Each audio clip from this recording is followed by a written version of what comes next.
Welcome back to Tomb of Annihilation, the Last Resort Company.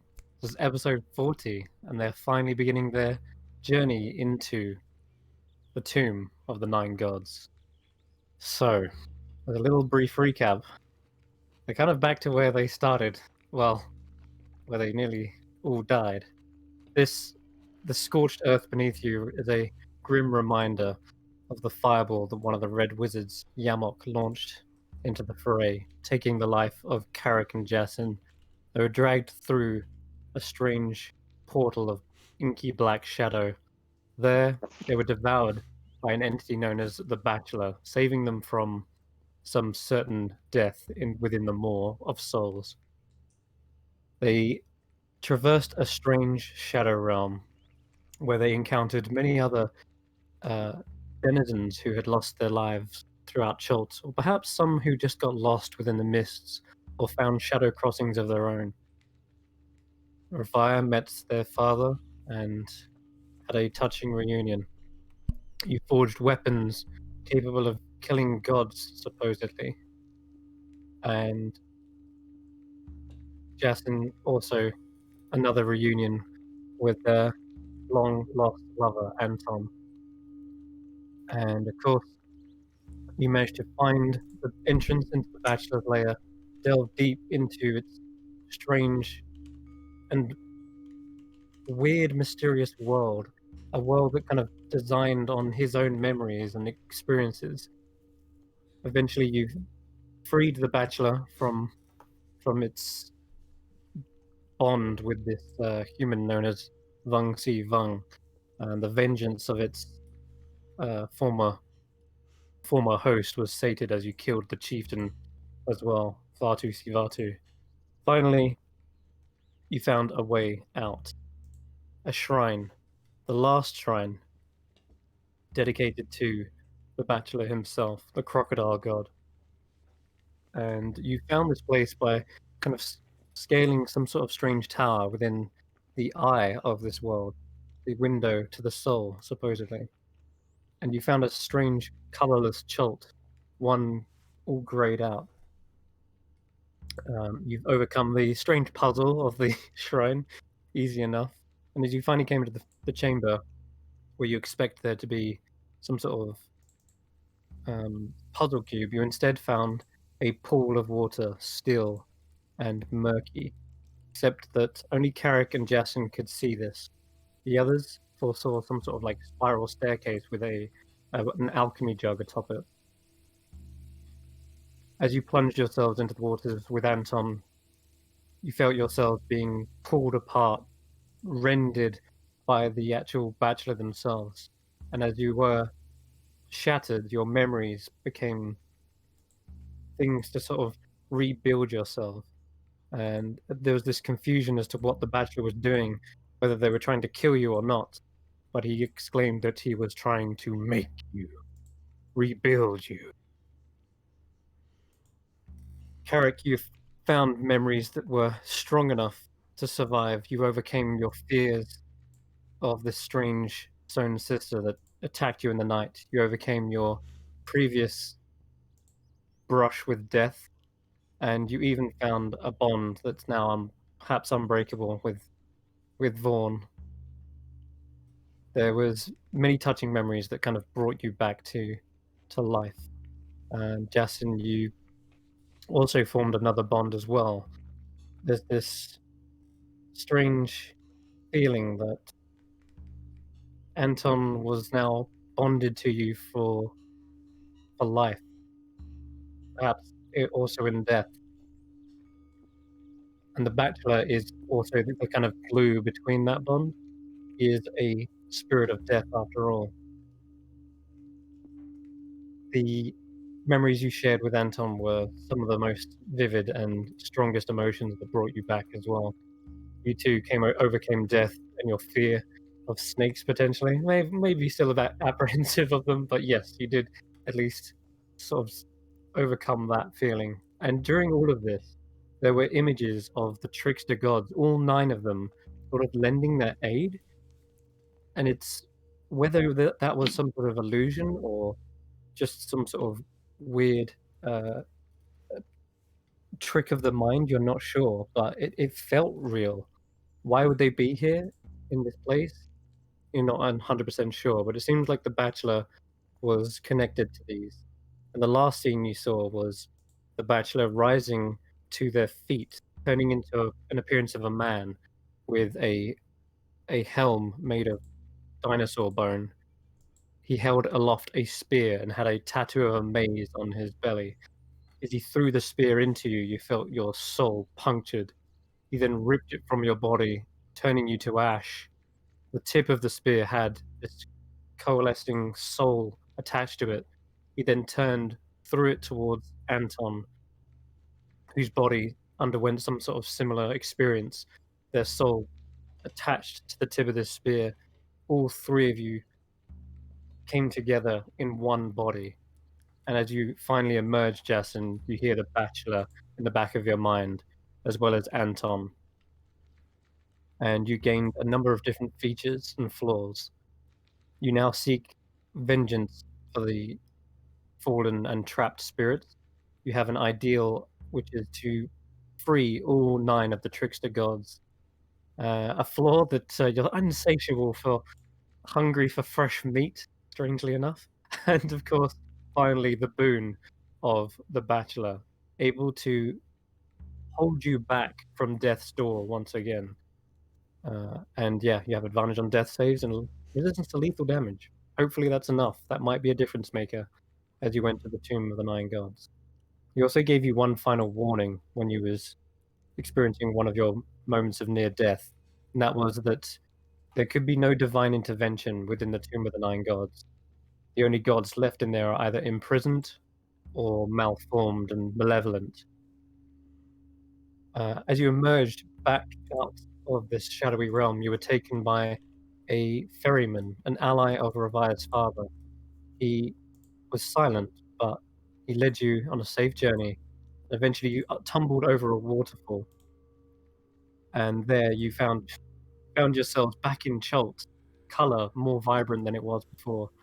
You scrambled to your feet, and you could feel Vaughn's presence, Carrick, his cowbell ringing into the distance. He found you and led you back to the entrance of the tomb. And there, as you were looking for your cubes, EQ came out of the nearby trees and said, "Looking for these?" And she brandished a number of the cubes. Seems like your old ally hasn't been sitting on their hands whilst you've been away. And not long after that, artist Simba and Dragonbait also showed up. They have been clearing out the shrines, figuring out the puzzles with the help of Vaughn, and they together have done all the dirty work for you once again. They have all of the cubes.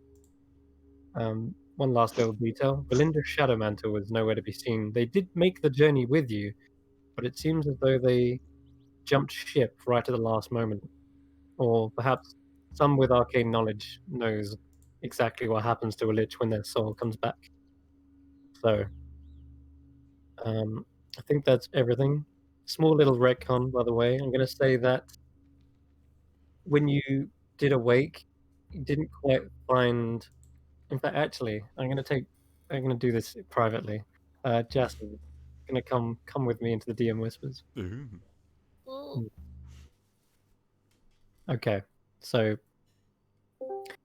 last session I made a little slip up. Well, we can easily rectify it. Doesn't change much in the terms of the story, but effectively, when you woke up, you remember yourself being naked and devoid of all scars and bearing like almost a new perfect body. Yeah. I'm going to say when you emerged, you actually emerged from the shadowy portal that the obelisk once protruded. Okay. And as you escaped that, the portal closed and shut, sealed. And Okay. then you would have found Vaughn, met up with the others, but you would have probably maybe like come to when you finally got to the waters. So let's say that Vaughn dragged you with dragged your body over there, and you finally came to consciousness with the others, and the others would have seen Vaughn like fishing you out of the waters. Yeah. Okay, so that's the only small slight difference, but yeah, Okay. new body it seems.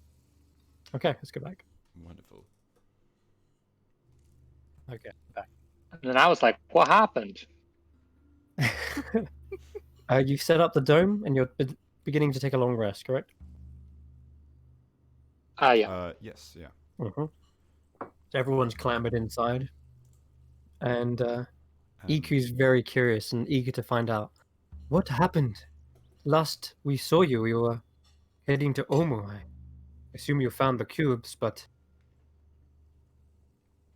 you just... Oh, sister, it was a whole thing.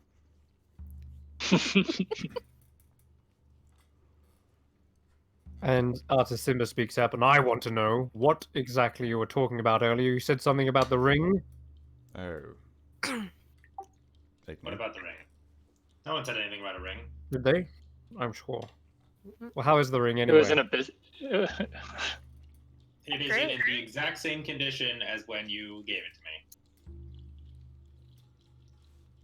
He squints his eyes. What can I see? No temptation for you, sir. Leave it be. It still, you must understand, it still calls to me.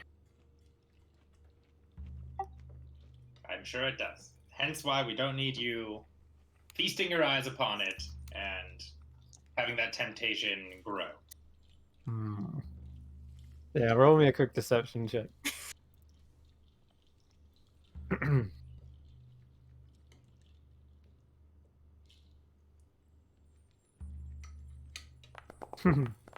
Yeah, he's not seeing through it.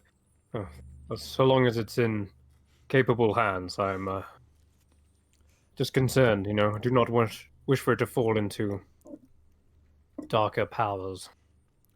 You can be guaranteed that it is in capable hands. Good.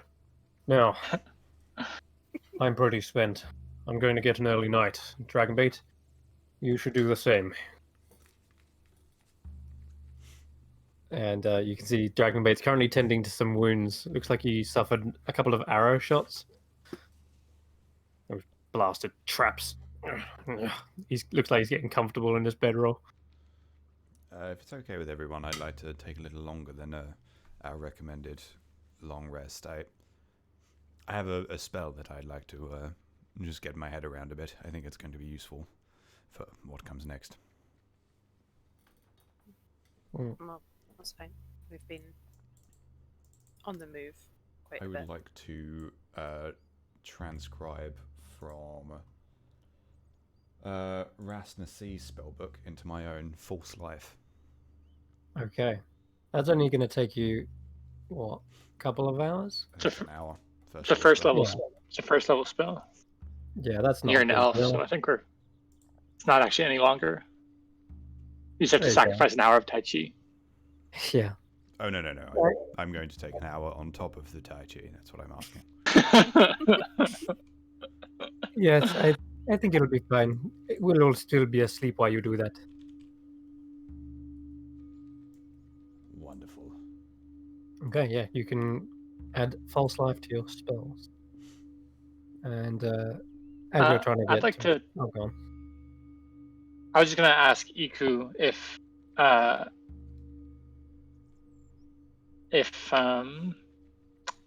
how long basically I'm trying to figure out like how long it's been. Just trying to ascertain like what I presumably would know how many, like what day it was and then what day it is now. How long did it take you to get to Omu? Only a day or two? 30. No, I mean Oh, yeah. after I Yep. left you.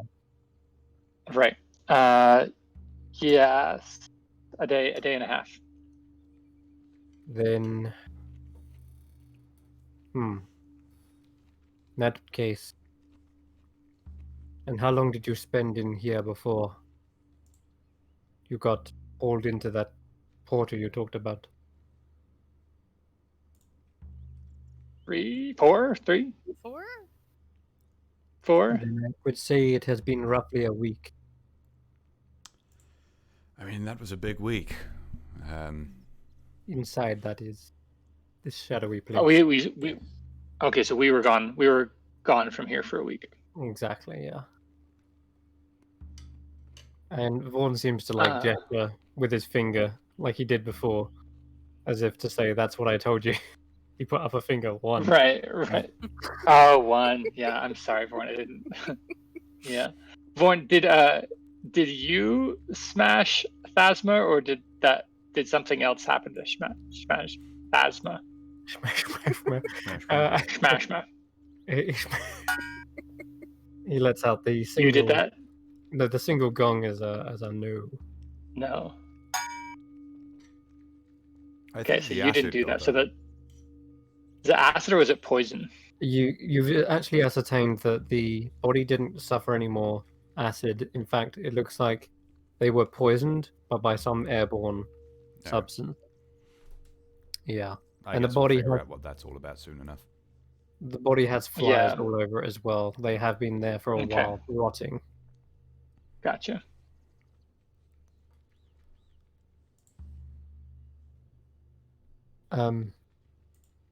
So we have all 9 cubes. And is there anything else we should know before we enter the tomb? And Igni, you feel a nudge from the rug, from the tapestry. Oh, right. We forgot. We made a friend, and I'll like unfurl it at them. What am I looking at here? It looks like a giant pig person. Yeah, it's a demon. He's trapped in the rug. A demon! She Yeah. begins to like stand up. Well, he was trapped in that crumbled obelisk there. Came out very angry, killed Carrick and Yasin, and now he's in the rug. Well, It's then, been a long week. But on the upside, I got this cool new look. Oh, the Very thing true. didn't work. you hear a voice, everyone telepathically says, Now, I'm not the one that killed all of you. Now, that was the wizard. Yes, that I is. feel like you're arguing semantics. Well, Just you know, he is correct. Technically, the wizard killed me. I was only playing with you. It's not my fault your fleshy little bodies can't withstand some rough and tumble. Besides, we made a deal. I get to go free, and I'll tell you if Serac wanted. We did make a deal. Should never make a deal with a demon. Should I think smite we it just said down. we get you out, right? Should tear that thing into pieces. Oh no. Oh, Ooh, be my tearing guest. it actually. Yeah, he's gonna be my guest. Mm-mm. Missy? Yes, no, I we didn't really have much of a choice on account of, you know, 2 of us being dead. This seemed the safer option, somehow. And did we say we were going to let you out of the rug, or just we'd get you out of the bachelor? Because we've done that. Consider this part of the same thing. Oh, Oh, I don't know. yeah, lawyer. I don't know if that's within the scope of the agreement. You can't just keep me in here forever. I mean, true and not at the same time. Well, do you want the warning or not? And after you get out, are we going to be attacked or? No, I you should be otherwise try pulled and back kill to us? my native plane within a moment's notice. But enough time to tell you about what was inscribed on the obelisk. Is it really that helpful? Do you think He's gonna. I'll see.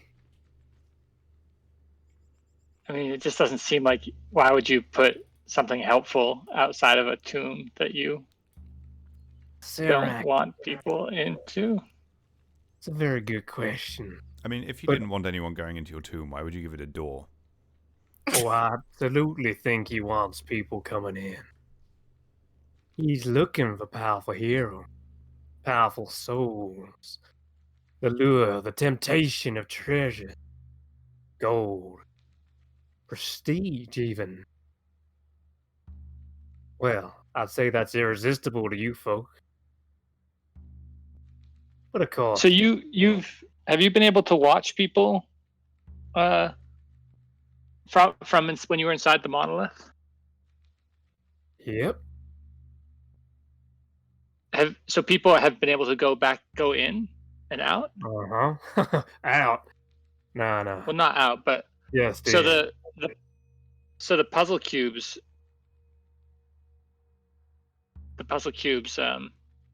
once they are used, do they go back? They go back to the shrines. Not straight away. So the kobolds bring them there. Right. Kobolds. So you've been here in this monolith, and you've seen people go into this and use the cubes. So you would be able to tell us along with. I mean, I think I know how to do this cube thing. But He says, well, from here, I don't get a good angle on them. Tiny little three-inch things, but I'm pretty sure that's part of this little riddle that was on this here monolith. Might give you a Mhm. clue. So is it a riddle or a warning? Or is it both? Yeah, something like that. More of a hint.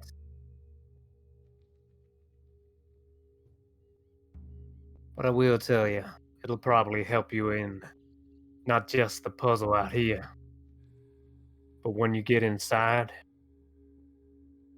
well, Sirac likes to give these adventurers a fighting chance. Make sure the traps are up to par. So, mm-hmm.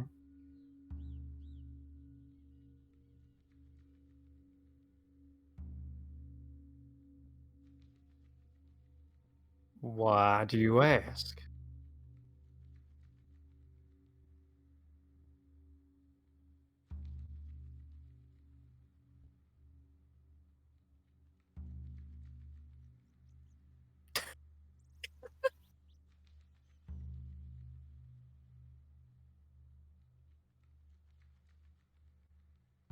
Hmm. Like I say, it won't be long before I'm pulled back. But I could maybe I'll I'll see what that trap's all about. And the drug kind of nudges towards where Phasma lay dead on the floor. I can check that out for you if you really wish.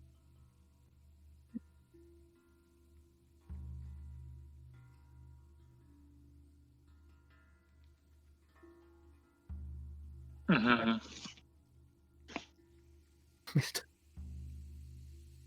I'm not gonna do nothing to you guys.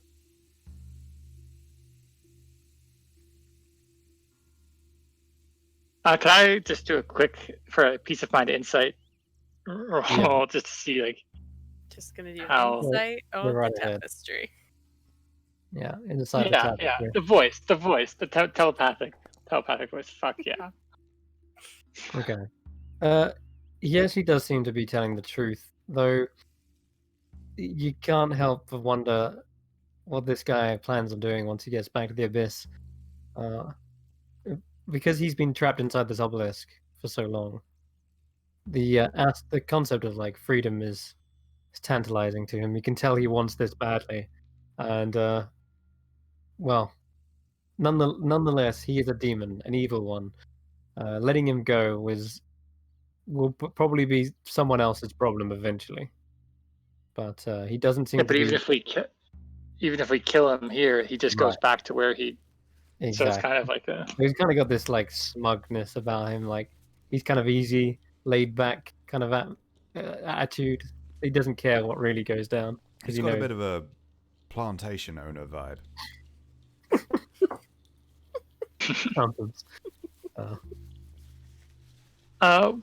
We just keep on calling you now Feshni, but what was your name? You mortal What can. would you like- Trying to get my true name. That's a real Slab move. nickname. But nice try though. Well, I mean, I know you have a bit of a. You can just call me Notorious PIG. Okay. All right. Perfect. Let's send this guy home now.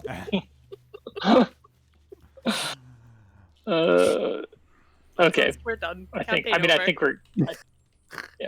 I don't want to go to the Tomb of Annihilation anymore. It's a city I want to place. follow this. All right. Well, All right. deal's a deal. I'll tell you the warning.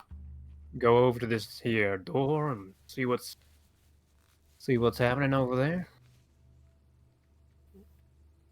Okay, we're trusting you, and if you betray that trust, not only will you die, but the next person you try to trust will also die.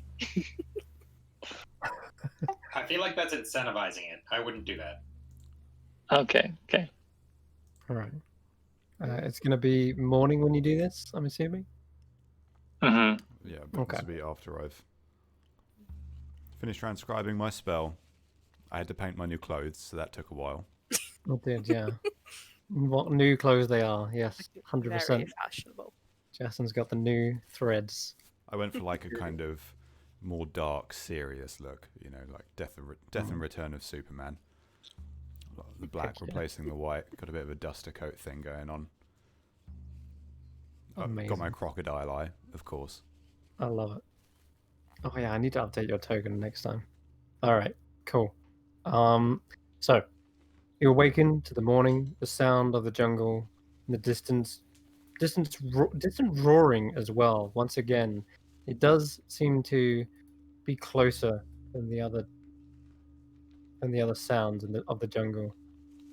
It's not the first time you've awoken to such a roar before either. And okay, let's get rid of the light. Okay, cool.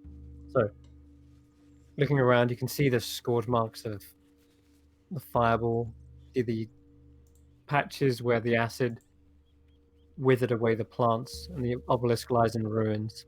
There's an entrance to the right that leads into the passage where you saw those statues with the oil basins beneath them. And there is a definite door at the back end of some long corridor. You still see the shafts of light shining down, and it illuminates a 3x3 keystone almost. Looks like there's a seam between those keystones, like there's a door or some sort of opening. And I think I gave you the artwork in the bottom right as well. Should be able to see that. Mm-hmm. Oh, there we are. Okay, cool. That might be also another handout, but yeah. Or in the two. Okay, so it's a 3x3 box. Yes, it is. Those are cube holes. Don't need to be a trained archaeologist to tell you that. They are the exact size for a 3-inch cube. Okay. So, shall we demon up? I guess we're gonna listen to the thing, right? I Yeah. just feel like, why are we doing this to ourselves? He's gonna backstab us. Well, if he does, Huh? there's maths. There's, 8 of us here to turn him around. He was tough, but he's not hate prepared attack stuff. Yeah, and that was with 5 wizards throwing stuff at us too. Yes. So, I say we do it. Reneging on the deal is probably will make him more of a hindrance than leaving him in the tapestry. Last thing you want is a resentful demon. Well, let's get him out. Get this warning. He can take a look at the door, and then he can bugger off back to the abyss. Hopefully. Okay. Who wants to rip the tapestry? I say Garrick and I do it with our mage hands from a 30-foot distance. Perfect. Okay. You are all on the map. You can place the tapestry wherever you'd like. About here. Okay. And you can position yourselves wherever you like. Artisan and Dragonbait are on the lookout. They just keep an eye on your backs whilst your attention is focused on this. And EQ's just on the other side of the pillar near Jason. Yeah. Okay. So, this short tunnel ends in the slab of worked stone. You can see the edges are marked with relief carvings of grinning skulls. 4 lines engraved in the center of the slab crisscross one another, forming that star, with both ends of each line marking the location of cube-shaped cavities cut into the door. 8 cavities in all. And Wait, 8? Each cavity is sized, 8. Not 9? We have net cubes. We've got an extra cube. There What? does appear to be 8. I did not start. But this photo has 9. Wait, what? I have definitely got 9 here, and she kind of passes them around like these are definitely the right ones. Yes, you didn't get the wrong one, did you, Artis? They were all on the pedestal, just like Vornick drew out. Damn it, Oh, Artis, Vorn you drew it fucked out. us. What? Preposterous. Every Dragonbait. time we try and trust you, you just prove yourself to be more and more useless. Dragonbait will vouch for me. Stick up for me, damn it! You smell roses come from Dragonbait, and he kind of looks around with a guilty face. He knows. He knows he's useless.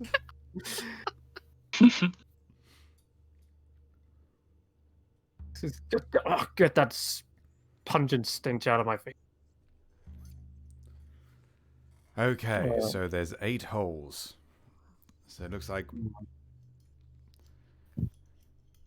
we need to go somewhere else with these here cubes. Yeah, this How is a about trap. we get the demon out? Listen- and let's be able to listen give to us some kind of insight. Yeah. We'd like to All right. tear the party popper. With a tearing sound, the fabric rips open, and at the same time, you see the shadowy essence of a bulbous pig-like demon emerge. Its misproportioned wings flex out, and the tusks begin to chew its mouth, almost like readjusting its jaw. He stretches out. God, that was really itchy in there. I still got some phantom pains too. And he reaches his arm round to where you stabbed him in the back of the shoulder, Revive. Oops. Oh, that one still stings. But a deal's a deal. He looks around and smiles a grin. Now, clears his throat. Fear the night when the Forsaken One seizes death's mantle, and the seas dry up, and the dead rise, and I, Acerak, the Eternal, reap the world of the living. Those who dare enter Take heed. The enemy oppose. He kind of places his arms out as if like shaping a line of text across his head, and then he lowers his hands and then pushes them again to the side as if reading the next line. One stands between them. And again, in darkness it hides. Don the mask or be seen. Speak no truth to the doomed child. The keys turn on the inside only.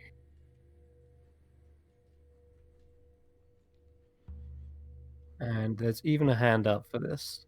I'll say that as he's kind of doing this with his arms, lining out, he seems to actually create a shadowy illusion of the obelisk's plaque, where these engravings were once shown.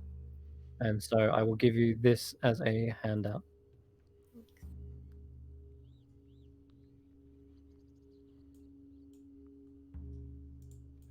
All can see that?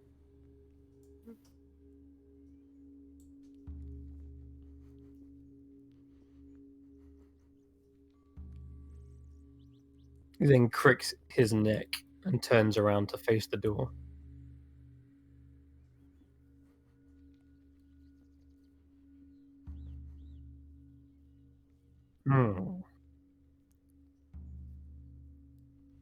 Looks like you're gonna need to pass me them cubes. Time's a ticking. I happily give him a cube. Okay.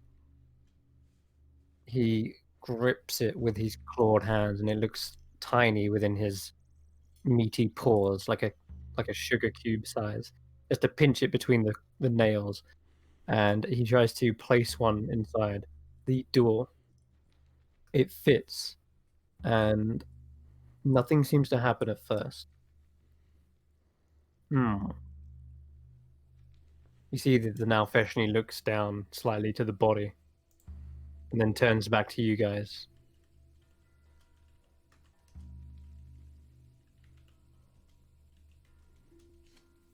Another one. More cubes. I start ferrying them over. Okay, Yeah, the three of us can carry them over with Mage Hand. that works. So I have a pattern that I'd like him to try. But... okay, in that case, I would take you to another layer real quick, but yeah, let's take you to another layer real quick. Yeah, why not? Okay, so not counting the middle square, there are 8 in total, like a circle. Or a square, rather. Anyway, a circle of squares, if you will. And you can see that the cubes fit into them. It will load in just a moment. He says, am I putting these anywhere in particular?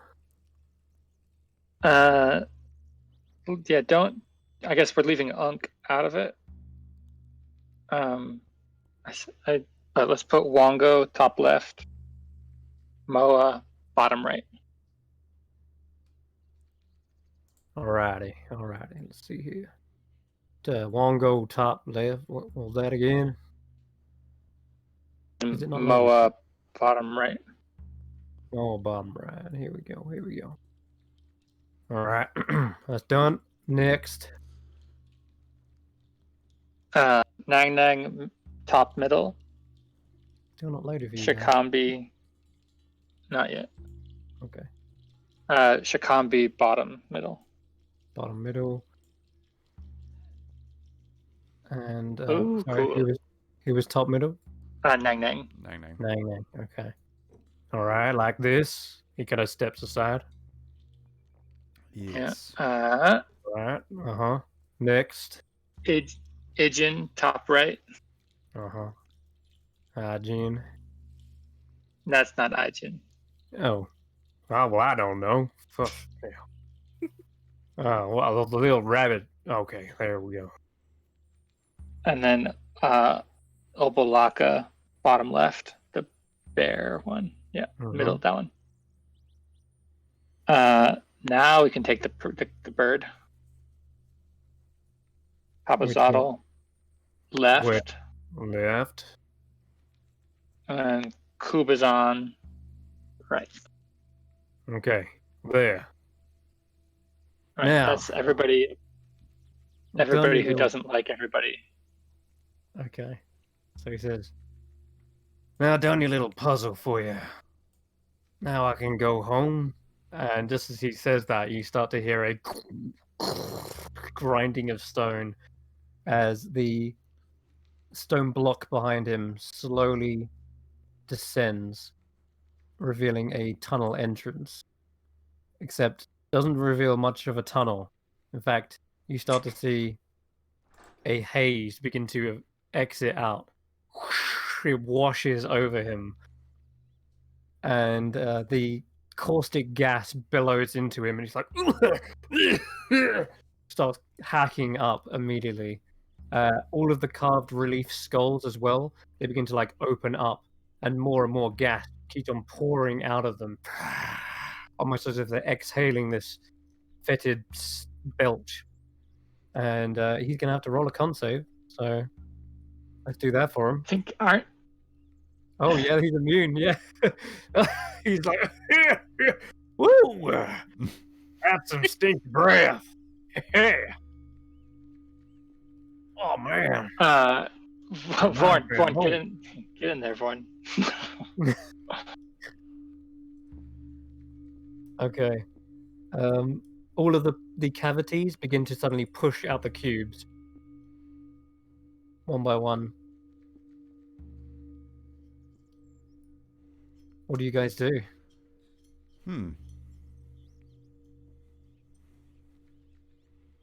So the order was wrong? I feel pretty. I don't know. Maybe. I mean, I think all. I mean, I guess we could switch it around. That's so many different combinations. But those are all the people, all the trickster gods, as far away from the ones that they don't like. Oh, this door also shuts. Oh, I completely forgot. He would have been trapped in there. Almost forgot that. Yeah, he's basically turning around, coughing and hacking, and the door behind him, is if there was a door, you now see it. It's immediately closed on him. But he will probably teleport out of there, so that's not a real issue for him. Although I just double check, he can teleport where you can see, right? There's another door came out. Yep, he doesn't have to see. So he does teleport out, and he says, "Yeah, reminds me of home." Woo! Yeah, do you see that? There's a sealed door now. Where it? Ah. Oh man, nearly got trapped in there. But So, Mr. That was PIG, Ivan. in all of your years in the monolith, did you see anyone get in successfully? not through there, no. Oh. What, so they went in through this side door? He looks over. Well, I've seen people going there too, in and out. Right. But I'm afraid, he looks at his wrist as if to check a watch. Well, that's just about all the time I have for you folk. Pleasure doing business. He takes a mock bow, and then, as if he's tipping a hat, and you start to see his form begin to kind of slowly turn into shadow, replaced by inky blobs, all except his wings that seem to still keep flapping, and the rest of his body just like pulls into this blackish ooze, sucked into the wings, and the wings begin to fly off, and eventually even those disperse into the breeze of the jungle. What Till an we meet unpleasant again. man. Could have gone a lot worse. Aye. Although, Sounds now... dumb. Do we have the cubes back? No, Yeah. they were in that trap somewhere. Oh, good. Vorn, will you go see if you can see about that door? Okay, he heads over to it, and he looks around for a handle or like a handhold to sort of try to bust this thing down. It is firmly sealed. There doesn't seem to be anything that he can grab. But I will say, as he's looking over this, there's still this sound of gas being expelled on the other side. You can hear it. Chris, sorry, would I be able to interject very quickly? Yeah, what's Sorry. up? Hi, this is Cameron, also playing Sean in Rolf's story. I just wanted to say a very big thank you to Silicon Saint for our actual very first donation. Oh my goodness! Thank you very much. So big props to you, dude. Like, you're sending us on our way, so big thank you, and I hope you enjoy the continued content that we're sending out to you guys. Well, thanks, bud. Yeah, absolutely. That is amazing. Thank you very much. Big That props, big props. that means a lot as the first step to sort of our little stream here. That is awesome. Thank you. Anyway, sorry, I'll let you get back to it and enjoy your stay. Yeah. Don't die, guys. Thank you. All right. So the demon has been vanished back to its abyssal level. Probably level like 97 or something now, Fashionis, but who knows. So Vaughn is still trying to hammer along this door and figure out a way to open it. Not happening yet though. He's tried to push on it. He's tried to like scrape his fingers into any seams, but it's firmly shut. Whilst he's doing that, I'd like to check out this side door. Okay. Checking the ground for traps. Yeah, you walked through here before, and you remember the gallery of statues, alcoves running the length of this narrow tunnel, each one featuring the bestial statue standing or squatting above a basin of oil. And at the very end, you can tell that there's something of a false door. You remember this illusion before you. There was something on the other side. Did you recall that? I don't remember being down this way. Oh, okay then. Yeah. Roll me an investigation check then, please. Not a hard one. If you're looking for, Would this fall under it's for the purview of Dungeon Delver? Not a trap, no. I have advantage on perception secret investigation doors? checks made to detect the presence of secret doors. Oh, okay, then yes. Then yes. Lovely. you're gonna need to make a macro for to link Dungeon Delver. And it mattered because, yeah, you're counting 1, 2, 3, 4, 5. You're missing 1, 9. And as you look around, you're sort of checking for traps, but you also notice there is this kind of very strange illusion. It obviously doesn't fit in with the rest. The coloring's all off. And you open up this door here. And beyond it, with your dark vision, you can see the statue of Unk.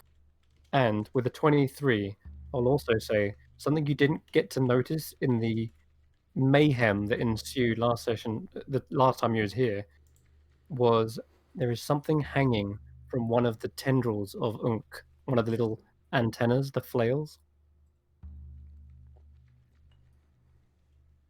It is a key. Or is it? No, you can take a closer look and you realize it's some sort of like amulet, but it's hanging by a chain. It looks like an amulet of Unk. Kind of a cute representation of them, you'd say. Yeah, it's like a little snail necklace. The chain, does it look like it's attached to anything? If I yank on it, am I going to get drowned in acid or fecal matter or whatever? No, it's just hanging there daintily on the end of one of the flails, almost as if it's extending it out to you, like a gift. It's gold.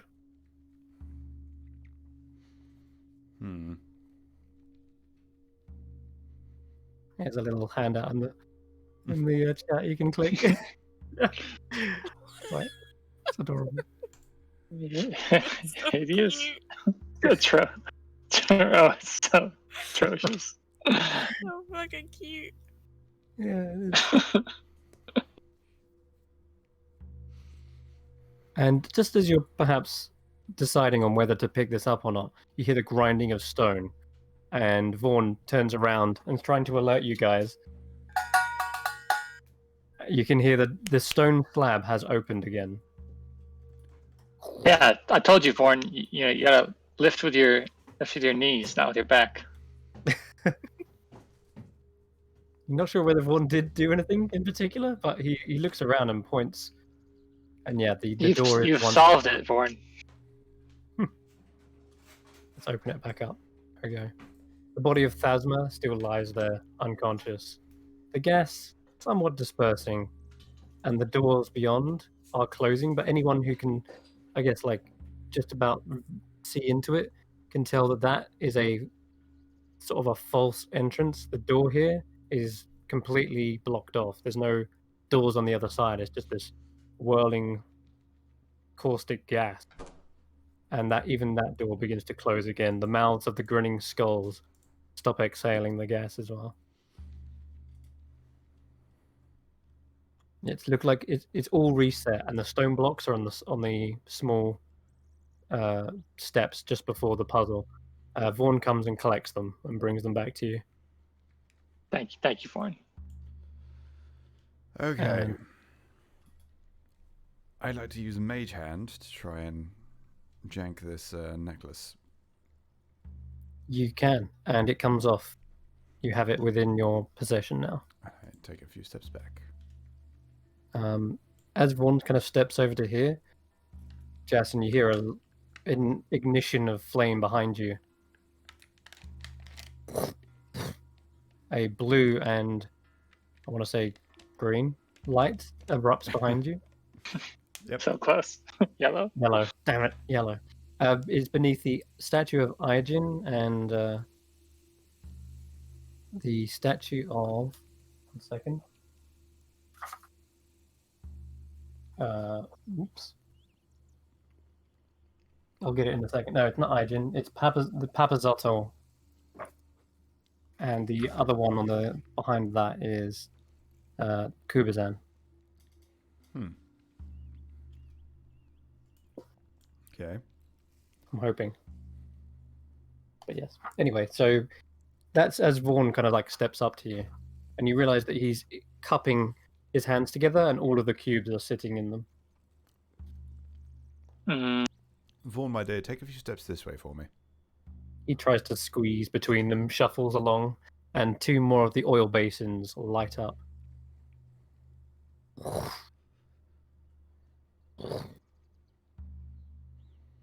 And he scoots a little bit further. And as he squeezes past you, you see all of them begin to light up one by one with all the cubes in tow. And you imagine that some sort of divination magic is at work here. And at the one at the very far end is a scintillating color, like a rainbow, representing Should we put the cubes in the basin? Give it a try. As you go towards them with the cubes, Jason, you feel a tug on the amulet. And you look down to see that the tiny snail is actually moving. It's trying to get somewhere, but it's not in the basin. It's moving to the west. I put it down on the ground, see where it wants to go. Okay, right then. You see the little snail begins its journey, 1 inch at a time. Come on, little buddy. Iku says this will take all day. Come on. Oh, fine. Don't patronize him. Let him do his work. He's doing his best. Okay. So it takes a little while, and during this wait, you all hear a thumping sound in the distance. Artists and Dragonbait turn around. They're like, "Anyone else hear that?" Yeah, there's a little fey creature that makes a sound like a T-Rex. It happens a lot. Also, there's a big T-Rex. Wait, what? Oh, God. As you say that is actually the moment in which you do hear a pickup of thumping noises. Tremors begin to shake the foundations, and not before long you hear a low growling sound, but it is so low and bassy that it's hardly audible. And I'm going to say at this point, we're going to have everyone roll initiative, I think, is the best time to do this now. And Vaughn included. Let's get him in. All right. Oh, boy. Okay. Then... what are we missing?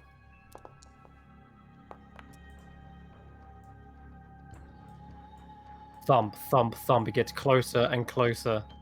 And from beyond the distant buildings, you see a massive set of jaws framed with orange feathers begin to emerge. And as it spots you, it opens up its jaws and lets out the classic Jurassic Park roar.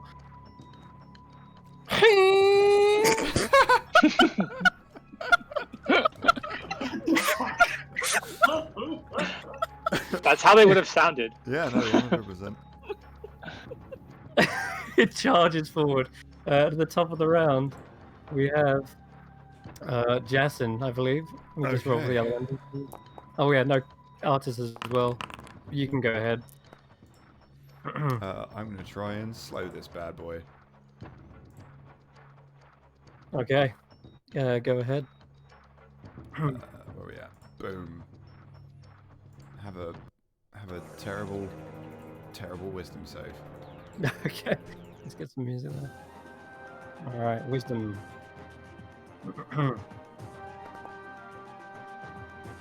13. That is a fail. Failed. Okay, he is slowed, but Artis is immediately backing up and is like, "Yeah, the rest of you get inside the tomb and we can try to handle this." He will immediately rush up, not right up to it, but he has drawn his longbow and fires a few shots. After that is Artis was Vaughn. practicing while we were away. Yeah, he's no longer useless. Vaughn is up, and Vaughn, Vaughn will just double dash to get right up there. I think I can make it. yeah, Yeah. you probably can. 4 diagonals. Yeah, that'll take his action and his movement. Okay, and Bonus action, clank. okay, the King of That's it. Feathers is King of feathers, no less. yes, indeed. And something about the King of Feathers, have you encountered them before? Yes, you have. Do you remember they had strange Yeah. powers? Unlike other dinosaurs, this one was suffused with magic. And these bristling orange feathers let out a small kind of wispy smoke as he breathes a load of bees towards you. Hornets swarm around its mouth, and he summons several of them with him. It's almost as if, though, he had some sort of like pact with something, some sort of spirit of his own, perhaps. Regardless, Did you make a warlock T-Rex? maybe. I mean, Why are you guys trying to make me jealous? it doesn't actually explicitly say in the module, but it makes sense, and more tie-ins. The orange smoke is very reminiscent of sea cuckoo root, the orange bird which you found within. Fuck that bird. Mhm. Fuck that bird. All right, it's gonna spend its action. Wait, it's a bonus action. Well, heck yeah. No. It can only it's slowed, so it can either do an No, it action or a isn't. bonus action. Yeah, that's fine. Then just summons the swarm for now. At the end of its turn, rolls another wisdom save. For the slow. 16. Like Double that. check Jason. I think we're at DC 17 these days. Alright, in that case, we're burning one. Not having him slowed forever. Legendary resistance. And it will rush forward with the rest of its movement. He's kind of got face to face with Dragonbait right now. And it's Iku's go, and she says, we haven't got time for this. He picks up the amulet and sees that it is still going west. Right. She's going to dash and she gestures. She says, "It's over here. It's some sort of..." And she leans into the wall of the rock. She disappears behind it. Come, come! You can still hear her voice. The wall has eaten Iku. Unka shown us the way. Ravaya, it's your go. Okay. Right.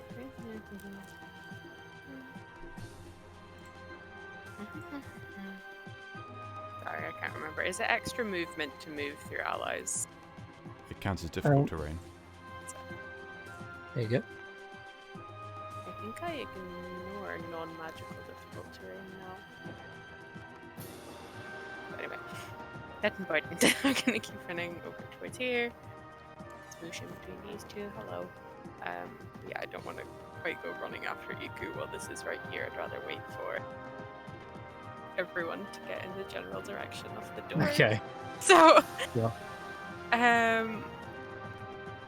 Yeah, let's pissed off badger arrow. Oh, you're gonna bane it. Alright. Yeah. 20 hits. You can tell its wounds have recovered since the last time you encountered him. So, Can we kill an undead one of these as well? yeah, kind of. Yeah. So, throwing up zombies last time. Okay, fair. Well, it Yeah, that does makes pass on the Oof. bane, however. Well, that's fine. It's still the first round of initiative, so cute. Another hit. Cute. And another hit. Yep, chipping away. Arrow sinking into its jawline. One impales its tongue. He did. He used a legendary resistance on the slow. That bastard. Yeah. Yep, cool. That's Okay. me. Alright. Ignir. Yes, we're doing this. I'm going to put Hexblade's Curse on it and slap it with some Eldritch Blasts. Okay.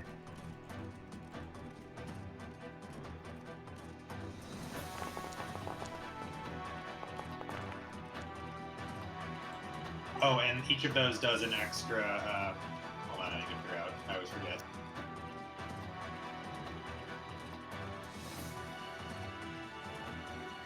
But each of those does an extra +4, so that's an extra 8 damage. You got Agonizing Blast. No, it's Hexblade's Curse. Oh, of course. Extra Yeah. damage equal to my proficiency bonus. So an extra 8. And Nice. then I'm gonna move over towards where Iku disappeared. Okay, go ahead. He was over here when you last saw him. Character go. Eric, not thrilled about being so close. 1, 2, 3, 4, 5, 6. Okay, you can stop right there, Yeah. I think. Because I think Yeah, I'll take it. at this point you realize you're darting dangerously close to the beast's jaws. The bite extends out, and I do believe it can reach 10 feet, yeah. But you know what? I'm going to take this with a tail attack instead. Because... reasons. Okay. It's got its reaction back, thanks to dropping slow, and 18 to hit carrot. I will. I think with Vorn's reaction, I have a 21, or I have a 19 AC. I don't know why my Okay. AC says it's 11 right now, but That's only if you're within No, 5 7. feet of Vaughn. okay. Yeah. I'll throw up my shield. Okay. Alright. 23 AC. Tail comes swinging towards you, bring up this arcane barrier, and it shimmers and shakes as the impact takes form. The movement is now you're fine now. You kind of got to where you need to be. Dragonbait brings out the Holy Avenger. I'd like to Oh, take go ahead. an you action. Go ahead. Yeah, sure. I thought you were dashing. And to just do a total dead. Yep. On it. Okay. Wisdom save it. So- Or if you target it, you'll probably do it. Yeah, your automation. Cool. That's and then yep, that's it. That's my turn. Okay. 1, 2 swings.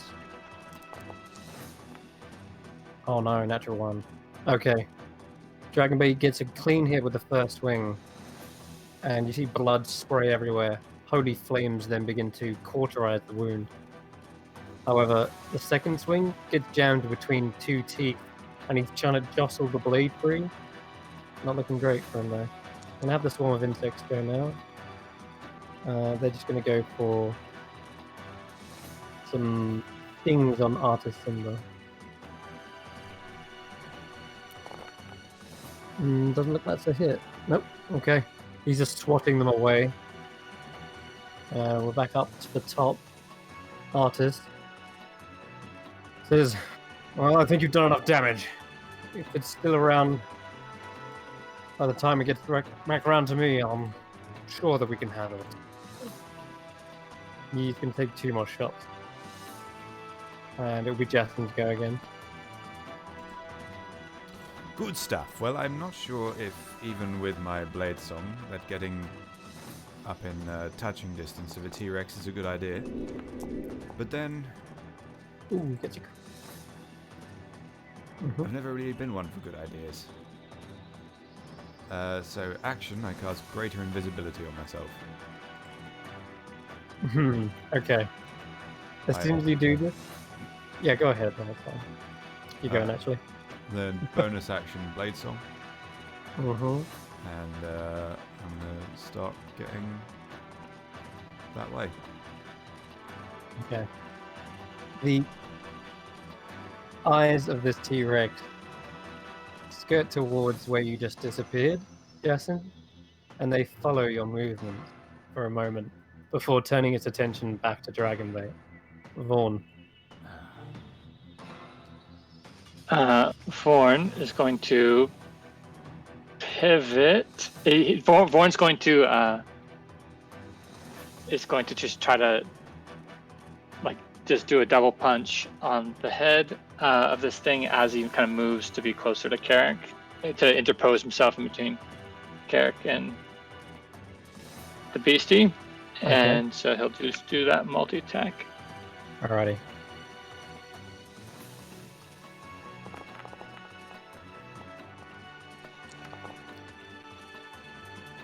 Nice. Pummeling him into the side. You see the beast looks very wounded at this point. Ouch. It's the last of its kind, Vaughn. Go easy on him. Alright. The set of jaws snap towards Dragonbait. Let's do this with that. Oh my goodness. Okay. Dragonbait gets chomped up and didn't mean to chomp himself. My bad. Therefore, you see he is hoisted up. He is grappled and restrained by the creature. And he's going to whap a tail round towards Vaughn as well.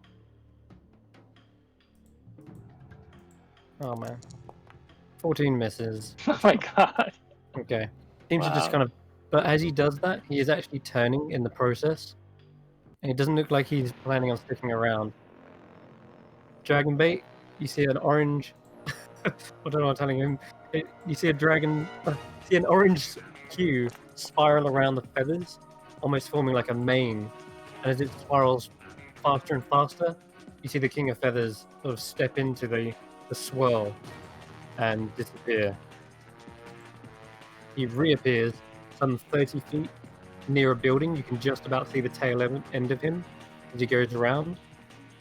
And as he charges another 50 foot into the city, he is going to be in full cover. Blasted! Artis says as he begins to take a run. Iku says, right, there's another entrance. And it looks like this one has Unk's cavity. Yeah, Dragonbait is our friend, though. Iku, I appreciate it. It's fine, we'll handle this. Dragonbait's taken far worse. Has he? In. Like, with you around? Actually, I can do it. Frost giants, remember? I guess. Yeah, Sure we shouldn't go help? he's nearly down. We'll finish him off. Okay. Sure. This is on you. Where's my little snail? You saw Iku Iku picked it up. and they found some sort of not false interest, an illusionary wall here. Okay, well. Should we get on One that? dragon bait. Yep, that's Okay. You guys are sure? Artist sprints off into the distance, loading up an arrow as he goes. Go! Don't wait up on us. I feel like this might be the last time we see Artis Simber. Well, Oh no. then he would have died as he lived. The swarm of insects does Yeah. chase after him. They're hot on his tail. Best of luck, Iku. Iku's right here as you Oh. see her poke her head through the wall. I'm here. Ah, okay, well. Artist and Dragonbait are probably going to die, but sadly. If, on the plus side, this is a great way for us not to have that conversation about losing that ring. No, who made that comment in the first place? No one should be telling anybody. I said it in abyssal to you in confidence. But I just don't know the word in abyssal for winter, so I said winter in common. Okay. The 99% fluent. So you see the again, a similar slab of worked stone blocks the overgrown tunnel some 20 feet into the entrance. There are more grinning skulls marking the edge of this slab, and in the center of which there are 9 cube-shaped cavities arranged in 3 rows of 3. We are back to this little thing. Where did Iku go? EQ's right there. She's in there. Sorry, she poked her head out, so she is coming back and forth Oh, between the illusionary. I mean, oh damn. Oh no. It's sorry, man. Shuffle it up. There are no cubes in there technically, so this is what you're face to face with once again. I whisper to the snail. okay. Show us the way, little guy. The snail pulls on the chain and gestures towards the 3x3. How about we try that order of yours again? Yeah, with Unk in the middle. Because Unk was neutral. Nobody was mad at Unk.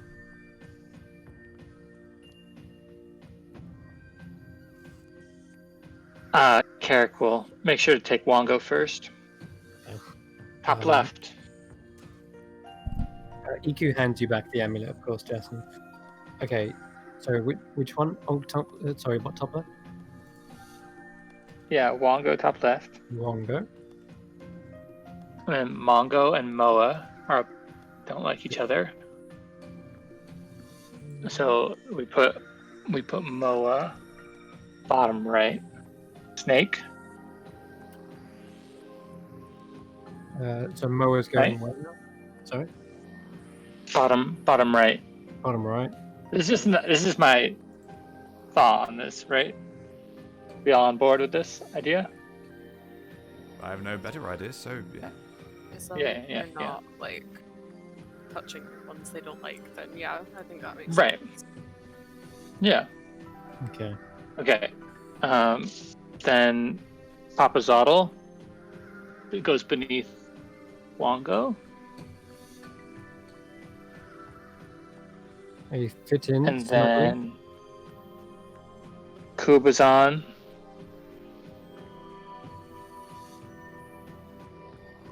Goes that's the froggy. yeah. The Froggymus goes under to the right of Unk. Okay. Then Rabbit Unicorn Ijin, top right. Sure. Obalaka Evil Koala Bear, bottom left. Snake Panther, bottom middle. Shakombi. And finally, Nang. And Nang Nang. Well done. You hear the door begin to grind. All of the cubes begin to light up in their respective colors.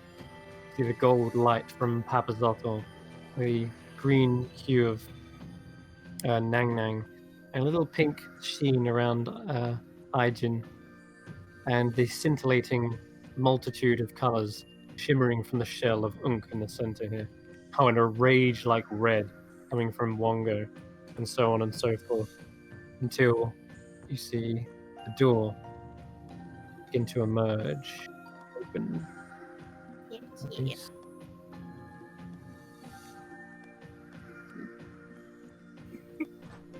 There we go. Okay, so beyond, you see there is another slab blocking the hallway some 20 feet beyond this first door you've just entered. To the right of that, there is an iron lever set into the door's surface,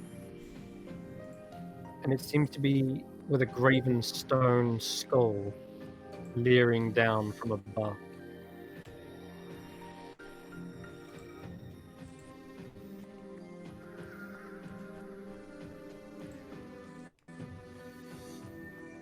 Can't move this map around. Yeah, so I'm struggling to load into it at the minute. Okay, just give it a second then. It is moving, just slowly. There's not much to see. What I described as pretty much everything.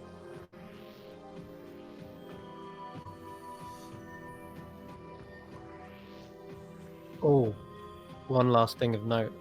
As they flare up, these cubes, flaring brighter and brighter, as they reach the blinding point, and then all 9 cubes disappear, growling like an angry beast. That slab has reached the ceiling and clunked into place. Ooh, so they're like gone. They are. All 9 cubes have disappeared in the flash of light. I would So like to check the entryway for any traps. Yeah, give me a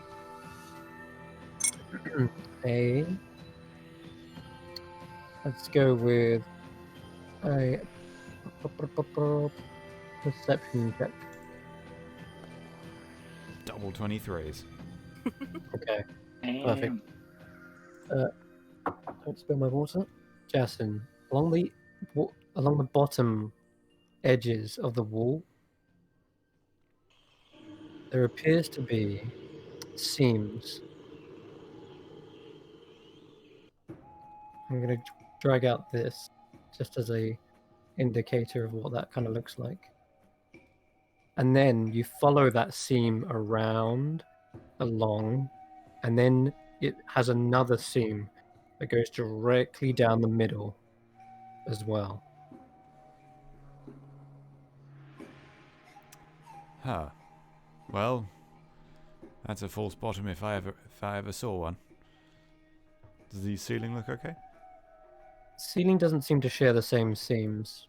Only the bottom, yeah. Anyone got any bright ideas? what was that? Where would I find that handout that we saw of the warning?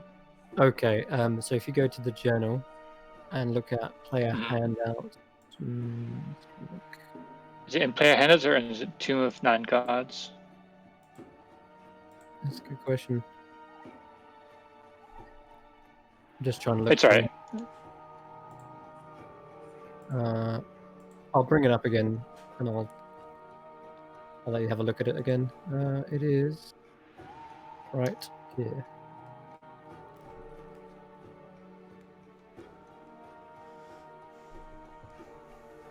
There's no math. Alright, I don't. Is it light in here? Oh yeah, let's dim the lights. No. The only thing you can see is that small shimmering shaft of light from above, similar to the artwork I kind of showed you over here. There's vines and creepers are hanging from the walls. The foliage here does seem like it's a lot more lush than the one by the other entrance where they were obviously withered from the poisonous smoke. But you're through this door now that you can see and into another 20-foot long tunnel. But no, there And doesn't. this is the room that Yasin just looks for traps in. That's right. There you can see a seam all around the 20-foot long tunnel, and one seam goes directly along the middle, creating two symmetrical rectangles. Should we have Vaughn go in? No, he'll fall through. The floor's going to open up. I'd like to take my water skin. Can I use it to, like, break the shaft of light you mentioned?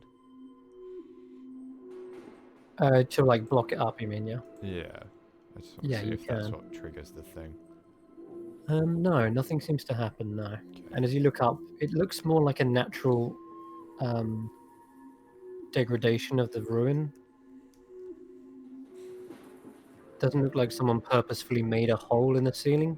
It just looks like a shaft of light has managed to finally peek its way through kind of ruined parts of the wall and ceiling. Yeah. Ignea, you can levitate. I can, but the last time I did that, I almost got split in half. Well, if it's any I just consolation, I'm fairly sure it's just the ground that's going to fall out. I have a spell that could deal with that, but it's 5th level, and I don't really want to go burning that right away.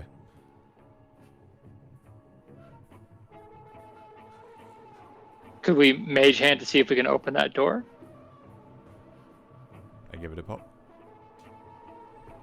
You try to push on it, nothing seems to happen, no. It's firmly sealed shut. The only way of potentially opening it is a lever that's there, but you're not sure what it does without either pulling it or... But there's no handle on the door except this lever. Who says that I try the lever? Everyone? Big one? Yeah. I try Seems the lever. reasonable. Okay. So you're doing it from back here. With mage hand, yes. Okay. Nothing seems to happen. As you pull down the lever into a firmly down position, nothing works. As your mage hand releases it, you do see the lever go back up to its resting position. Okay, well, I guess Ignea trying it is our best bet. Sorry, bud.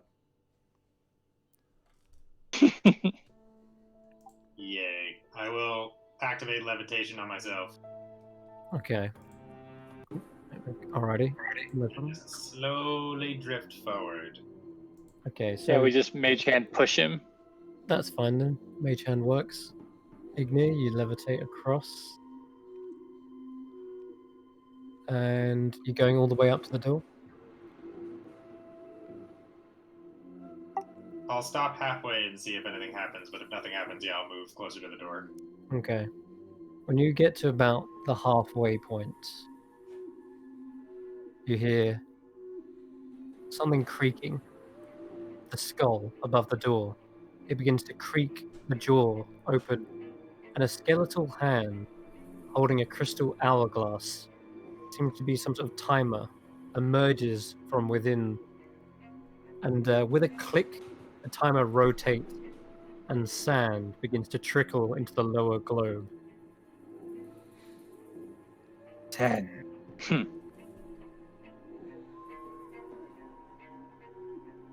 9. What are we doing, team? I use my mage hand and I try and turn the timer back upside down. You interact with the timer and it seems to pass right through it. It's an Tits. illusion. Crap. 7. No, open the. I'll get in there. I'll do it. What? No, the floor's going to give way. Well, as you come in, the floor does not give way, Carrot. Maybe it gives away at the end of the timer. Okay. One for all for one. Let's go. I'm gonna try to open that door. 5. Vaughn, get your butt Oh. in here. Owen rushes in.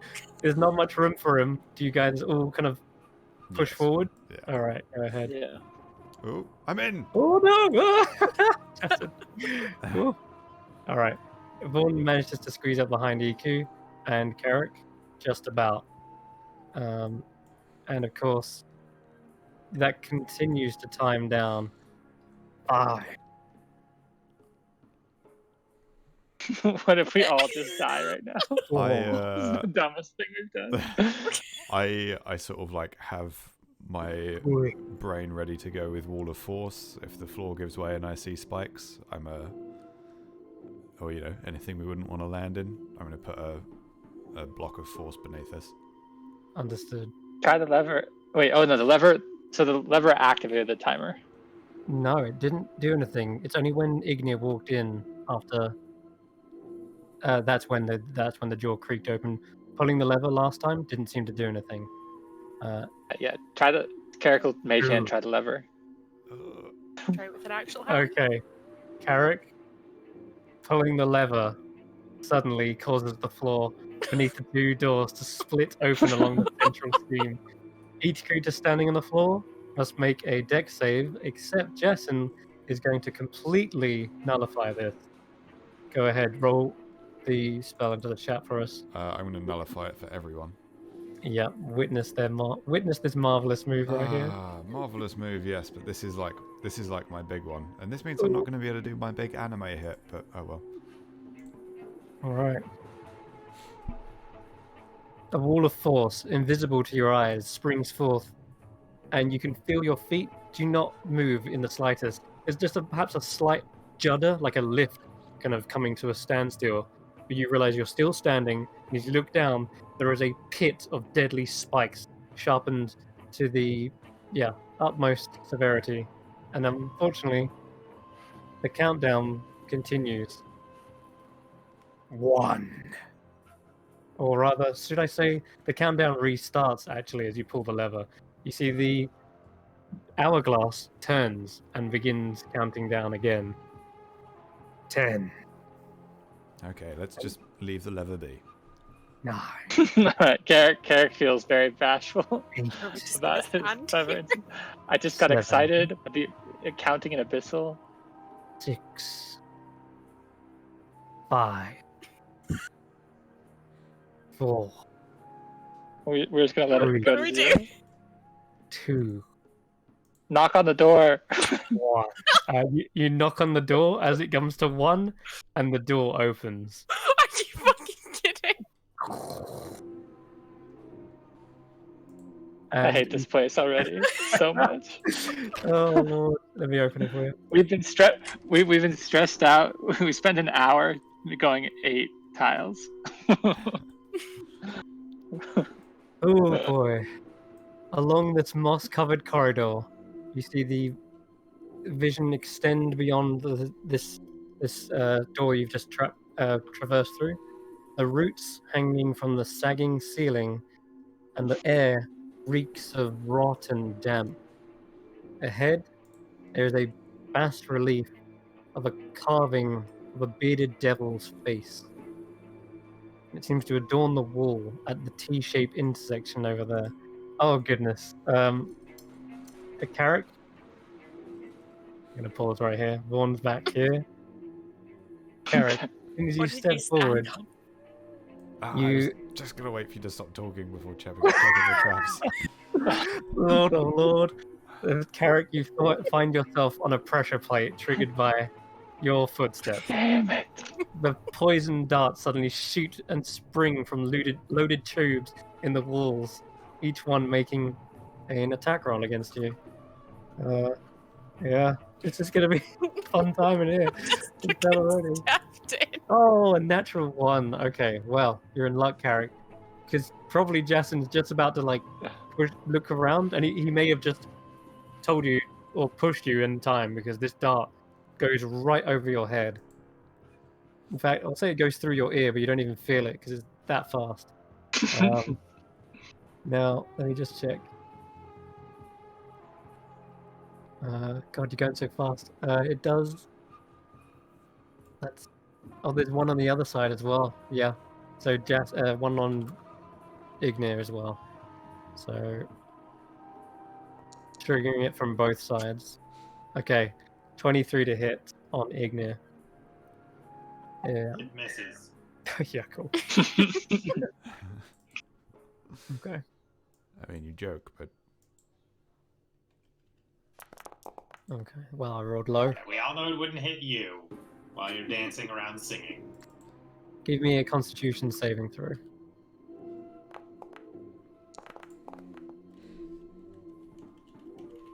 And that was the wrong roll as well. Apologies, that should be 4D. Ah, fuck it, I'll take it. Anyway, so you take only 3 points of piercing, and when your draconic blood manages to resist the 11 points of poison down to 6 points of poison damage. And you can tell that beyond these pressure plates, there are more sort of, what are they called, moss-covered stonework, which was a little bit harder to see, Jason, initially at first glance, but anyone who wants to sort of see if there are more can roll me a perception check.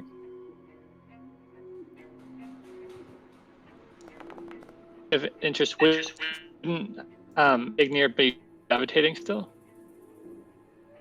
Yes, he is still levitated. So wouldn't I have not triggered a trap? If you don't trigger it, Carrick triggered it, and the hole on your side of the wall fired. Okay, gotcha. Yeah, that's my bad. Okay. Nice, Carrick. You I'm can't gonna stay in the back. Revi, it's really hard to tell where these pressure plates might be. All of this moss is covering up any potential dangers. Okay, people.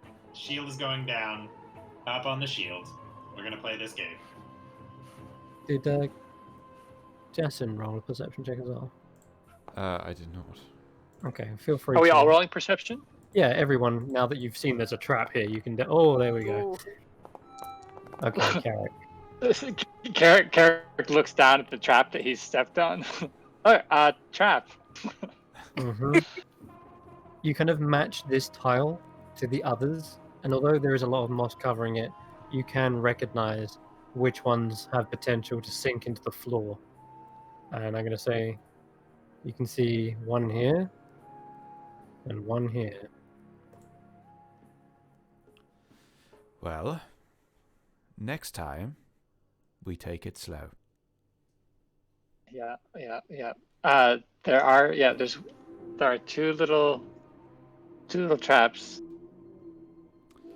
Well, Here and here, but we could just avoid those if we don't want to use the shield. Fair enough. Just trying to offer alternatives to getting shot with poison. No. darts. I mean, yeah, that's on me. That's on me. I owe you one there. Okay. So there is Just light. very excited to be in a tomb. Oh, one more That's thing. a pretty big thing. One more thing as you finally get to this point is you hear the door right at the entrance begin to close behind you. And there doesn't seem to be any obvious way of opening it back up. And as soon as it does close, your vision is perhaps distracted for a moment at the back here. And by the time you turned around to face the grinning demon in the wall, you then see there is some sort of apparition forming in the air. It's smoky at first, but it does coalesce into 3 figures. Let me see here.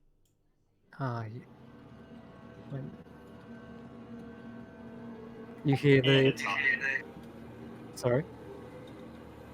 And I was just saying, and it's haunted. Oh, yeah. Okay. These withered, hunched figures all seem to have kind of long, gangly arms ending with claw-tipped fingers. One of them you recognize.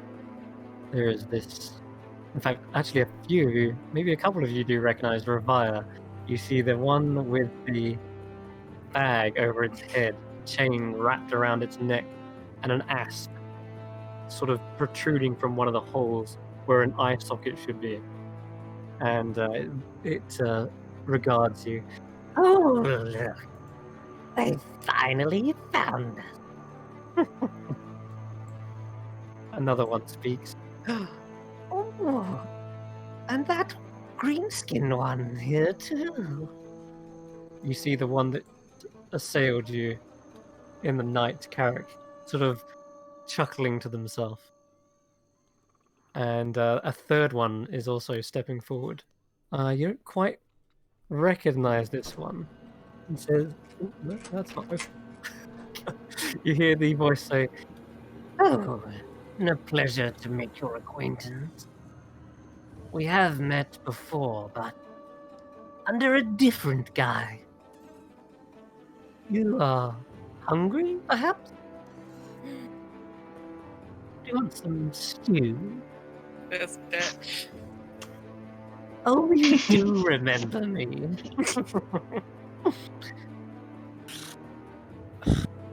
How's that sleep, Carrick? you see the one step forward. They have gold coins covering her eyes. Oh wait, actually, that's the other one. There's a string of chattering children's teeth around her neck that sort of and she thumps forward on a heavy peg leg. And as she laughs, you see yellow gas kind of billowing from her nostrils and ears. And around her neck, you can see a pouch made of some sort of skin. Some of that skin is greenish in color, your skin. And the one that has the bag over their head, that leather sack sewn around their neck, they have a small lock of hair that they seem to be playing with between their fingertips and thumb. Took your hair. Yeah. Yeah, I remember.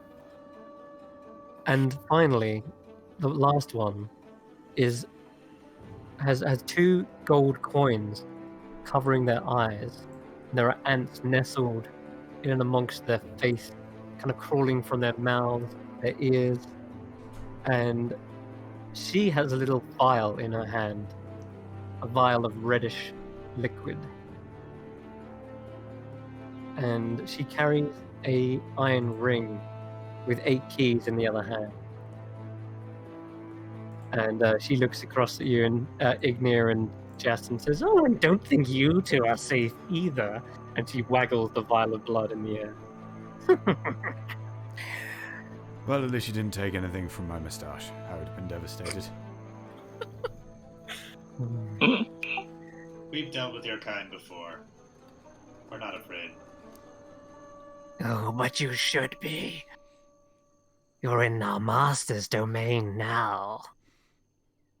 Oh, you work for Arscrack.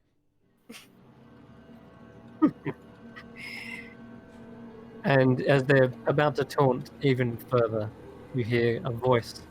This one much more commanding, and it seems to be of a male vocabulary, that you can hear him say, "Right, yes, that's quite enough. I'll take it from here, ladies. Please return to the nursery and secure the gate. Damned key's gone wandering off again." A magical image materializes in front of you, dispersing the other 3. In front of you is a decaying humanoid in tattered robe. He seems to be seated at a table, and there's a tall-backed chair. He wears an obsidian amulet shaped like a screaming skull with ruby eyes and emeralds for teeth. And it seems to hang from a 4-iron chain kind of wrapped around his body like a harness. And obscuring his face is a bronze mask sculpted into a perpetual frown. He steeples his fingers before speaking again. "Greetings, famed adventurers. You may call me Mr. Wither. And you must be," he appears to look around and he begins to snap his fingers irritably And in the image, you can see there's a severed hand. Then he crawls up and hops to his shoulder and hands him a piece of paper. Yes, let's see here. The Last Resort Company. The Elven Ranger. The Mustached Archaeologist. The Black Dragonborn and the Gitterai. He folds the piece of paper again. This is the Master's domain. And I am its architect, custodian of sorts. It is my job, nay, my pleasure, to provide you the most exquisite and excruciating death. For the strongest adventurers, provide the sweetest soul. Of course. I feel like you just like to hear yourself talk. It's very boring. Of course, it wouldn't do simply to slaughter you all on the spot. You must make it as far as you can.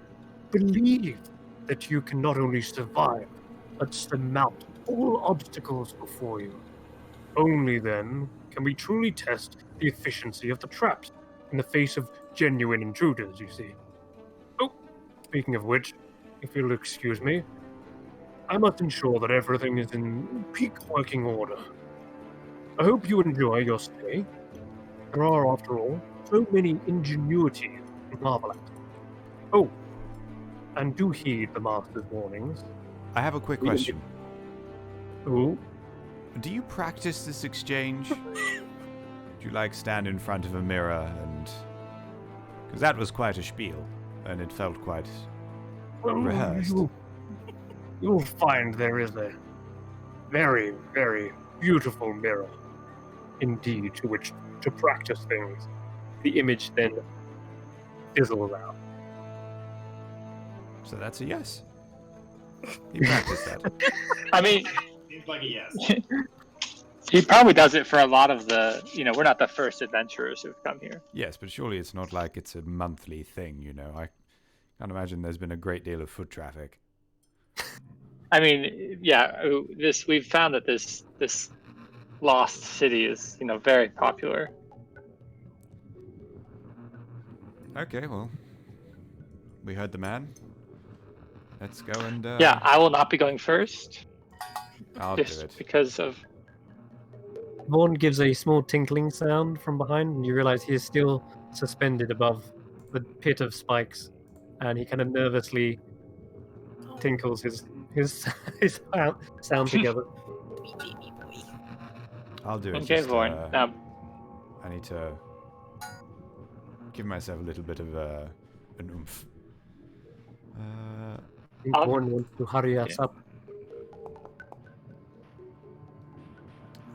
So I cast False Life at 4th level. So that's 7 plus 15 hit points, temporary hit points. Awesome. For one hour. For 1 hour, yeah. Cool. So I have 22 temp hit points. When Jason does it, doubled. you see he kind of like shrivels a bit and starts looking a bit more deathly. His skin goes even more pale. He goes, "Don't worry, I'm absolutely fine. Just got to take us on a bit of a ghoulish appearance." So I step around these traps. I like to keep my eye out for any more twists in the trap. Yep, you do so. And as a quick reminder, the long rest you've completed, you -1 health as well from that. I think you did. I'm trying to remember though, just for sure. Should be on 29. You were at 20. You were at 29. You're 29. at 28. I'm at 28. Yeah, that's correct then. One other last thing to note. The whip. You notice that the expended charges have not returned. Oh. Oh well. It seems... You can run an Arcana check if you want. Oh, go on then. Go ahead. 17. 17. You look down the haft of the spine, and one by one, you check each rune. There is one. One has come back, but it is the only one. And that's kind of odd. Normally, you would expected a lot more charges to return to it. And with a 17, you estimate that, given this is a weapon of the Shadowfell, that it only really fully charges within that realm, whereas within in the world of light and the living, it will recharge exponentially slower. Right. Well, Jeffers did good work regardless, so I won't blame him for being a little sleepy. Yeah, it's the one. Yeah, he's sleepy. That's it. Okay. There is 100% a trap there, and you can easily push forward. You step over to this solid ground. I'll just drift forward. Behind Jason. I'd like to peek out around this corridor for any more tripwires or spike holes or... Yeah. Okay. Then, come on, Vaughn. There he goes. Did everyone see the spiked pit trap as well behind you guys? Yes. Yep. Yeah, Try that's why I was moving my character token, because I wanted to look at that. Oh, thank you. Okay. Fun Before fact you- about Very spit pikes, it's actually more efficient to have less spikes. Seems counterintuitive, but you have too many spikes, it creates a surface area, and it stops someone going all the way through. This academy of yours is really covers your bases for Yes, I did archaeology. I did an undergraduate course in punji pits. Love it. They're technically a war crime, you know. Anyway, I'm getting ahead of myself. Hopefully Anything down someone this hallway? finds it. Okay, you come to this intersection. To the left of you is a rusted iron grate set into the corridor's floor. Through its bars, you can probably hear some sort of like water trickling, and with your dark vision, you can just about see a muddy water flowing slowly past. To your right, looks like there is some sort of what's it called, banister, and a lot of darkness beyond that. It kind of opens up to a massive chamber that your dark vision kind of gets about halfway across. In front of you is the yawning, bearded devil's mouth. Beyond that, your dark vision cannot pierce the void inside of its maw. Okay, well, I want to step out the way of this thing. Okay.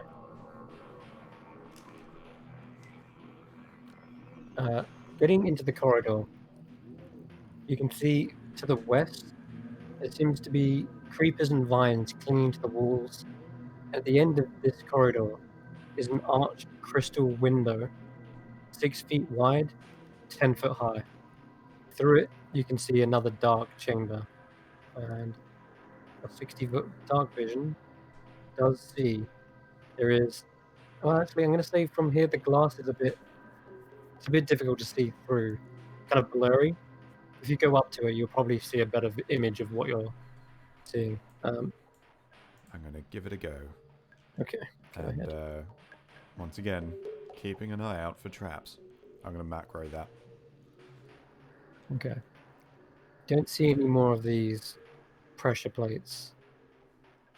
As you get to the top of this grate, yeah, you can see there is muddy water. I try and skip that where possible. Yep, you just skirt around the edge. You come up to this door, or rather not a door, but again, it's a full, thick archway of glass.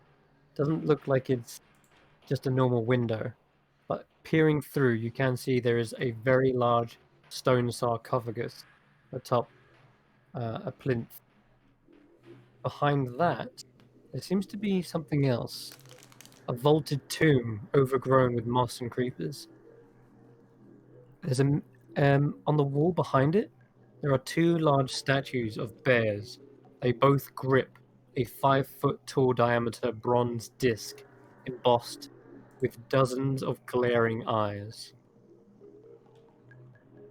Around the room, you can also see 6 desiccated corpses slumping on thrones in niches along the walls. Each corpse is wearing a black mask made of papier-mâché and feathers. And there is an arched crystal window right here, which where you're looking through.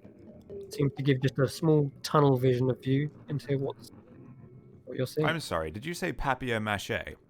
Hey, people are Were they on a budget or something? apparently. Like what did They spent all the money on the door, the pit trap. I do hope this place hasn't peaked, you know. I was expecting some level of grandeur for the book. I don't want to, you know, end up with tic-tac-toe puzzles Oh my god. drawn in felt tip towards the end. Good lord. Oh man. That's the final boss. Is the tic-tac-toe competition. Oh, Chris, what the? I was just trying to give you some save me repeating myself. I'd like to knock on the crystal window. It feels very hardy glass, solid. Doesn't even budge. Yes.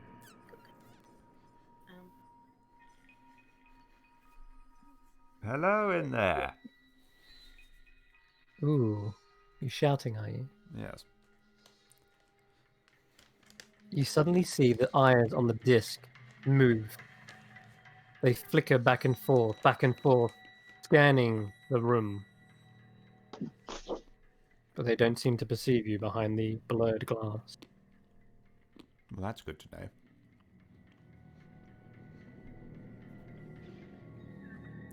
The desiccated bodies don't move an inch. Well, not sure what we can do here, so maybe we try the void corridor.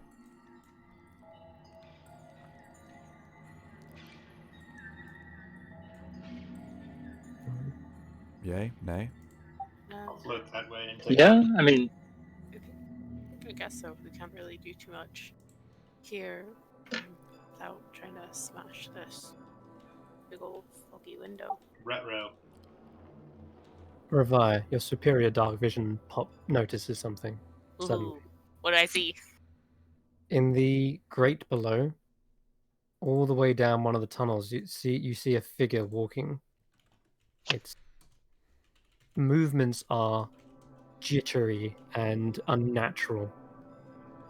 And as it gets to about the underside of the grate, you see the top of its head is a skull-like, well, human skull, but it's got like some sort of thing melded onto the top of its head, like it's kind of been brass or some sort of metal forged onto the top of its skull, and it's in a shape of like a triangle,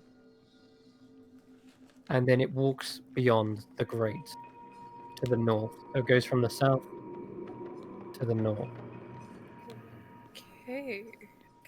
How far down? It doesn't look that far down, actually, considering. Yeah, like I'll say like 8 foot down. Ooh, that's a bit close for comfort. Okay. Yeah, just because you happen to be the last one down there, coming back from that hallway when you see that. Okay. Let's move away from there. Okay. So I will let the party know what I have seen. That there's a Skeletal figure, it looked like. yeah, there's some sort of skeleton with a jazzy triangle on its head milling about at the bottom of that grate, about 8 feet down. It's very dark. Well, Okay. good to know, I guess. Yep, just keeping you updated on what I see. Good. The vault beyond is rather large. Jason, you've got dark vision again, so you do see something moving. I do. A grand staircase opens up ahead, 50 foot across and plunging into darkness below. The stone balcony winds around the walls, connecting 4 archways. Other balconies at lower levels are visible below, and there's corridors radiating off in all directions. To the north, a stone staircase descends down to those lower levels. And as you come up to here, you can see a hunched figure suddenly glares up at you, Jason, from the balcony below. It wears a mask that is the replica of the devil face you just saw at the entrance. Without saying a word, it steps out of sight. Looks like we've got a fan. You guys do have the best fans. we have the best. Yeah, speak for I don't yourself. think friends are hags. I just steal things from them. You can speak for yourself. I was chosen by a crocodile god. Keeping an eye out for traps. I make my way down this way. Okay. My way. Roll me a perception check. Oh, right. My bad. Yes, in combat. Whoops. 24. Yeah, thanks. 24. Okay. Did you get a better angle of the lower levels? There seems to be a plaque on the lower level. A bit too distant to see from here, but you can tell it sticks out because it seems to be made of a metal. It's just reflecting maybe the last glimmer of light from the previous hallway. But that's quite far down. I'm going to ping it like over here, but on the lower level. And as you come up to here, Jason, you don't seem to see any traps along the stairs or any pressure plates. You look up above you, and the ceiling is quite vaulted. In fact, I'm going to give you some artwork down here, just to give you a better idea. Zoom in on that. Don't like that.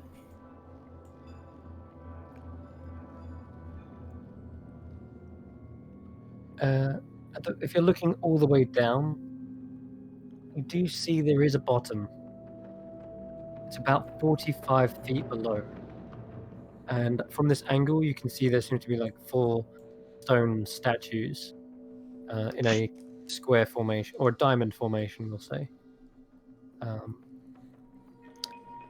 As you look back up, the hallway to the north, again, don't really see any pressure plates or any niches in the walls that might be arrows or anything like that, or darts. It looks pretty clear to the north.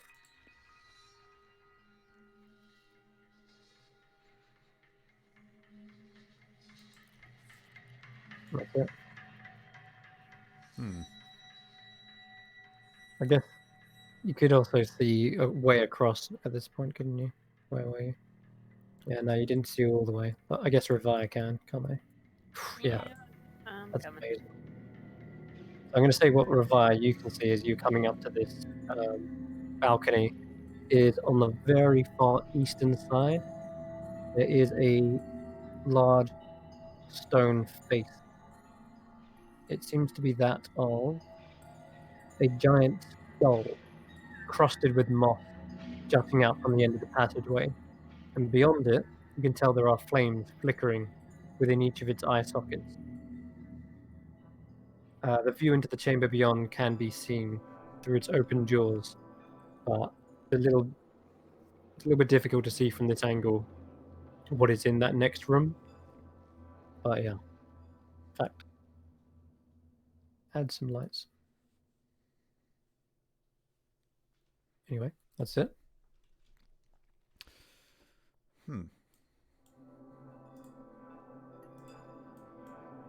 So, north or east?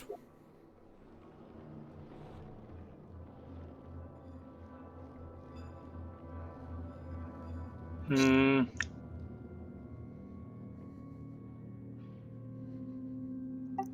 mean, Where did we see that creature? Was it over here? It was on a balcony below. So yeah, you're pinging right. Okay, It was a level below you guys. but it was below. Okay. Yeah. Maybe north then?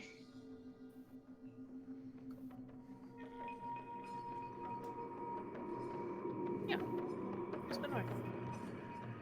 Okay then. All right, so you head up the passageway. Vaughn looks like he is quite quite big for this balcony. He's going to have to try and squeeze along it or sidle along it. But it took him long enough just to get past those pressure plates without setting anything off. Okay, It Justin. was mostly. I mean, I'm pretty okay with Vorn taking the dart damage because he's immune to poison and he regenerates. Absolutely. So if you'd like to move So the if you- tokens, go right ahead.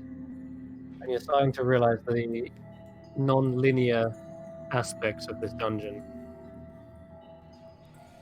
You go wherever you choose. So, Very dark in this corridor, Justin. Any checks to make to see traps would be a flat roll at this point. I think Carrick doesn't have dark vision, so he'd light up a coin and hold it in his mage hand. Okay. And wasn't that one of the warnings? Was don't be in the there's something about the darkness. In darkness, it hides. Okay, so maybe we don't want to be in the dark ever, except for you, Ravaya, of course. So do you shed light in a 40-foot radius? 20 is bright, 40 is dim? Yeah. Okay, then that should be set up already on your token, actually. I think it is. Yeah. Okay. Cool. I kind of guessed as much when you would when. Yeah, I mean, I'm not gonna want to be blind. No. So that's all good. That's all set up already. Igna's the only one without much light. Yeah. You don't have any vision. I'm just blindly following them. That's cool. As long as you stay near Carrick, you should still have vision on the map. Yeah, I'm just I'm using my own mage hand to like push me along as I'm levitating. Okay. You push forward. That's so good. EQ is right behind you, Carrick. Vaughn sidles along. Please, just gently. Okay. Yes, and another corridor leads all the way westward. There's, let's see, from there you can tell it does open up. There's another chamber beyond. with Carrick's light, do I have my advantage back on Dungeon Delver? I'll say if he is moving his hand up, then yeah, I'll say Yeah. you can check. 19. Doesn't seem to be any traps, pressure plates, or anything of the sorts. At least for the next 60 foot of which you can see. There seem to be small like indents on the wall here. Is that? Those indents, I'll say that you get to about the indent point and you can hear running water, muffled, Okay. below. And just in case you missed it, I ritual cast water breathing while we were in the tent. Oh, okay, right. Oh yeah, and at this point you summon back Rufus as well. Let me grab him for you. I'd like to desummon and resummon him as a bat. Okay. Can do that. Floofus. Floofus is back. Bring it back will take- Floofus. Floofus. It will take another 10 minutes to do that though, I believe. I to think recall. resummoning, you can desummon and resummon them as an action each, so I checked on that actually, Sage advice, because my other players were wondering. It is still 10 minutes, and it still uses the components as well. oh, that's Oh. annoying. Yeah, Okay, never mind then. you can do it if you like. I'm just letting you know it does cost you 10 gold of incense and 10 minutes of time. I don't think I've got the money to keep that up. Okay. Do you want to keep him as an owl then? Yes, yeah. All right. He'll sit on your shoulder, On this jacket? You're insane? Sit on my head. All right, no problem. At this point, let me just check where you are. 60 foot of dark vision. Yeah, no, you can see it still opens up further and further.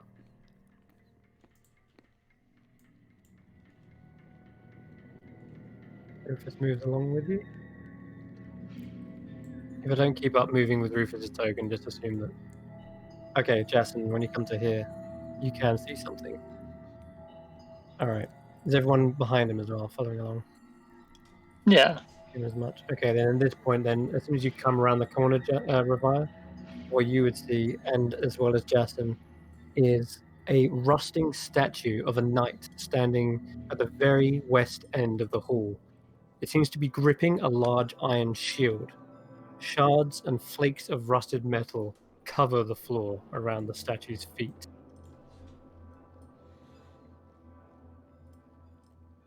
Over. That's an awful lot of shards. I'm guessing this statue moves.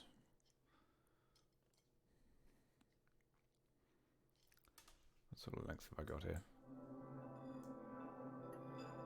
Not quite. I'd like to check the room for traps.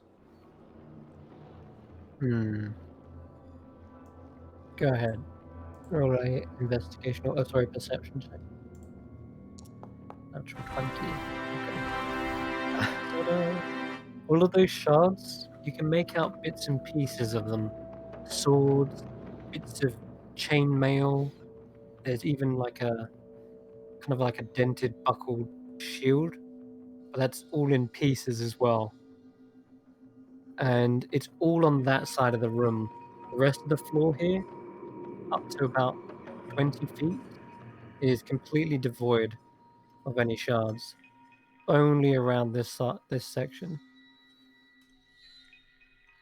You can see small scrape marks across the floor, leading up to that wall. Across the floor. So yes, I am guessing that this statue is moved and replaced. I take a couple of steps forward. Okay. Oopsie doodle. You feel something on your person move. You look down to your you look down to your rapier and you see that it has started to bend forward. And I need you to make me an athletics check. Ooh. Not my strong suit. 6. The rapier slips from your belt out of the sheath, flies straight towards the statue, slamming into it, and disintegrates the rapier into pieces. Whoa. Vorn? They're back. You're not wearing your monocle, are you? Is that pocketed away at the moment? I think that kind of got merged into my eye. Okay, My right. eye is my new arcane focus. That's true. Let me just think of anything else that you would be carrying. The gold amulet of Unk, that was given back to you. Yep. Okay, that flies from your neck, just snaps from it. Do you try to grab it? No. What else? Does it work on adamantine? Actually, let me just check. Metal. Are you wearing adamantine armor? I've got a chain whip. Oh god. Okay. Roll. Oof. Hold on. No. Well, Jeffers is made of bone, so... You're not wielding it right now, are you? No. Okay. It's sort of like coiled up on my back. Okay. It's on your back. Oh god. Okay. I'm sorry then. As part of that athletics check, you feel the pull pulling you forward, pushing you. You don't have the time to sort of like stop it, and you are slammed into the statue. You take 1d6 point of bludgeoning damage. Ow. It is, it's not as bad as what you think, but it has like pushed you across the ground. You see Jason's back heels are trying to dig into the floor, and similarly leaving like scrape marks and scuff marks. You have hit the side of the shield with a thud. Oh, for every 10 foot you moved, my bad. So that was 1, Oh shit. 2. I'd gotten within Three. 30 feet to use Okay, mage so I'll hand, roll I another. was- I'll roll another 2d6. So the full damage is. Why can't I make a space? Oops. You take an extra 5 points of bludgeoning damage then. So 7 in total, as you're basically like face to face with this shield right up in your face. Force life coming in clutch. Mm-hmm. That would have been a significant chunk of my health. Okay. Ow! Okay. So. The shield whip is also similarly disintegrated, I'm afraid. Okay. Is my magical The stuff adamantine okay? one is? The adamantine one is. Let me check. 10 magic.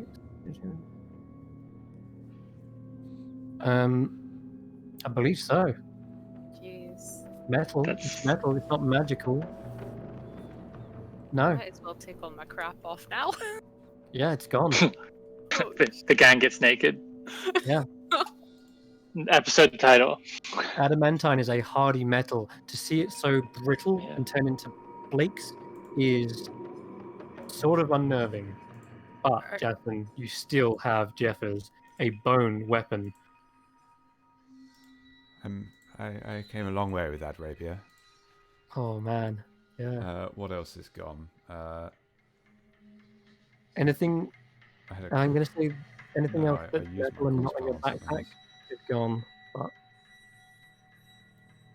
So, no, I think maybe you want to try, like, blowing up the statue?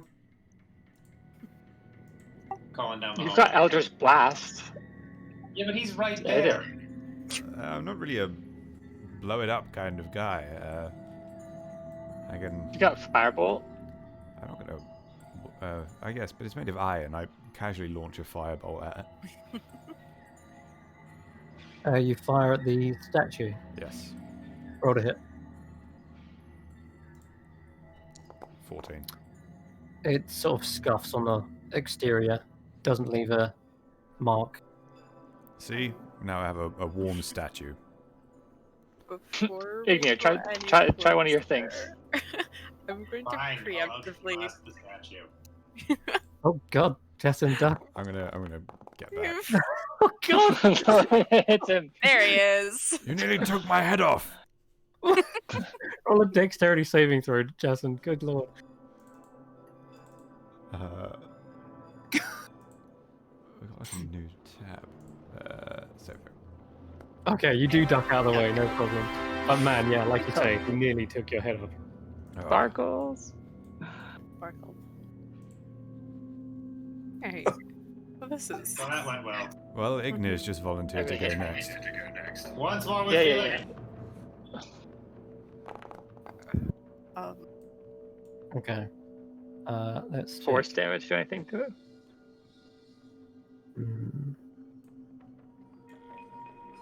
You hit it, and you do see that the statue and shield are either chipped and buckled slightly from the impact. Does the statue count as a creature? I guess not really, huh?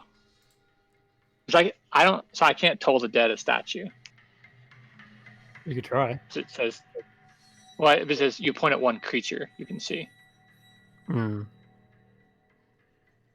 Okay. It's not then. a creature, really. No, it Yeah. won't work. It's a wisdom save thing, but it's yeah. Yeah, it's a large object. I am not very offensive without that for cantrips. If I just do this a couple more times, do we think it's gonna do anything to this, or? Well, Yeah. knowing how you roll for damage, then it might take us a while, but Wait, Yeah, laugh it up, dude without a weapon. I have a Oh. weapon. Okay. That's just all. Launch 2 more. Ooh, 12 Okay. points. I bet Arscrack is shivering in his top coffin. 13, damn it. Okay, 13 points of damage, and at this point, you do hear a voice and says, The flaw in the design, perhaps. We'll have to rethink the whole trap. Oh. Is he really going to commentate this? Oh my god, he's I like pipe up. watching us on the security cams. I pipe up. Can you hear us? There's no response. If so, that papier-mâché is tacky and awful. It's like an escape room. Go ask him for clues. Yeah, keep smashing it. Please do not cause any more damage that seems necessary. Oh, Jesus! Sorry. These things take time to fix, you know. Too bad, because I roll another natural one. God damn it. Well, I hope Justin's got fully out of the way at this point. Yeah, I'm sitting Yeah, down. yeah. Okay, good. I'm In sitting that down, case, like, casually throwing firebolts. Ignite, I'd like you to roll me as athletics check with disadvantage, because you're wearing armor, aren't you? I was just doing that. I thought that's outside of 30 feet. 30 feet? What did I say about 30 feet? I didn't say anything about 30 feet. Oh, it just seemed Hey, like did- Jason was a lot closer when it triggered. Otherwise, I would never have gotten that close. That's Because he true. was right where his This- cursor was. Right, but you're wearing a lot of metal, and he moved to that square in one movement, so I think you did anyway. Regardless, I'm just gonna have you roll one with disadvantage because you are on the very cusp. It seems as though as you're destroying it, perhaps this magical effect is getting worse. Nope. Disadvantage. I hit the wrong button, so it's a 7. Okay, everyone, including Jason, you see Ignir about to slide forward. In fact, Can you're I try and, levitating. like, nap him with my whip?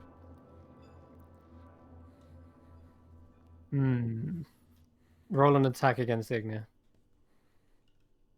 If you hit him, you can get him. Sorry, lad.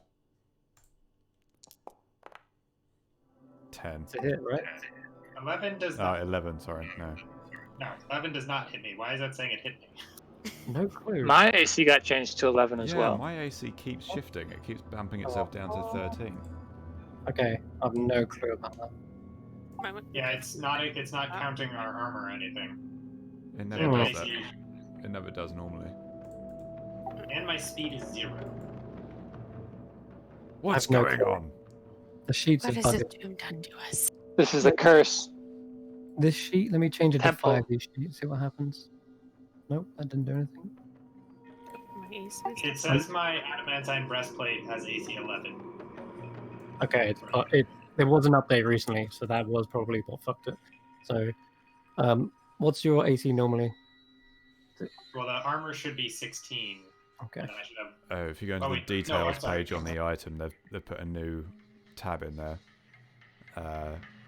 Armor class, max dexterity modifier. So clearly now they are taking into account all that stuff. Okay. Which is good, ultimately, because it's, but... All right, that's what so it is. this is what is about to happen. Don't type anything to the chat real quick. So far, you've done 2, 5, you've done 7, 15, 20. Did you launch a fireball as well? Yes. Definitely. Bolt, Add not ball. That's 27 in total. Because you did hit it with the 19. And 27 damage is what I've counted. So, Ignir, as you fly towards this thing, you feel yourself getting pulled into the darkness beyond. And I'll let you roll one last round of... or you can have just whatever you want as an attack. It is your action as you fly towards this thing. If you can destroy it before you get to it, I'll let you off. Oh, there's a crit there. A whopping 14 points of damage. 14. Okay. The thing has AC of... God, where is it? 23 and 29 obviously hits. But let me just scroll down to it. How do we get off the page? Okay, to 8. Yeah, as you fire forwards, blasting this thing, I'm still going to roll for your bludgeoning damage. which is 3d6. So you do take 8 points of bludgeoning damage, but as you fire the last Eldritch Blast towards it, you see the entire statue shatter into pieces, and you just get caught in the rubble as this thing almost topples and lands on you. The shield is dented and busted away. I'd call that a success. Ow. It had 40 hit points. Well, Wow. I guess in the future we need to know blast first and ask questions later. You'll all You see notice at this point, Yasin kind of brings out a notebook occasionally and like makes a little anecdotal note of what happened. Gotcha. Oh boy, that was kind of close. Wow. That would be such a bad day. I'd be fucking useless. Like, all your arrowheads would be gone, Revia. Right. Just in case we run into one of these things again, or there's something similar, I'm going to take off my earrings Oh no. because they're weighty gold tusks and tuck them into my backpack because I don't want my earlobes ripped in half or to lose them because I've had that shit since the beginning. Good shout. Man. EQ says, "This is why all I carry is a staff on my back." Look, Iku, Yes, you're so no virtual. need to brag. This tomb is really bringing out the worst in you, Ignar. You're very sassy today. I just got hurled across a room. Well, you're fine, aren't you? And you still have your weapons. So you're It okay. stings. Yeah, what weapon are you using, Ignir? Are you back to the Back to the sword? Yeah, the sword's better than the spear. But the spear is a great one-time use item. That's true. But I have a feeling that it would suffer the similar recovery issues of Jason's whip. Well, we'll see. Oh, all of our money got wiped out too. Oh fuck! Did it? I mean, I don't think that really matters because what do we really need money for down here? But like, all my money's gone. You No, say that, I- but Is it I only have stuff mine. that hit the? Oh no, my money's still there. Yeah, I still have Oh. mine. okay. Okay, It's all your money. I lost my money. My money disappeared in the statue. It's fine. Probably did. You dust yourself off, Ignir. You got all these flakes of metal and dented shield over you, but you come clean after getting to your feet. And you can see there is a corridor to the north and south. You haven't got any dark vision. Okay, Carrick illuminates. Above is a small fountain of water. And it seems to be crusted with moss and rising from the middle of the room in a circular chamber. And there are 3 marble maidens standing in the fountain holding pitchers out from which the water flows. Yeah, there's gonna be nothing good that comes out of that. Like, yeah, Well, last time we were I near can it, make but- water. And to the south, it looks like a 20-foot corridor, completely just devoid of anything. Just looks like a dead end. I'm going to look in there for secret doors. Roll with advantage. This is going to come in super useful. I'm gonna investigate. Okay. 20. Dirty You 20. see 2 secret doors. Ooh. One directly to the east, and one at the very south, at the back of the dead end. Well, there's secret doors here. I knock on one with my not with knock spell, just mage hand. You definitely hear a hollow thud, but it's quite muffled because they are made of stone, so it's not like echoey. But I will say that the sound does travel downwards from this door, whereas the sound on this door, woo, hello, it does sound like it's back up against something, and it from working out just the general layout of this place, I reckon it actually kind of backs up into one of those rooms you saw earlier. So that's something. Secret doors everywhere. Good luck I'd like to finding it. give him a push with the mage hand. Okay. See here. Hmm.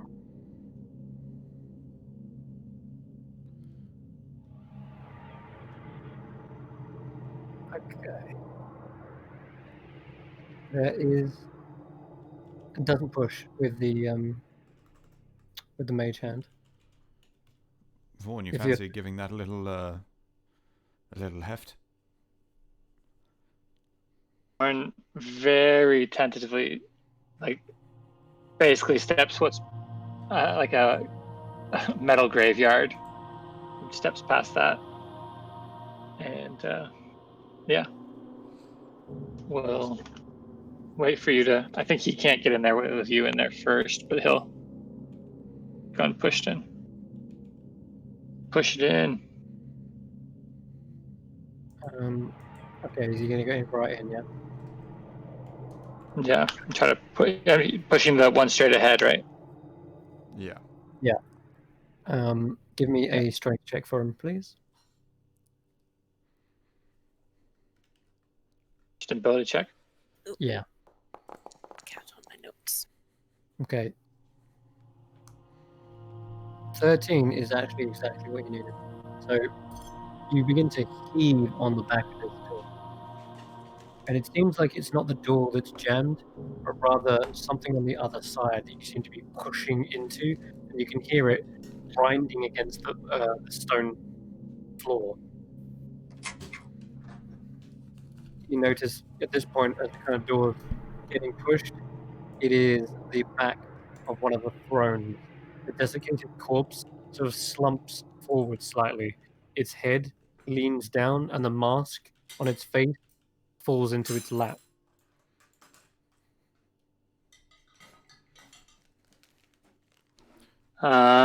Seems So like a optional thing, but we could go check it out. yeah, we should find out what's up with this. Just do bear in mind that mirror was looking around earlier. The bronze disc, it had eyes on it that was like scanning the room. Do we think that? Okay, so the warning mentioned something about masks, and there's masks in here, right? Don't said- master be seen.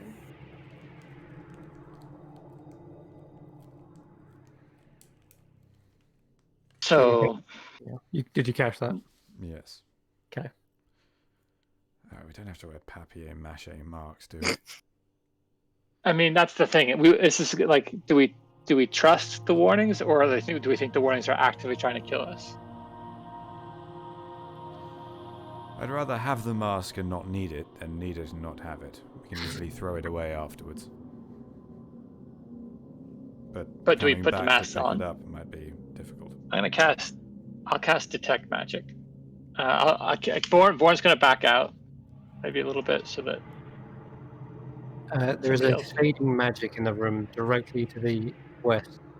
It is falling apart, as if the magic on it is broken. That is coming from the statue.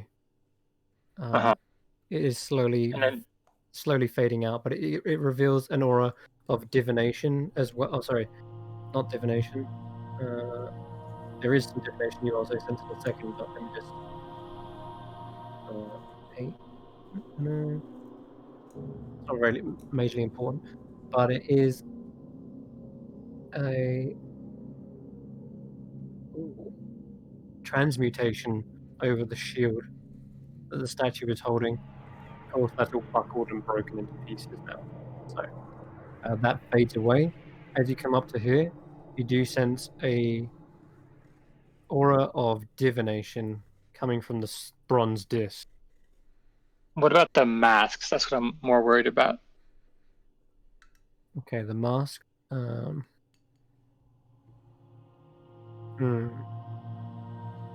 Doesn't appear to be. Okay, I feel much better about that. I just didn't want to put on a mask that's gonna like have like some kind of enchantment on it. No such thing on it. Cool. I'll Um, mage hand a mask. I will say, lastly, there is a aura on the sarcophagus lid.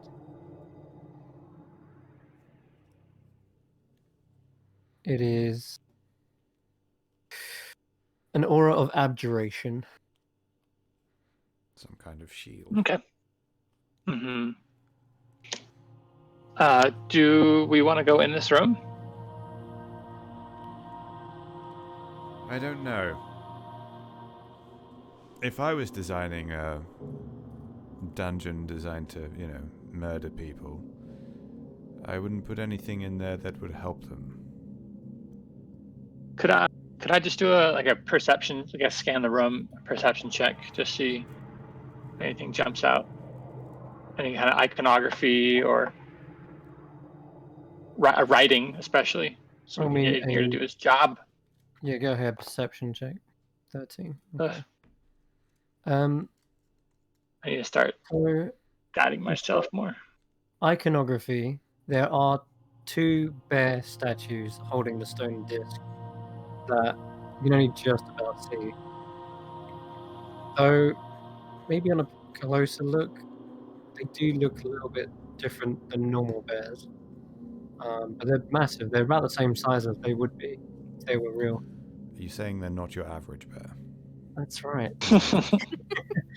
Indeed. What else? You can tell that all 6 of these desiccated bodies have masks on their head, except the one you just pushed forward. They have weapons as well. Now that you're looking at the back of one, sheathed in its side is a scimitar. There's also a quiver of arrows and a longbow on their back. As for the sarcophagus, there is a lid that seems to have a depiction on it as well. I'm going to say from this angle you can't quite tell because it's raised on the plinth. I'm gonna put that mask on. Okay. So do you lean forward and try to grab it there, or you use? I was gonna mage hand. Okay. So you mage hand it. I don't know if it matters. It's an invisible mage hand. I don't know if that matters. Interesting. Okay. You do see a bunch of the eyes suddenly dart towards where your mage hand is pulling the mask, but it only sees the mask hover up into the air, float towards the corridor, and places it upon your face. It smells of decayed, mummified flesh. I'll cast Prestidigitation to make it have a lemony zing to it. Dragonbait would approve. Would he? Okay. Is he alive? We don't know. Actually, yeah. If they killed that T-Rex, would that Hexblade's curse? The Hexblade's curse goes off as if before its elated time, right? Before the elapsed time. Ignir heals a little bit, and we know that Dragonbait didn't die, or he might have, but also the T-Rex died. Maybe he choked on Dragonbait. Does Ignir heal? He does, yeah. Okay, go ahead. For 14. Nice. It's just as you're brushing off the last flakes of metal as when you feel that lovely healing. Oh no! Don't die. There you go. All right. Carrick looks at the group and asks, and just I know I'm keeping a tally, and I've already triggered 1 trap today, but should I go? I'm very curious about what's in this room. Yeah, I mean, that's what I'm here for. Okay, Carrick will aside from step into the room the very whatnot. tentatively, and Vorn will be just right within, kind of close. I guess I would have also Not inside, but safe. What was that, Ignit? I was just gonna say I would have let people know that they apparently killed the T-Rex, so somehow Artis Simba didn't die. Maybe the T-Rex fell off a cliff or something. Probably. Maybe with Maybe artists. it chose- It died of old age just then. Kind of like he's gonna do now. Bazing. I will admit, you guys did do plenty of work on that thing before it left. It was bloody, it was bad, badly injured. As soon as you enter into the chamber, Gareth, you have to kind of get around this throne, which is a little bit difficult, but you have to climb up over the backing of it. You land on your feet, and as you do, all of the eyes on the bronze disc dart around the room, and they focus in on you for a moment.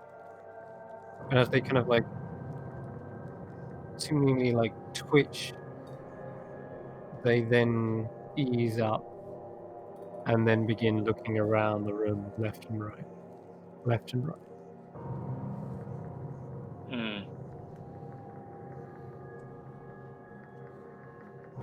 Yeah, I don't think it. Ooh, I mean, I don't want to test this, but I feel like if the mask is maybe helping, I don't know what it would do. I just want to check out what's on the sarcophagus. Okay, you come up to the sarcophagus. Yeah, I'm not going to touch the deed. I just want to get to a point where I can kind of see the engravings I couldn't see before. Okay. There is the clear depictions of Obolaka, the Zorbo.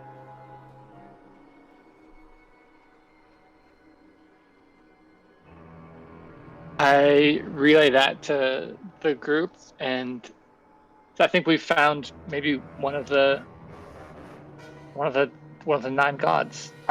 What did the bachelor want with these? He He wants said to they were free them? encounter. My kin. Oh, They are. there he is. No. Wait, don't step in here without a mask. Uh-oh. Jason, suddenly an urge fills your essence, pushing you forward, as if this must be one of my friends. Oh. And you hear the voice say, Free him! Free him now! Hold your Jason, horses. Jason pushes into the room. Suddenly, all the bronze eyes turn Get out, and get out. fixate on Jason. I And can't. at that point, you suddenly see the desiccated corpses Ah, come yeah. to life. And at that point, we're going to go for a quick break. Oh boy. The crocodile fucked me. Oh goodness. Well, you did that of your own volition, but you know what, Jason? Because you did that. Oh, I thought Chris Oh, moved I you in didn't there. actually. No, that was all Connor. So I'm going to say, have an inspiration for doing that because you did play into what you believe your ideal is. So I'll take it. I'm honestly that's the kind of reward I'm going to give if you do play into your flaw. We'll be right back. We'll take a short break. Get ready for the next combat because these corpses have rose up. Their masks kind of looking around the room. They spot you and draw their scimitars. We'll be right back. So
Welcome back.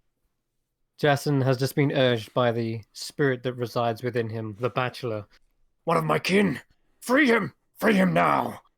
As soon as Jason enters into the room without a mask, the bronze eyes stare upon him, widen, fixating, and all of the skeletal remains of the 6 corpses rise up, draw swords, and we are in combat. So, at the top of the round, Iku rushes around the side, sees what's going down. Ah, here we go! And is going to cast Bless on Carrot, Revire, and Jess. And it's Revire's go. My go. Fantastic. I will just. Get in there, do your worst. Oh no. Oh. I'm going to say this creature's got a lot of cover from the stone throne, kind of blocks him, Yeah. but you can take a shot. Or you could even try to arc one over to the one at the back. Is that... Oh yeah, I can see that guy. Yeah, he's got less cover. You're in the darkness, probably back there. Is it dark? If I'm down, Carrick, you exude. but I'm down behind. Yeah, Yes. you do, don't you? Yeah, I'll say you're invisible. Heck yeah. Pew. Damn. Okay. Damn, I do. save some good dice for the rest of us. That's only one. It's getting hit in the chest. And it pierces his leathery armor. Cool. Let's go again.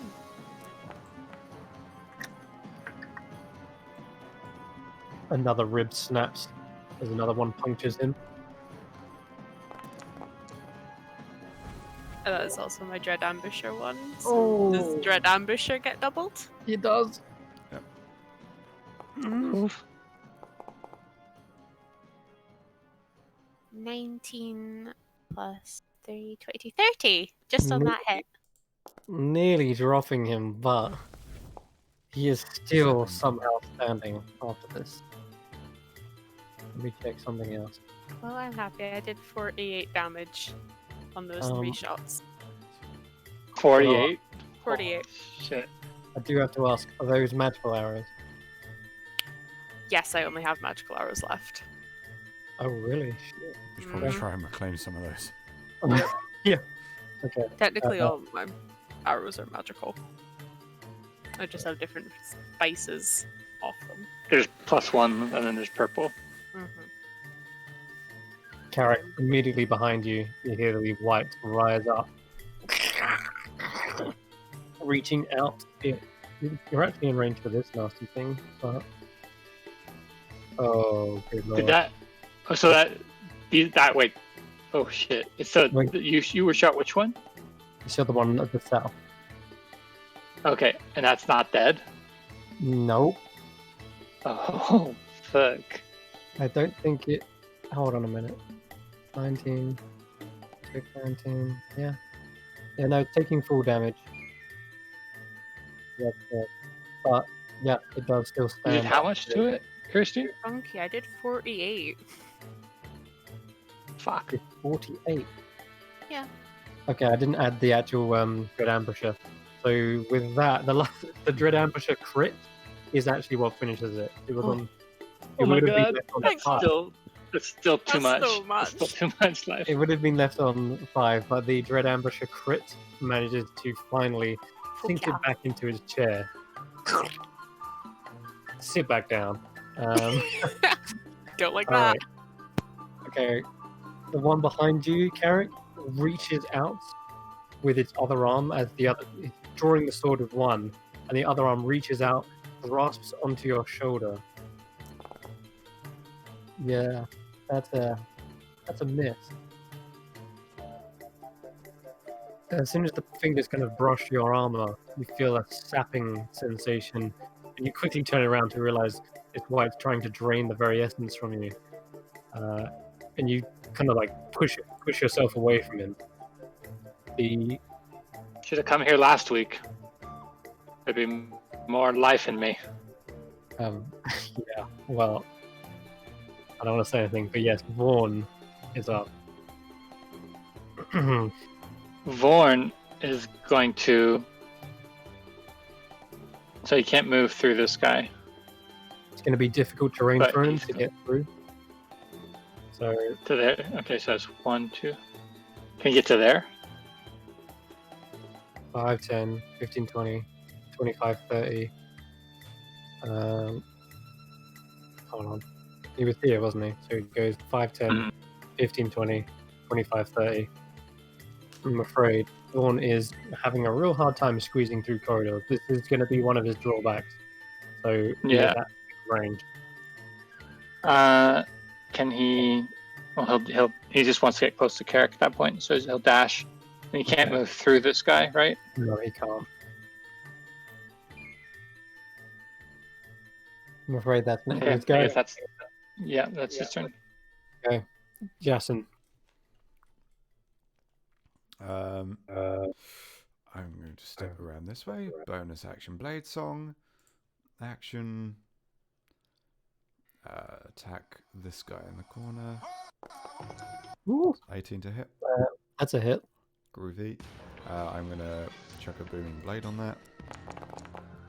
So he takes another 7 damage and then 10 if he moves. And then Yep. second attack. It's a miss. That's a miss. Okay, yeah. He stood up just in time to kind of parry the last whip. Oof. Oh, slashing. You rolled 2 4s, that's why, man. I was like, that's a lot for the whip. And I was like, yeah, max damage, that's why. Okay.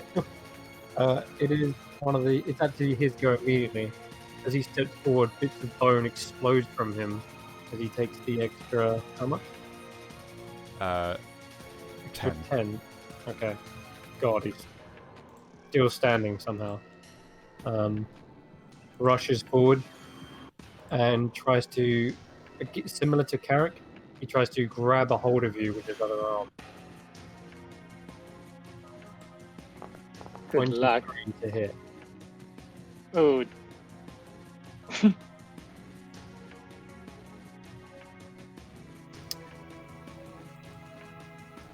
Are you casting shield or is this hitting? Oh, question. very sorry. No, I'm not going to take that. It often comes with awful carriers, so yeah, I'm going to cast shield. Yeah, it does. Okay. how would that work with? I'm curious. Oh, for another time. I should really give How you would Life Drain work with temporary hit points? better question is how it works with the death curse.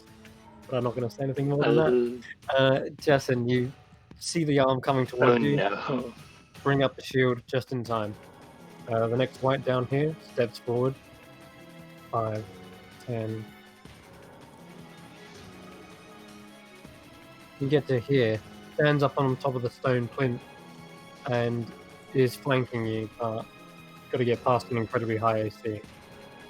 They don't know that. My AC No. is actually 26. Okay. I'm just trying to fix it at the minute.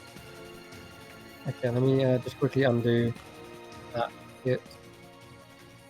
There we go. Shouldn't have taken any damage. Alright. The next white. 5, 10. Go around this way.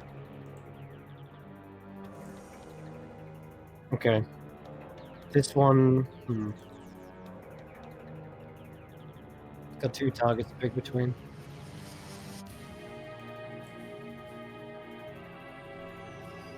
One second, guys.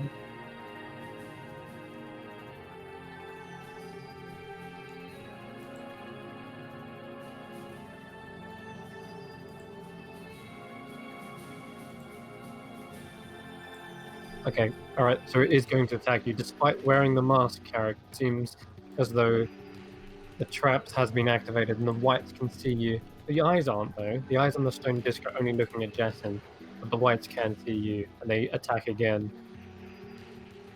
Gonna go with a life drain. 12 misses. Even with flanking, 14 is still miss. Okay. There's one last white here. before Igneous go. The last white here gets up. 10, 15. It's getting crowded over there, so this one's going to instead draw his longbow and fire down the tunnel. It's going to fire down the tunnel towards you, Revi, but you do have half cover. So. I'm invisible. Oh yeah, you're not even visible. My bad. Okay. Sorry, I have a No, mouthful that's of fine. food, but I'm I'll invisible. go with. I'm gonna go with Carrick instead then. I'm invisible. Yep. Thanks for reminding me. 21 to hit this time, Carrick. Womp. That'll hit.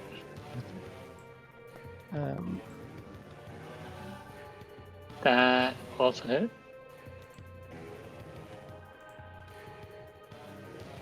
Not nothing.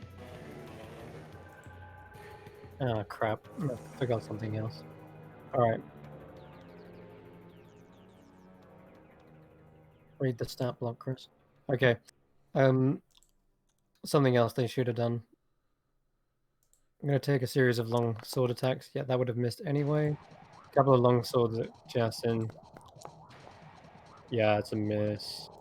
And one last long sword at. Okay. 24. So another 21 against you, Carrick would have hit. Where are Right. these ones? These are like it's like a multi-attack thing. Yeah, I forgot they had multi-attack, so they would have tried to life drain you, then swing a sword as well. But only one of them. Oh, they can do both. They can, yeah. Wow. In place of a long sword attack. So That's pretty sweet. okay, the one that was just flanking you did get a clean hit in for 4 points of slashing. That's ending all their turns there. Igne, you're up. Well, I guess I can't really see any of what's going on. Nope. Can I even see the white in front of? If I you- move, can I- Yeah, if you move to like there, you can see this because Carrick is emitting light. But I can't see. I guess I would see that there are a couple whites around them. Yep, you can see 3 of them in total. One of them has a lot of cover though from being next to the stone throne. Is this an oh shit moment? It definitely looks Okay. like it. I think we're okay. Okay, then I will just, because I can't get any closer, I'll just hit the one in front of Born with 2 Eldritch Blasts. Okay. Roll a hit. Even with some cover, like that's still a hit. 14 is gonna be a miss with the 14 though.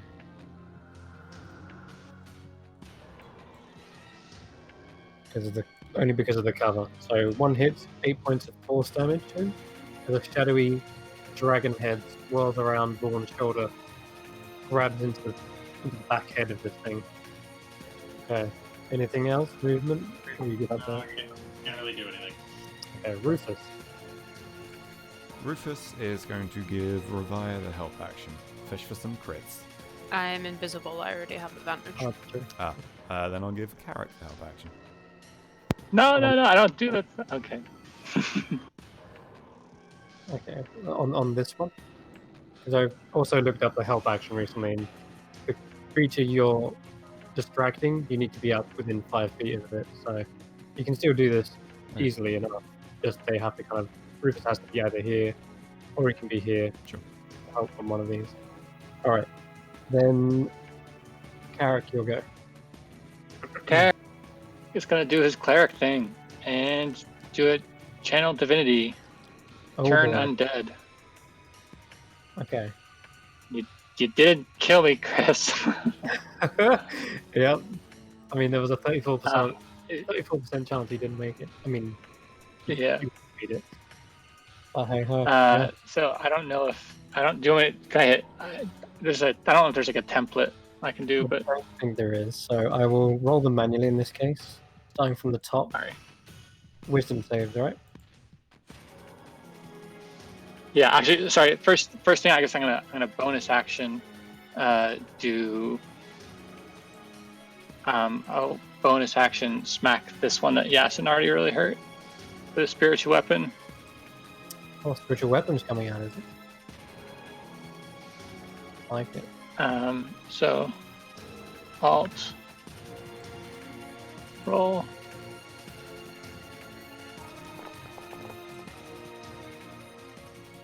Let me put down your book.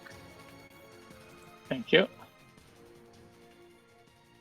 And he's getting hit for 12 points of force. Nice. So am I. Oh my god. That. It hit me. Oh no. Okay. Oh, sorry. Ah. Can you? I didn't mean to put down that template. It just went down.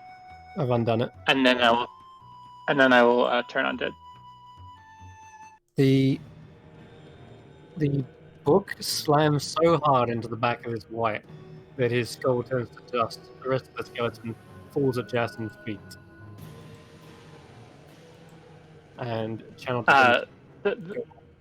The book like turns a page and just says next chapter. Wisdom saves. Let's go. 1 Ooh. natural 20. That's the one above you.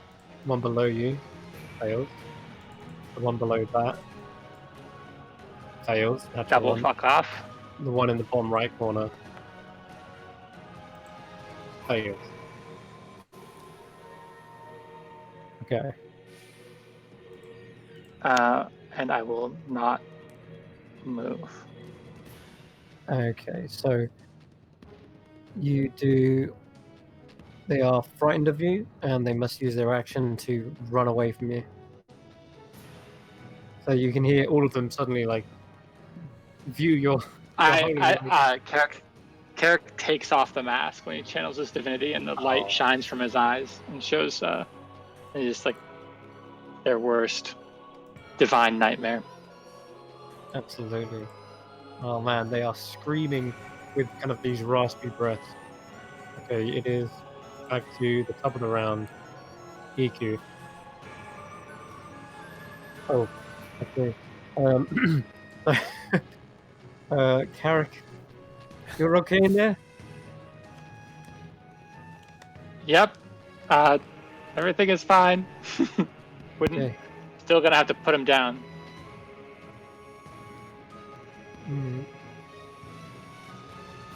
Can't get to you. Vaughn is still on the way. So, for this moment, he will just turn into coatl form. That'll be her turn. Revive. Okay. Let's just shoot the guy in front of Carrick. I know he has cover, but I've got advantage, so why the heck not? Oh yeah. Dirty 20s. Yep, clean hits, I think. Yep, even with the cover. Ignore that last one. I don't get 3 hits. I got excited. Just 23 damage. We're gonna do that real quick.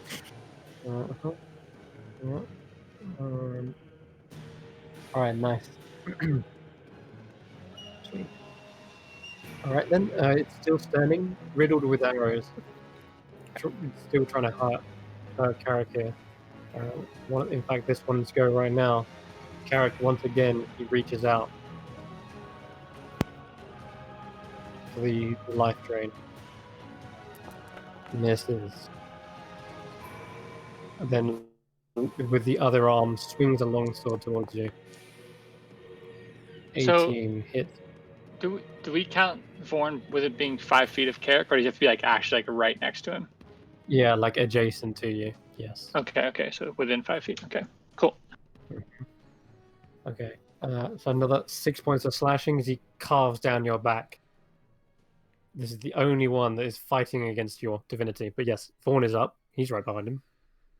He's not taking kindly to what he's doing to his. Yeah, Vorn's gonna untarget Yasin and roll. Thanks, Big Red. Oh, I didn't mean to do. Oh, that's not how that works. It's a fist. He's got it. Crunch goes the head of this white. As Vaughn pushes his fist together, falls to the ground, headless. Oh, I missed him so much.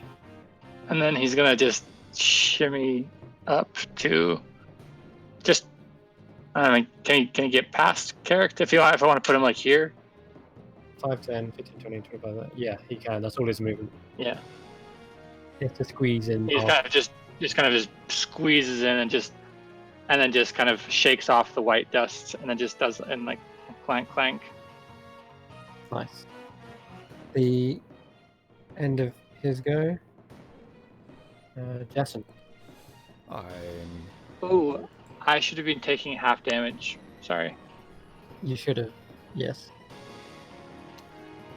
I'll do that math. Yeah, I'll let you figure that out. Yeah. Jason. I take a step back. He can have an opportunity attack if he wants it. He can't. Okay. He's running. Oh, this one. They are all feared. They're all Oh. weird. In which case, I probably shouldn't hit them then, should I? Well, just focus fire. Okay, well, I'll get the one next to you with a pop. And now he's no longer feared. 10 points. Nice. And then that plus that. So 17, 24, and then if he moves, he's taking another 10. Understood. Okay. At the moment you hit him with this whip is the moment when he steals himself, turns back to you, and he seems to overcome his fear. This one, however, runs off into the corner. Actually, you know where he goes? Rushes over to the back of this throne. Looks like he's trying to climb over the top of it. That's going to end his go. This white in the corner. Oof. Oh wait, no, we got this one first. Okay.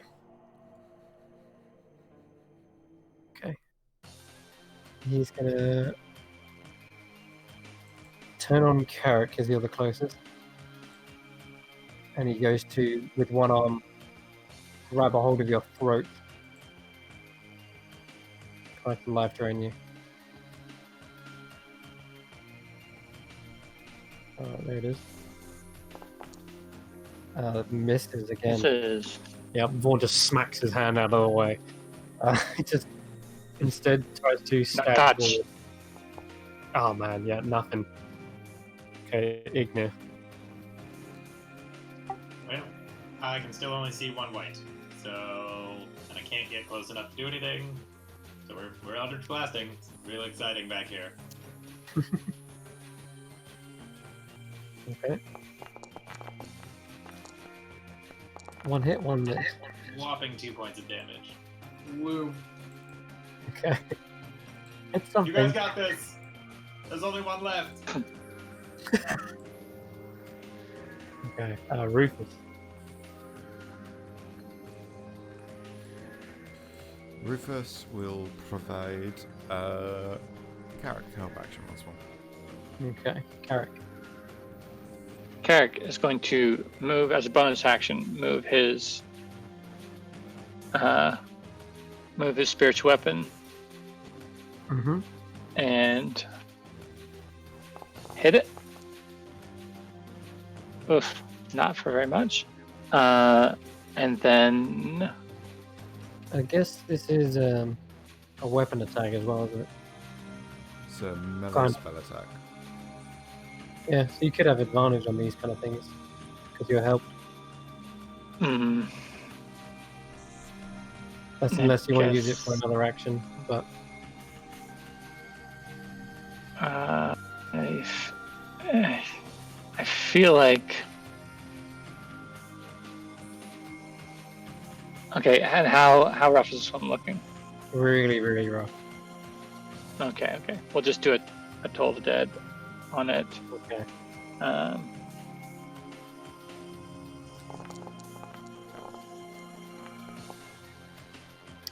It fails, and even with resistance, holy crap.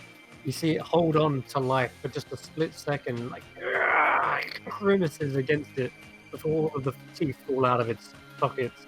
The eyes roll back, the hair falls away, and the body just collapses into ash and dust.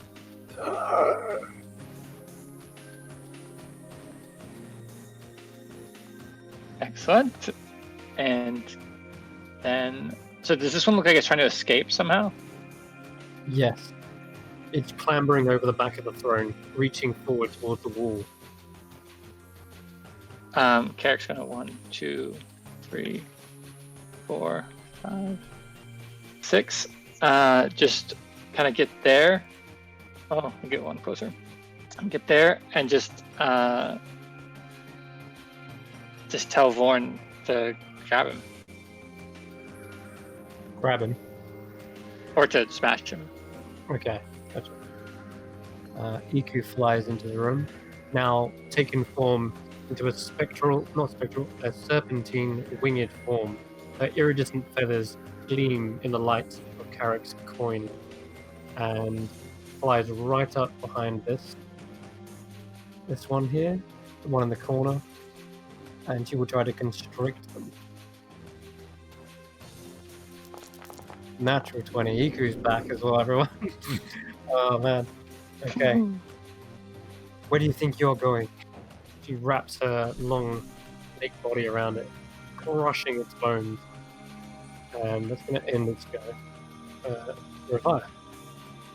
Cool. I'm gonna scooch up a wee bit, but I'll stay in this corridor because dark. And we'll just Igmir's just standing alone in the dark. yeah, he'll be fine. And we'll just shoot the guy that's trying to scramble over the thing because he's right in front of me. Mhm. 23 and 24 for 24. Let's have a look at his health. Yeah, he's looking bloody. And by blood, I mean bony, dust. Crumbly. Crumbly, thank you. Yeah, that's me. Okay, Vaughn.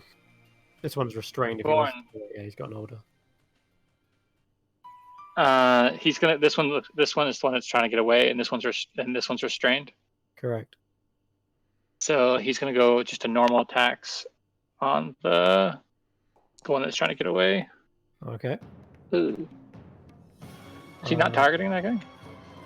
That's a miss anyway, regardless. Yeah. he's Not targeting. That is a hit. Oh, I hit attack, not roll. Sorry. 9 to I believe. Okay. Bringing him, trying to grab him, and are you trying to grab him, or are you just punching him in the back? No, he's just trying to smash him. Okay, cool. That's fine then. He's no longer feared. Turns around, sort of like moans in his face. Jason. And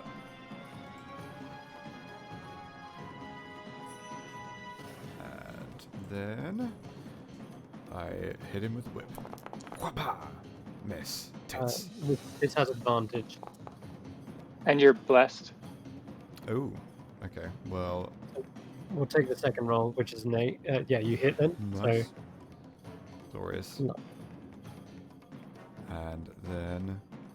Oh wait, sorry, you're hitting this one, or am I Yes. Yeah. bad?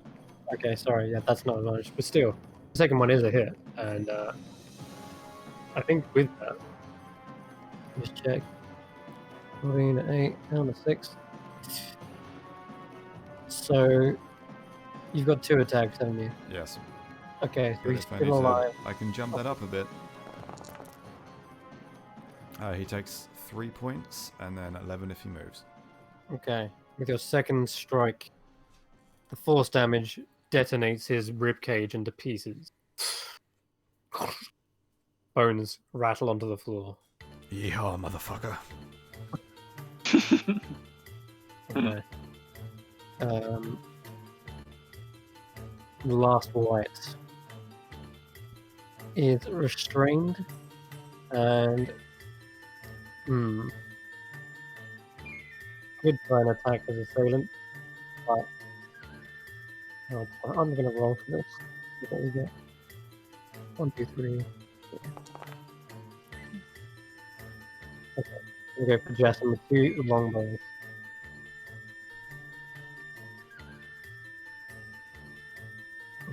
Maybe that does it up. We'll see. gonna roll damn high, that's for sure. It's a disadvantage as well. What am I talking about? Yeah, let's undo that. Well, 221. They both hit. Okay, so only one hit because this is just disadvantage. I forgot to roll. The next shot is 16. Yes. So misses as well, right? Yes. So you only took 4 points of piercing that turn. So you should be on 24, yeah? Okay, good. Yes. Excellent. All right, that's going to end its probably its last go. Oh, Ignir. I'm gonna like stumble my way through the dark towards the far light.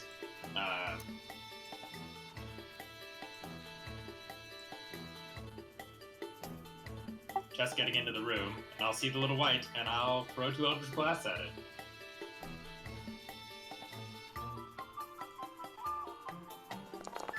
Nine. With advantage.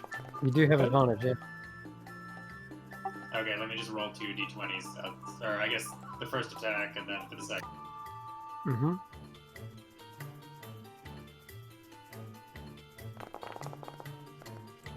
Okay, so they're all hit. Nothing exciting.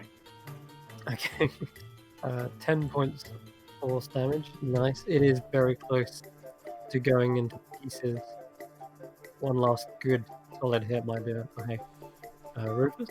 Rufus takes a poop on a nearby white corpse. And finally, Carrick. Carrick will move a spiritual weapon over. And. Cha! Oh my god. Yeah, that's a hit. Slams right into its neck. You see it's probably its rib and spine snap at this point. And resistance might save its life. I think it does. Hold on. Didn't aim with the didn't aim with the spiritual weapon, did you? So it's taken 11 I force. thought I did. Slams into it. 11 force, and then 10 necrotic if it's resistant. Sorry, let me just figure this out. Oh wow, even with resistance, that's the exact amount you need actually, with rounding up Ah. at least. I'm so happy I remembered to add the potent spellcasting into the formula. With that, the battle fades as finally the last white is smashed into the corner. Iku crushes it into dust, and the mask falls on the floor with a rattle. That's it. Combat is over. I would like a private word with the Bachelor. I'm going to roll 60-20 really quickly to see if I maintain my concentration on detect magic. Oh yeah, cool. You do that. It's a shame there's not much meat on them. You, sir, need to chill the F out, okay? Only one of us can be in the driver's seat here. I can't have you flipping out and doing something stupid like that again. You're like me to have me walk into a punji pit.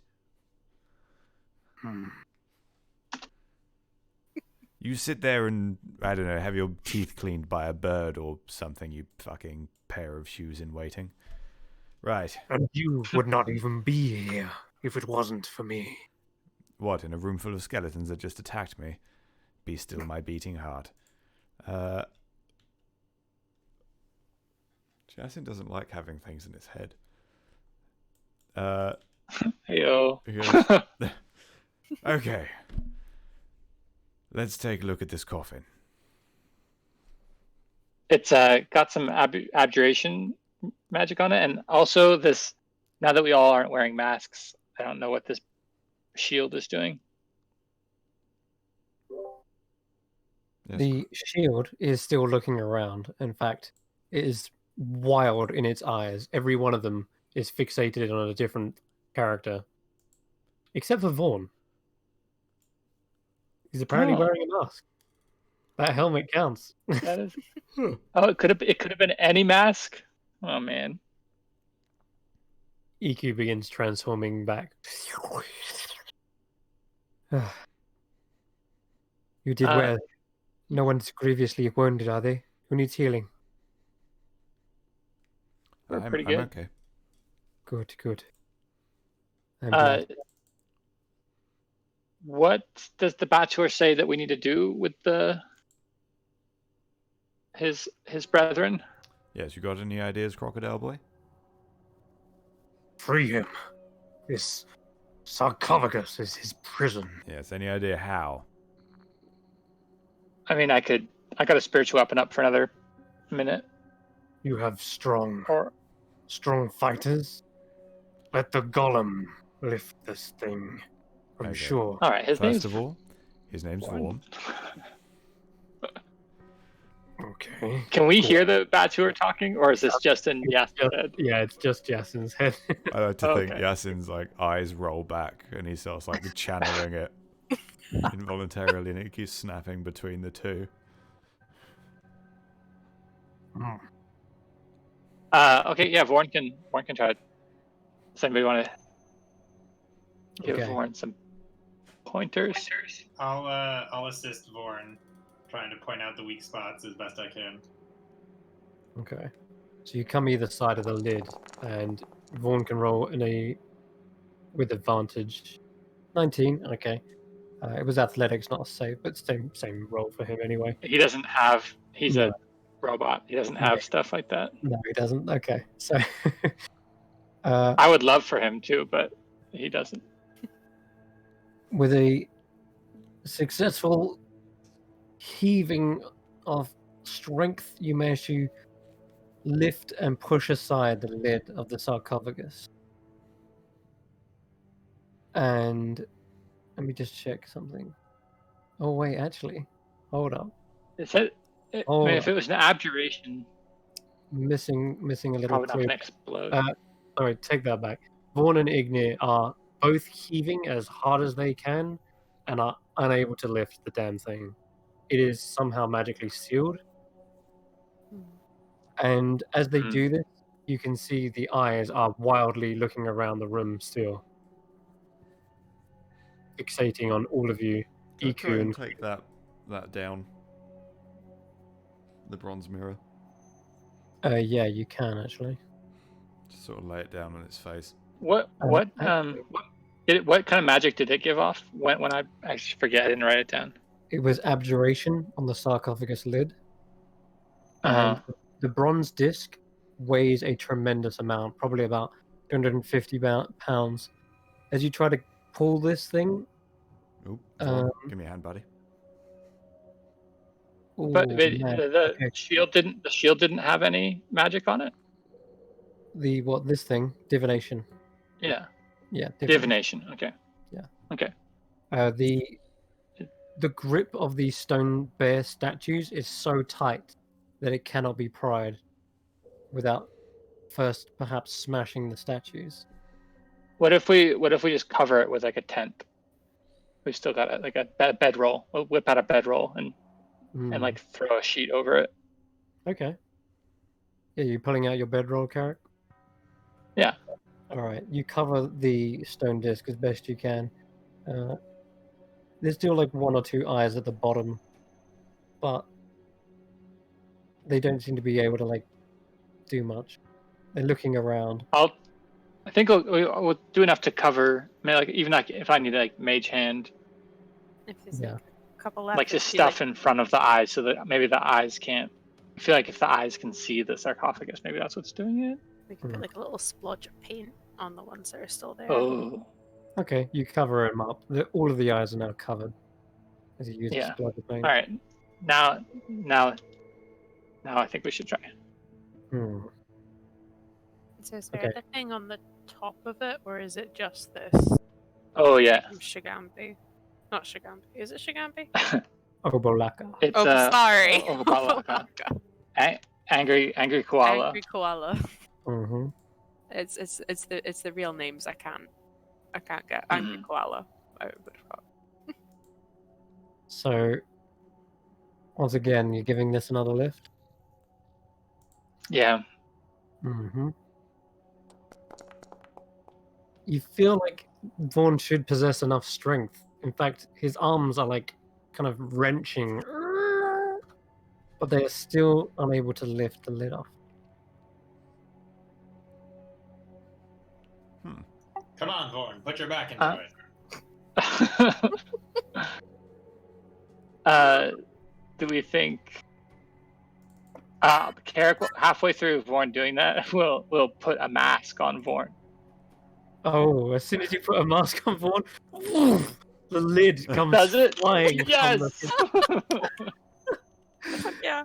the lid flies off, and as it does, you see an explosion of like dust and ash emerge from the actual sarcophagus.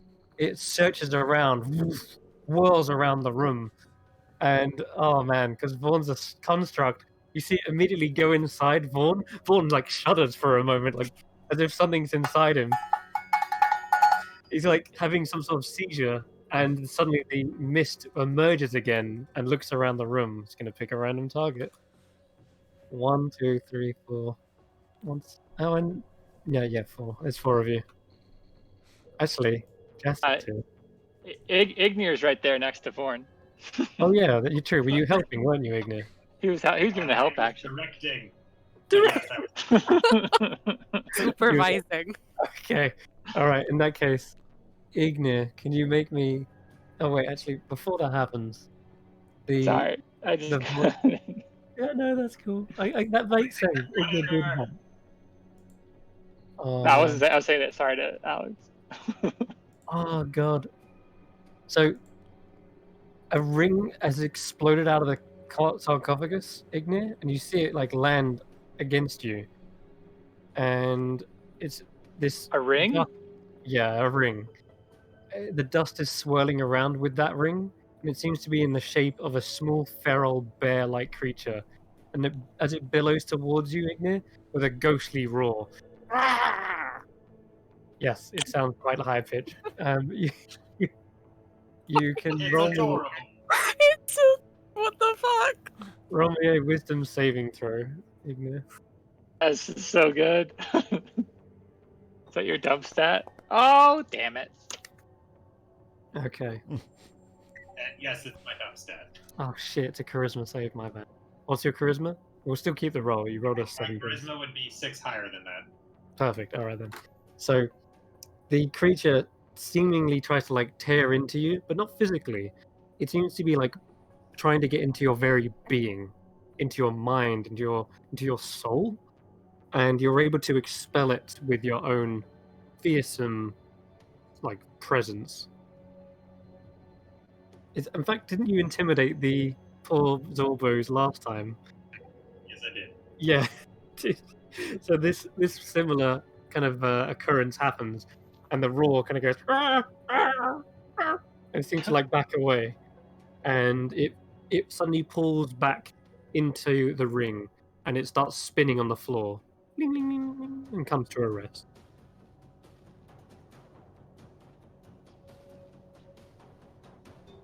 I roll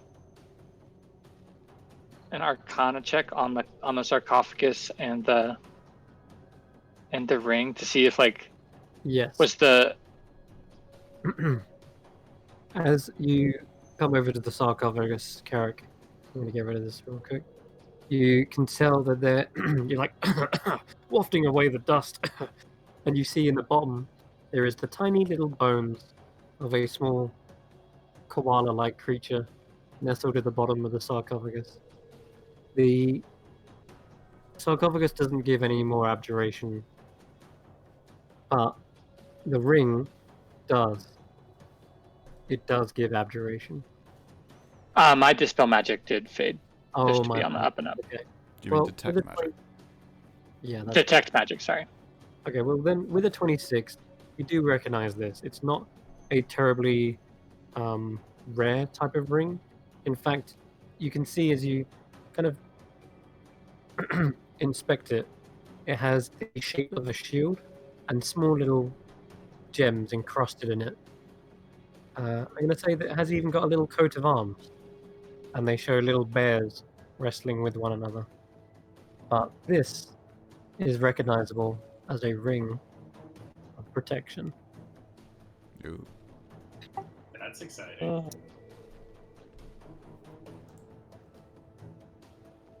Yeah, I'll tell Ignir. You know, you might be in the market for a ring, right? I mean, I do Tuition? like rings. Ah, Obolaka, my friend. He is a Zorbo. He is nervous and obsessive. I mean, is that a nice thing to say about your friend?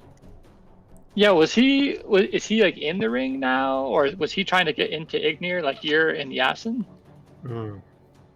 It looks like his. Well, Jackson is hearing his voice. Yeah, It is full sorry. on channeling. Oh, right. Okay, then. In that case, everyone can hear the Bachelor in his. And you can even see the teeth of Jackson almost resemble like crocodile teeth in this moment. His eye is very crocodilian as well, looking around the room. And as and when it stops, like Yasin clearly has no idea that it just happened. So unsettling. He says, That vicious little thing is obviously tied to the ring. Why is everyone looking at me? "What is You wrong just with had you?" So voice. yeah, he's he's providing a service. He's It's got like a a lot on his mind at the ride share moment. situation. Iku looks visibly worried. It's like, do you want me to get rid of that? I've got a crocodile god inside me. I don't think you could, but thanks for the offer. Well, you'll be surprised. I think I could actually get rid of it too if ever it needed to happen, but it's serving a very good purpose. If you're sure. Iku, this is the 10th trickster god. 10th? Yeah. There is 10 of them? That is news to me. So that's why I thought you might be interested. She's scratching her head right now. 10? She's like, what? The legends. She seems to be just mumbling to herself. Do we just salt and burn the bones? All I have to go off of this is supernatural, so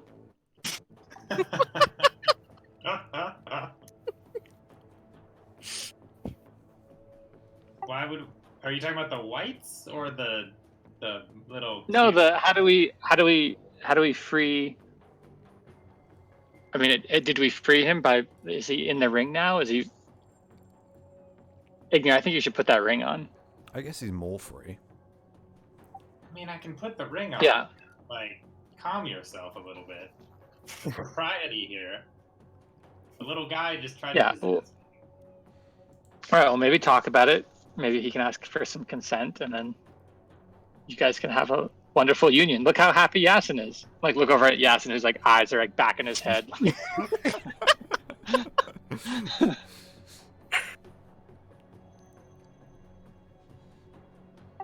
I get possessed by a goddamn furry little bear. I'm gonna come maul you. Yes. I'm sure you'll be terrifying. If we were about to take a long rest, I would do something to you right now, but I won't. Okay. I'm your cleric. I mean, just I can cast a wedding ceremony. You have half damage, and Jason has, don't ever hit me, and Rafia can go invisible. Fine. You sure that I should get the ring? I'm apparently bad at keeping rings away from people. Well, like you said, I think we're all pretty okay on the protection side of things. Apart from you. Yeah. Okay. I'll just slip the ring on. see what happens. Nothing happens at first, and you do feel there is a slight link that you will need to, over time, connect with the ring and attune to it. But Gotcha. there's nothing that pervades your being again. If you try to think about what might be in the ring or try to reach out to it, all you hear is a low growl. Oh, what a friggin' cutie. Oh, he's an angry little bear. So cute.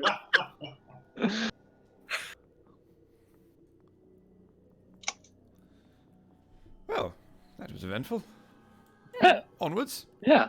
One down. Hey, one Keep going. one god saved. Dum dum dum dum dum dum. Second secret door. Okay. The Where'd you go? Carrick rubs as he leaves. Carrick kind of rubs his ring, and says, "I'm coming for you, Wongo." Um, there's no response. there was a white trying to clamber over the back of this. Oh no, he died. I know, but was he trying to? Oh, there's a Yeah, the- third secret door. Yeah, Chris said he was like going for the wall. It must be Festimus Prime. That's what elves celebrate instead of Christmas. Sure. Oh my god, canon. Yeah. Go ahead, Garrick. Roll me. Sorry, Jason. Roll me an investigation check or a perception with advantage. Pretty sure you aced it. Ooh, not great. 13. Oh, that's great. No, but let me check the DC for these.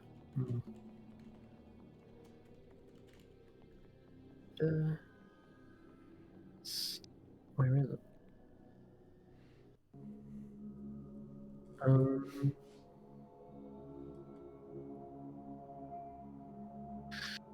I've lost my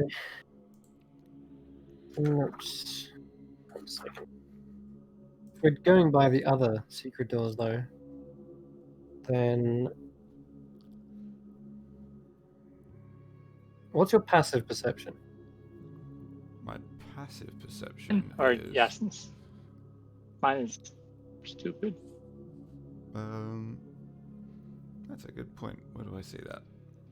Should be just 10 plus your perception skill. In which case... 15. Okay. In this case, then... Does my passive perception count? yeah, it does, if you're going up to it. Yeah. Well. Okay. So, you don't see anything, Jason. The corpse is left with one arm reaching over the back of the throne towards the wall. And you look over it and not really seeing much out of the ordinary. But, Carrick, what's your passive perception? 19. No, nor do you. All right. There's nothing here. Let's go back to the main room. Okay.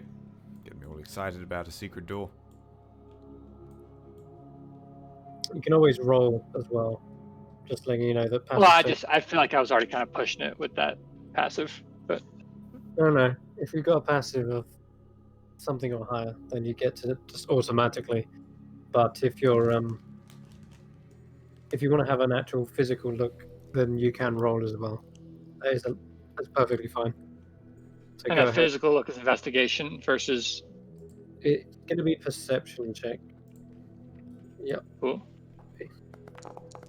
Okay. Oh, this So- is a 13. Right? Oh, a 13. Yeah. it is. That cat stepped on the keyboard. All right. No, no worries. Okay, yeah, you can't tell if there is a secret door here or not. Right?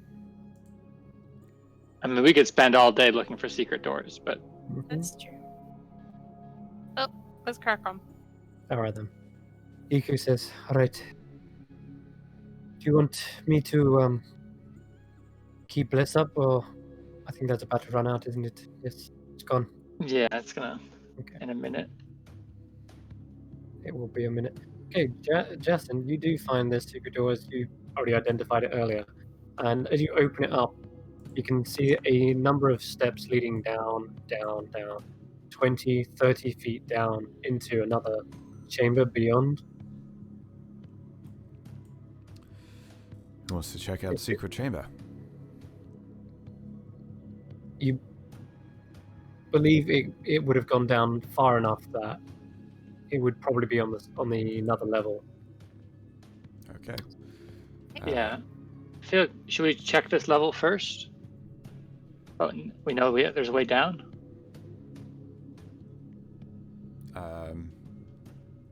We checking it for anything in particular?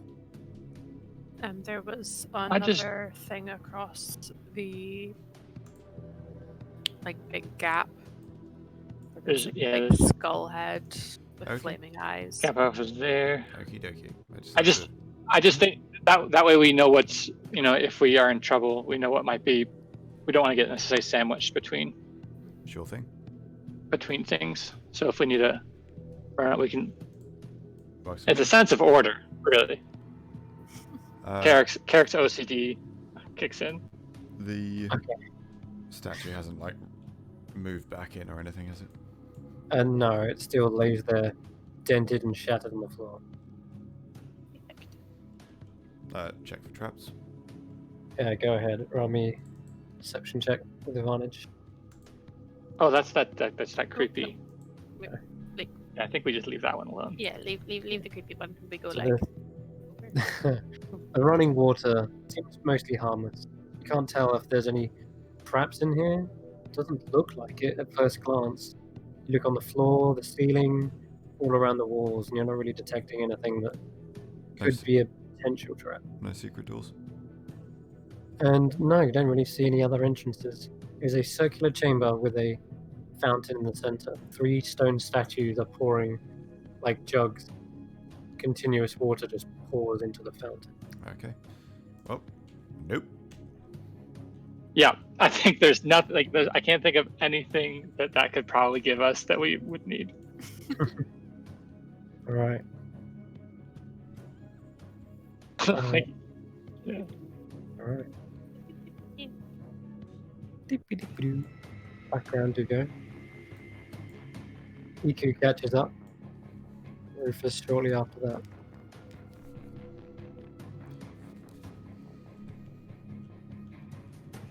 Checking for traps.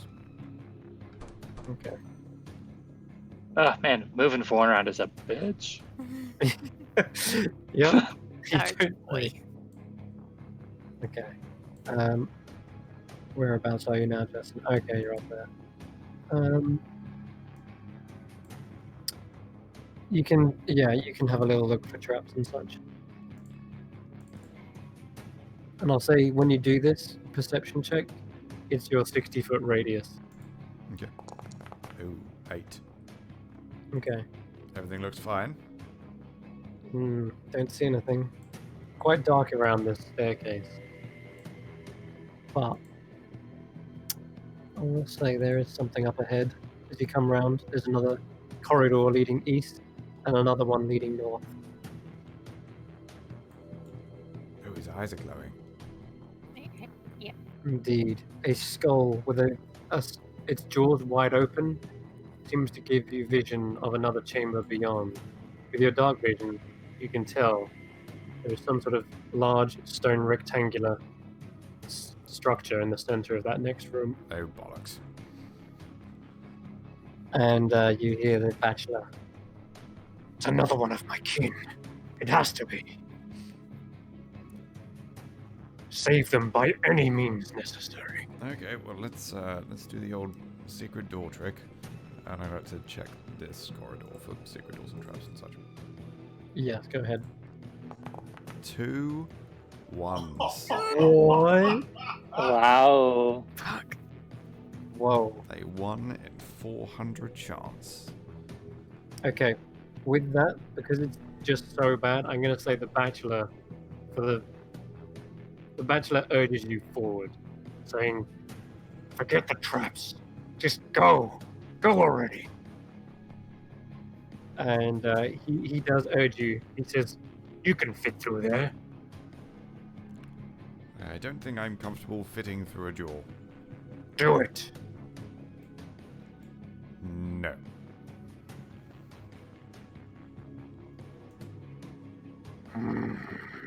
You hear the low hissing, growling sound. Bonus action tantrum. There's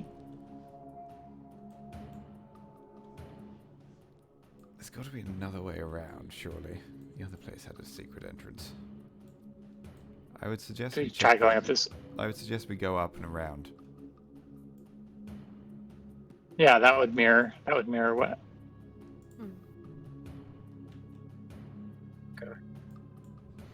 7A. Do we notice any conflict between Yasin and the Bachelor? No, there is no hostile takeover. But you can see that Jason steps about 5 foot forward, pauses, turns around after staring for about 5 seconds at the jaw of that skull, which is wide enough, like you mentioned, to actually crawl through. But that's about it. Yeah, Carrick will kind of walk up to Yasin and just put a hand on him and say that sometimes the quickest route is not a straight line, and cast guidance. Mm. Oh, that's nice. Did you get that out of a fortune cookie or something? I will.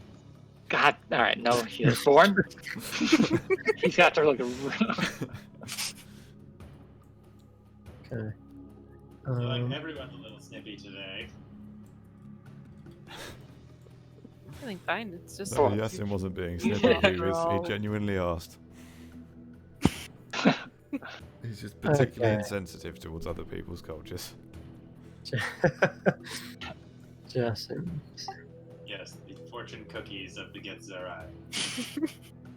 It's what Carrick's it was his college job, so it really cuts making the fortune cookies. He wrote for fortune cookies. Yeah, it's what led him to being a divination expert. It's canon. You can't take it back. I'll come up with a bunch of limbo fortune cookies. All right. Ahead of you, Jason, you can tell there are carvings across the wall. Birds soar in this corridor, blocking the passage near the northern entrance or northern end is a large adamantine propeller with 5 sharp blades. I'm going to check for any other traps, like something to push me into it, or like a big comedy hammer or a rake on the floor or something. Okay. Well, I would say roll, but it's already too late. Ah. Oh. Because you were like stepping forward. As soon as you get onto this long corridor, you realize the entire corridor is a pressure plate there.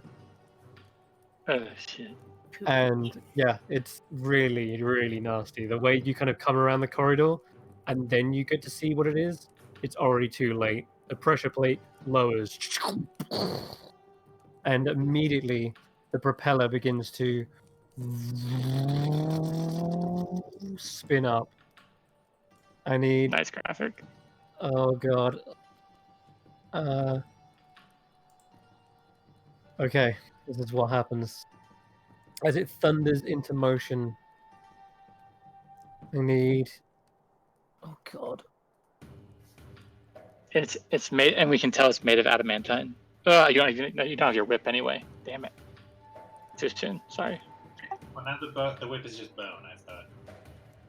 No, the adamantine whip. I thought you could maybe whip it, and then smash it all.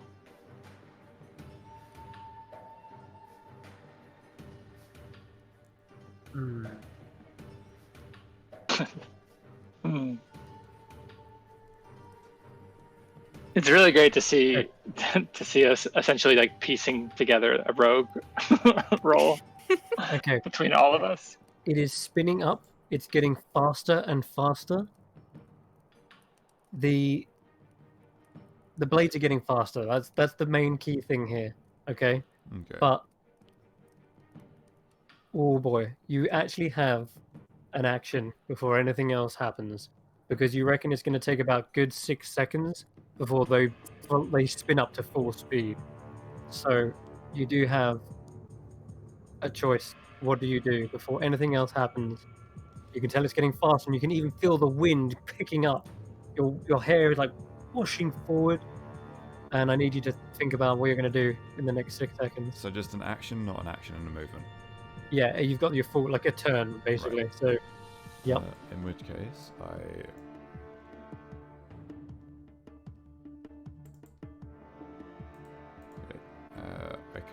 Can I occupy the same space as Rufus? Yes. I'm not going to be able to get all the way back, but then I crouch, and I cast Stone Shape on the ground. Okay. I raise a 5 foot by 5 foot wall in front of me, Mm-hmm. and crouch down behind it. Okay. The stone beneath you rises and forms a sealed. It's like, are you coming up all the way to the top, or are you just knee high or like waist high? I'll take it to the full 5 foot. Okay, goes to the. I think it goes to the ceiling. Check. 5-foot ceiling? The ceiling is 8 feet tall, so Okay. yeah, Okay. there is a gap, and you can feel the wind whistling through it. But you have stopped the blast of air, kind of like, pulling you forward. So, well, with that, you can notice the blades fully reach a full spin. That they are going as fast as they possibly can at this point. I stuff Rufus under my duster. Okay. So that's it. That's all that happens. For the next 6 seconds, they reach full speed. EQ just turns around like, "What is that noise?" Can't It's even tell. just a blender. Classic Choltean trap move. A blender? That's what we call them. Blenders. Well, then, please do not be the fruit. Oh, it's fine. I'm well prepared for this. All right. So, is the wind getting sucked in there? It is. It's pulling you, but the stone block in the way is enough that Jason is not being, caught off their feet. Mm. But, okay. That is all that's happening mean, right now. Is it just spins. It would be crazy for Eldritch Blast to work again to solve this trap. Well, it's adamantine. Right. That's what, it's just resistant to crits? You'll have to figure that out.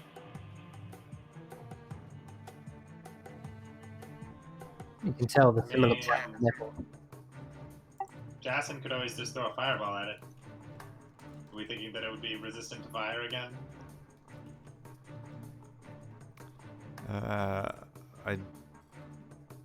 If I Yeah, it's put not my gonna work. head up over this parapet, it's not going to get sucked off or anything. I mean, only if you want to. Put a hand up to test. Okay, the wind does feel very strong.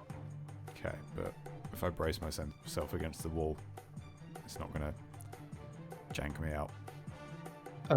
You reckon, did you kind of like feel the wind around with your hand? You reckon the wind is stronger the closer you are to the propeller? Okay, that doesn't really answer my question though. Sorry, what was your question again? Do I feel like if I put my head up above the wall that I'm going to get like drawn over it and sucked into this thing? No, your wrist isn't like snapping back or anything, no. I lob a couple of firebolts at it. Okay. I'm going to say do so with disadvantage purely because of the way you're trying to get through a tiny 3-foot gap. And you're having to like lift yourself up. Okay, just It's almost like it cuts up the firebolt, and it doesn't even leave a mark on the adamantine.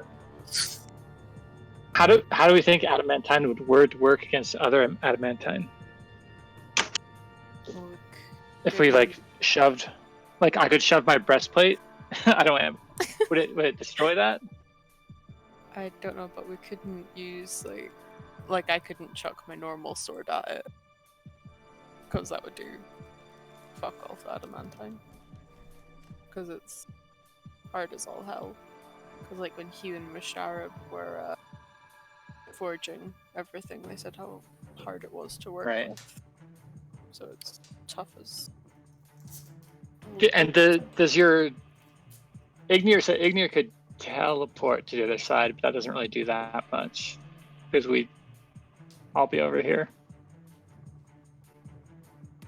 I'll probably still be winning. What is- the other side. Is it? If it's a magic thing, I could try to dispel it.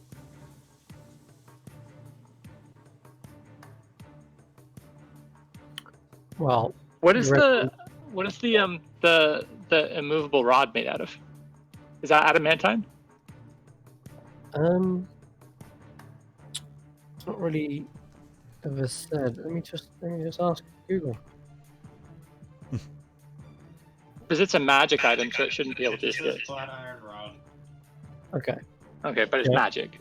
Magic iron. It can be made of anything. Typically, it's made of metal, but you have heard of movable rods being made of wood and even bone. It's about 3 foot long, about an inch thick, and weighs about 5 pounds. Can I roll an Arcana check to see if I've ever even heard like lore of a immovable rod being broken? Magic items tend to be fairly sturdy. Yeah, you can still Right. roll a history check though, if you like. Plus 11. Okay, not bad. The only time you've heard of like magical items breaking is perhaps when a wand runs out with its last charge, or when a staff of power is snapped over a wizard's leg. Scrolls can be quite easy to tear and destroy, but magical items in general are hardy and resistant, and artifacts are nigh indestructible, save for having maybe one special like lore way to destroy it, such as, for an example, being cast into the fires in which they were forged, or a divine being smiting it down with their own power.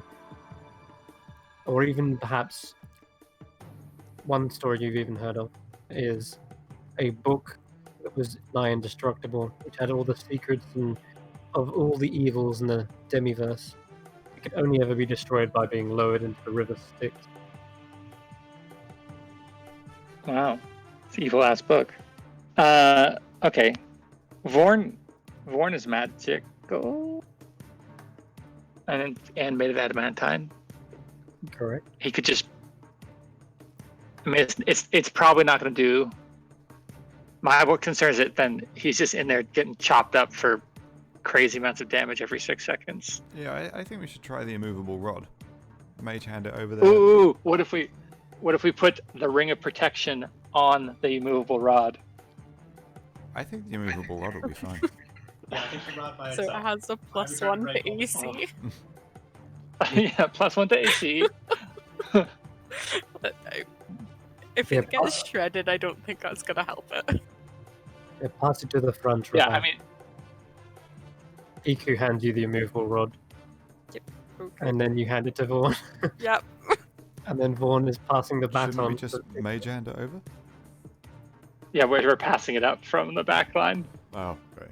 Yeah, because Iku had it because she Petrified it, yeah. petrified it, yeah. Alright, it's passed to the front. Justin, if you want to use your mage hand. Here goes nothing. It actually required 2 people. One will need to hold it, and the other one will need to press the button. I'll switch places with Ignir so he can do it, because that way you can see each other's mage hands, because mine's visible. I Okay. keep it like close to the center, because then there'll be less leverage on the blades. So this is what happens: is you raised up the mage hand. The mage hand is spectral. Doesn't seem to be even interfered with the wind. What you do see is the rod is rattling around in the grip of the hand, as if it is being pulled by the wind.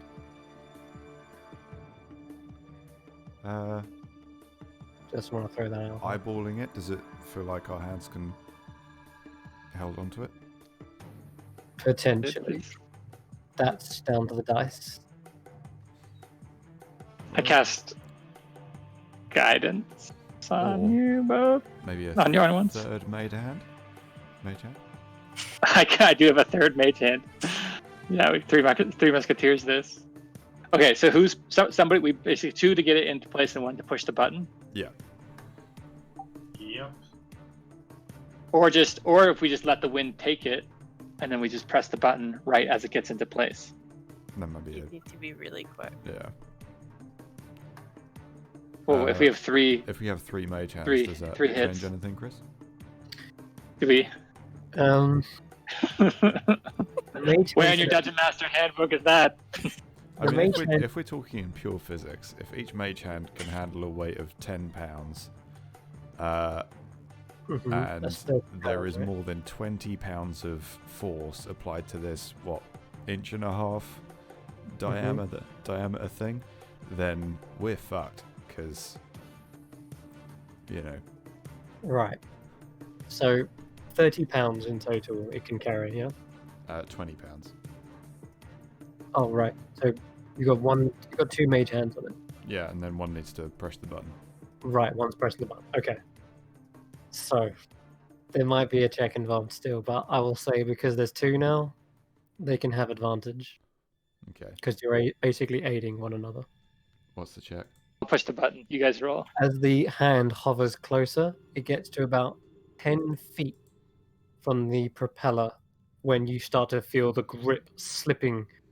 And I need, weirdly enough, an athletics check for a mage hand? Athletic? Surely spellcasting. Arcana It's a or Maybe. intelligence or charisma. Yeah, this is where it gets all kinds of messy. Says all the desperate nerdy boys in the world. So it's a strength. It is actually a strength saving throw, but the mage hands are spectral, so they don't get yanked. But the rod in its grip is. So I'm just gonna say it's flat, no pluses, no negatives. Just give me a D20 roll with advantage, and we'll see what happens. Oh.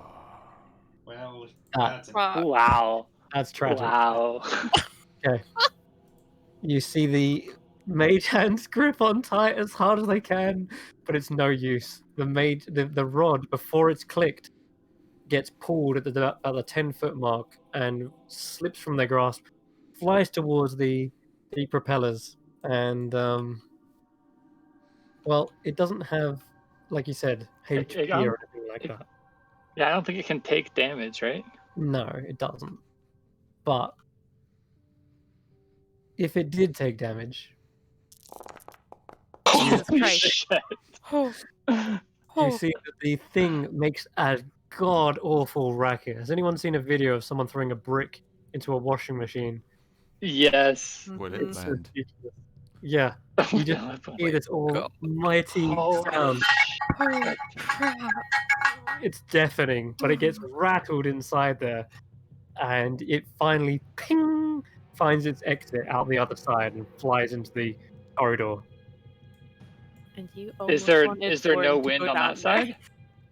It seems like the wind is being propelled into that area.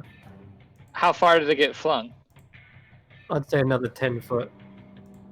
Okay, Good so indeed. I'll mage hand reach out and grab it from the other side, Hold on a minute. and then pull it back in and click it. Let me just find out that. You said 10 feet, Chris. I'm looking for the 10 feet. A creature that comes within 10 feet gets propelled, and then it's like splashed around. It expects you to die, so it doesn't actually tell you how far it goes.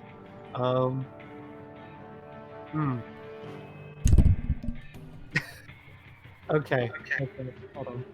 There's a potential where it gets jammed. In fact, feel like reading it properly. Oh god.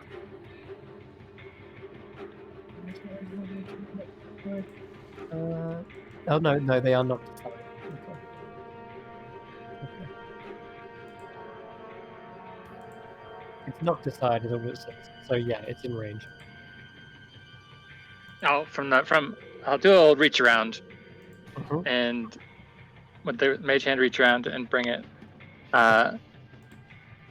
in and button right as I only need, it doesn't need to be like the full thing. It really just could just be, sorry, just to really lay on thick with these innuendos, just the tip of the immovable rod. Okay, you try to pull it back with the mage hand. Give me another strength saving throw. Just to roll a d20. I'll bless myself. Or not, but Can't really. This is just the mage hand. Just a okay, flat. okay. Okay. God damn it to hell! Ding, ding, ding, ding, ding, ding, ding, ding, ding, You try to, you try to pull it back, and once again, it's about 5 foot from the propeller, and immediately gets flung again into it, and gets jammed aside. Oh well, not jammed, but yeah, gets knocked aside. Are we again. standing on the pressure plate? Is that what if we like backed off the pressure plate? Yeah, you kind of are actually, in a way. So if Ignir is floating. Oh yeah, Ignir can just give up on walking now, can't he? Yeah, Ignir's but he's it's a slow drift. Oh man. Yeah, I don't want to go drift near that, oddly enough. No, well there's a 5 foot block in front of it.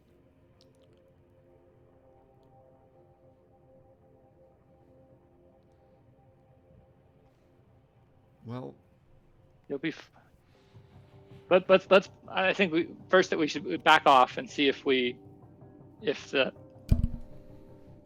like not on the pressure plate. If it stops whirring. so yeah, we step backwards. The pressure plate goes to rise, and your stone block, it kind of gets in the way, right? Or did you make it up from that wall? Like, They would have been made up from that stone. okay, all right. In that case, then it rises to the ceiling, with leaving only like a 1 foot gap.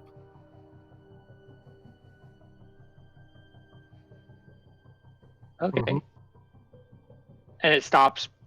No, It stops. Nope, didn't say it stops. It's still spinning at full speed. Damn. The immovable rod is on the other side of it.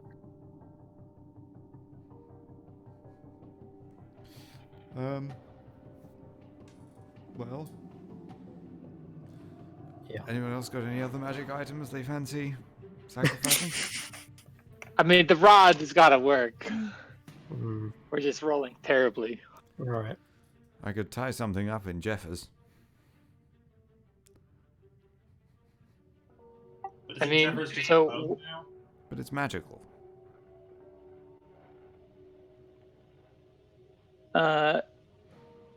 Can anybody teleport to the other side of that? Ignir, possibly? Okay. But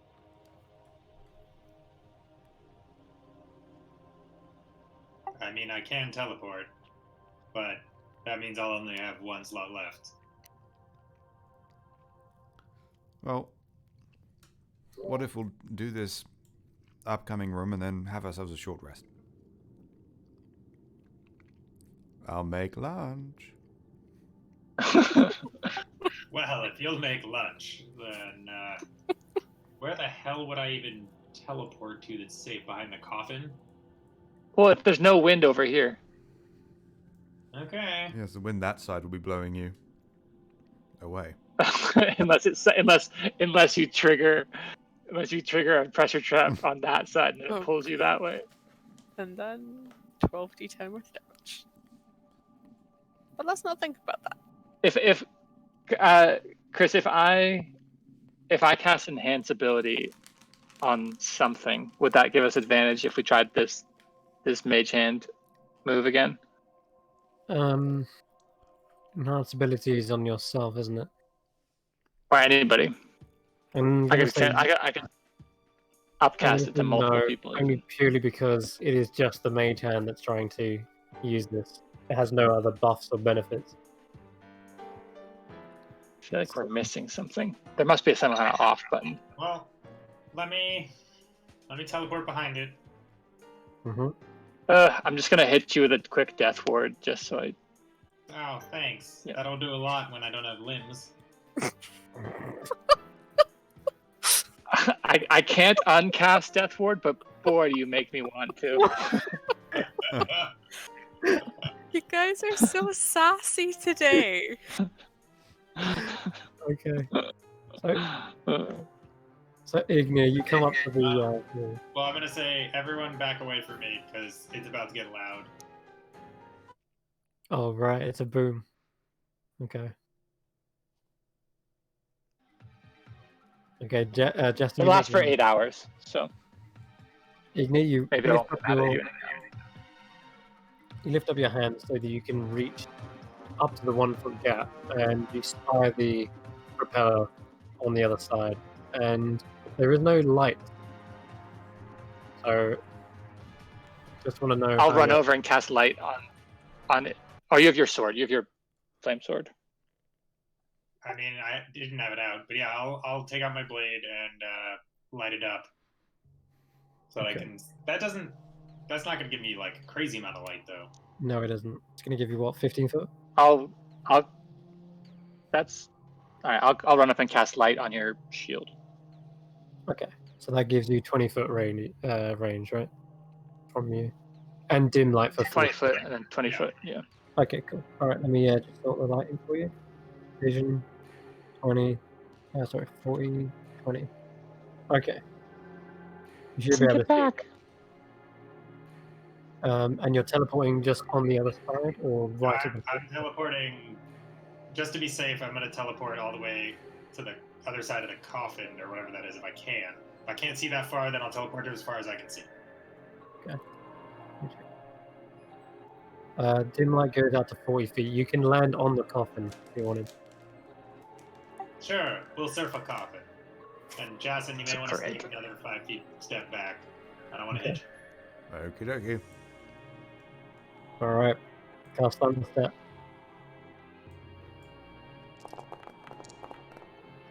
Boom!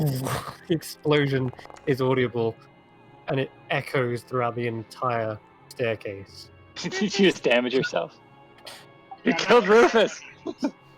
Rufus, no! Goodness. Rufus, fuck! Alright, no, Rufus, go out of the way. Okay. Oh, Ignia has mounted Rufus. No, he's got him targeted, that's why. Mm-hmm. It made me place the template. Sorry. I guess let's get rid of that real quick. Okay. The stone little wall that you made probably cracks or shatters a bit. Because that is thunder damage, isn't it? Yeah. Alright. You safely land on the other side.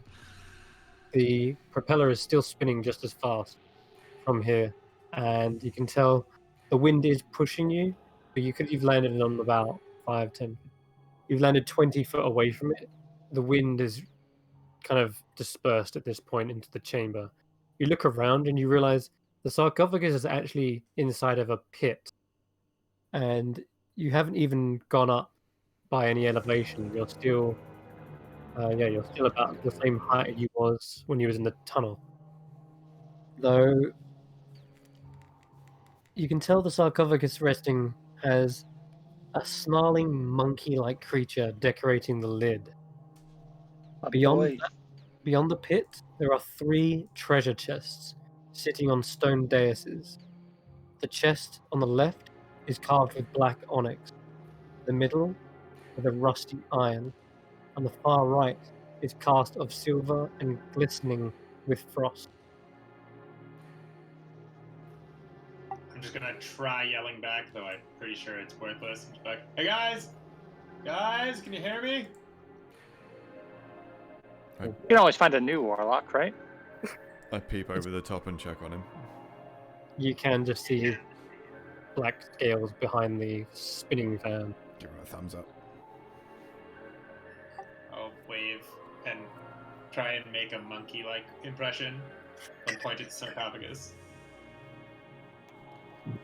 He's finally cottoned onto his BO.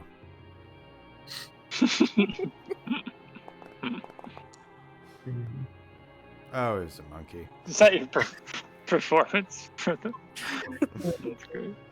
I try and yell back. Is there any way to turn off the blender?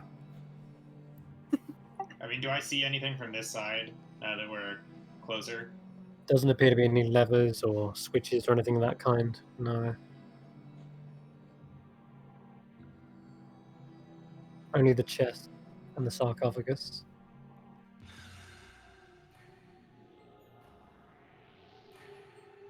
I mean, I guess I'll pop out and examine these chests. Wait, do you see the rod right there? I mean, is the rod... I thought the rod was, like, caught up near the fan. Yeah, it didn't go flying all the way. It kind of got knocked aside. So I will say it's like there. Can I try and mage hand it back to me? Yeah. You can get a hold of the rod once again. Do I have to roll a d20? No. Not on this side. Lovely. I Okay. now have the rod again. It is functional. Yep, you look at it. It has not got not a single chip in the immovable rod.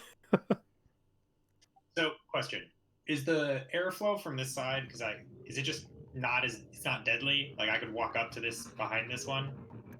From where you're standing, it isn't. The air feels like it's dispersed, but it is So pushing. could I try and edge closer and see if I get like sucked in, Okay, so or, you're or just push forward basically? sure. So you kind of jump. You have to jump onto this part, right? To get there, like that. Okay, right. Yeah, you can make the jump. That's not the issue. But as soon as you land there, I do need a strength saving. He's levitating? Oh, is he? I would have turned that on. I would have deactivated that for the. Okay, cool. Okay. Oh boy, so you do fail, and you, as you land there, you are buffeted back and back, your feet near the edge, and eventually there's no handholds to grab onto. You do fall backwards into the pit. It is 20 foot deep, so 2d6 for you. 4 points of bludgeoning damage. You hear the crack of your horns on the back of the sarcophagus. Your legs are kind of sprawled up against the wall. Okay, new plan. I'm going to leap up and immediately activate the rod. Okay, 1 second. Just checking if anything else happens as you land in this pit.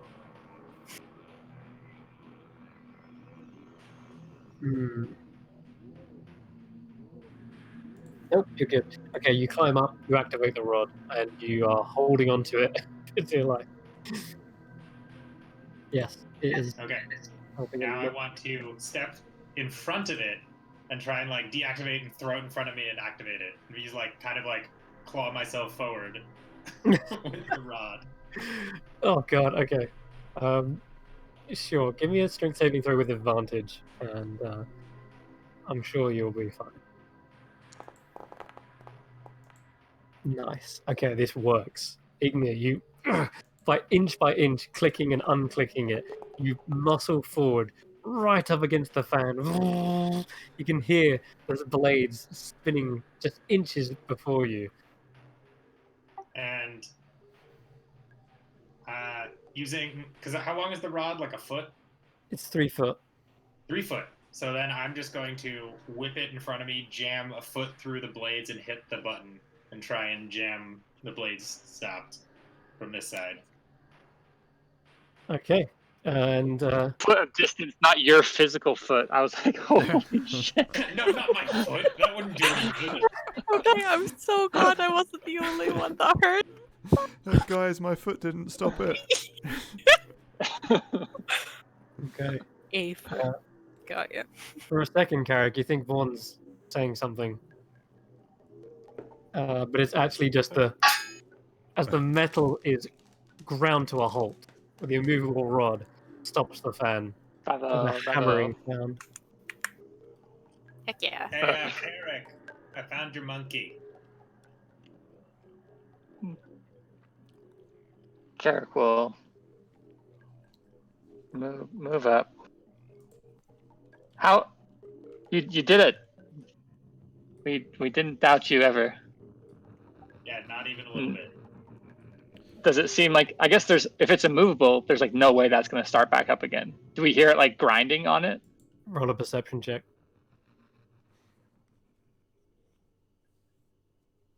Like could the whole thing just explode? You absolutely with the can. tension? You can hear it going. Yeah, that whole thing could just shatter. And well, 6 seconds pass, 12 seconds pass. You hear a screeching sound, I'm just gonna step on over this wall. and eventually you hear something comes off, like a spring bounces, a cog misplaced, and you hear it break down. That's not as fun as I was hoping. I was going to pretend to remove the rod when you guys walked up. Oh my god. Huh? Yep. Well, I'm sure there was a much easier way to do that. But Probably with Mage Hand. But, you know, we're here it now. worked. So I'll We're here now. put the rod back, since it apparently doesn't need this anymore. Oh wait, maybe let's just leave it in there. Just there's no reason not Just to leave it in there right now. Okay. I hop over the wall and I'd like to check this wall for traps. Well, both these walls for traps. For secret doors even. Okay, yeah, go ahead. Perception with advantage. 24. No secret doors in this corridor. No. Okay. There are small alcoves to the left and right of the blade, but they just seem to be where the mechanism is. You do see bloodstains, dried bloodstains up against the wall, but there are no bones or anything. They're only in the hard-to-reach places. Looks like someone did a good cleanup, but just the tiny bits in the corner. There's flecks of blood where someone can't really reach. So, shoddy work. Oh, I'm guessing Vorn is not going to be able to fit through any of this, so he'll stay outside. As you shout that out, they say,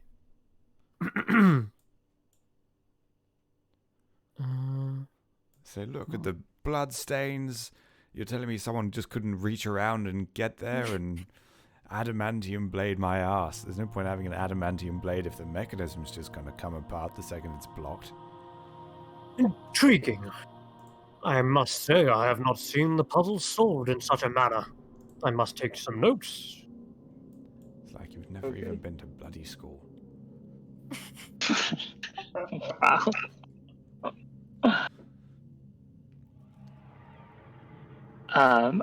Yeah, Carrick would be very excited to get Careful with the drop. it up. Yeah, I'm just moving there so I'm not on top of you, but Gotcha. I'm right at the edge. Okay, there is a 20-foot pit.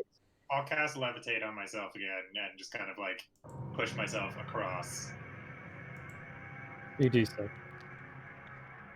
You see Ignea hover above a 20-foot pit, the sarcophagus lid adorned with snarling monkey faces.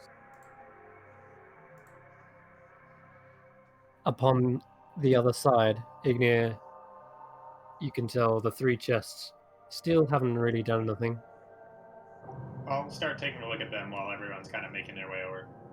Mm-hmm. Okay, so one room, there's a... Where's that hand? Did we find where that handout was? Oh, goodness. What handout, sorry? Oh, where Of the warnings? Do you want to test the... I'm looking for it. I took a picture of it because I couldn't find it earlier, so I'll just throw it in. Okay, sweet. In fact, that's a great Is it- idea. You can put it in the handouts as well. But it's for the Oh, another time here? I don't have permission to attach files in that channel, so Oh, okay, hold on. I'll do that put then. it in the chat so it's there. Should be clear, hopefully.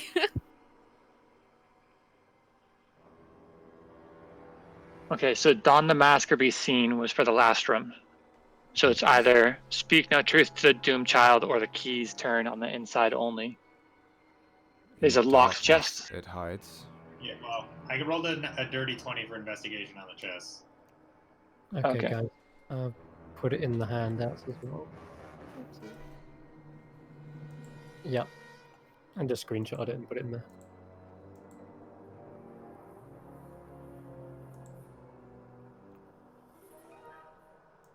Okay.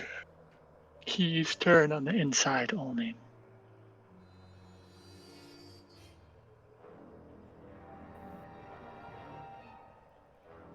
At this point, Justin, you would hear the bachelor. Ah, Wongo. One who shares my own savage nature. You guys must have been the life of the party. Far too reckless, though.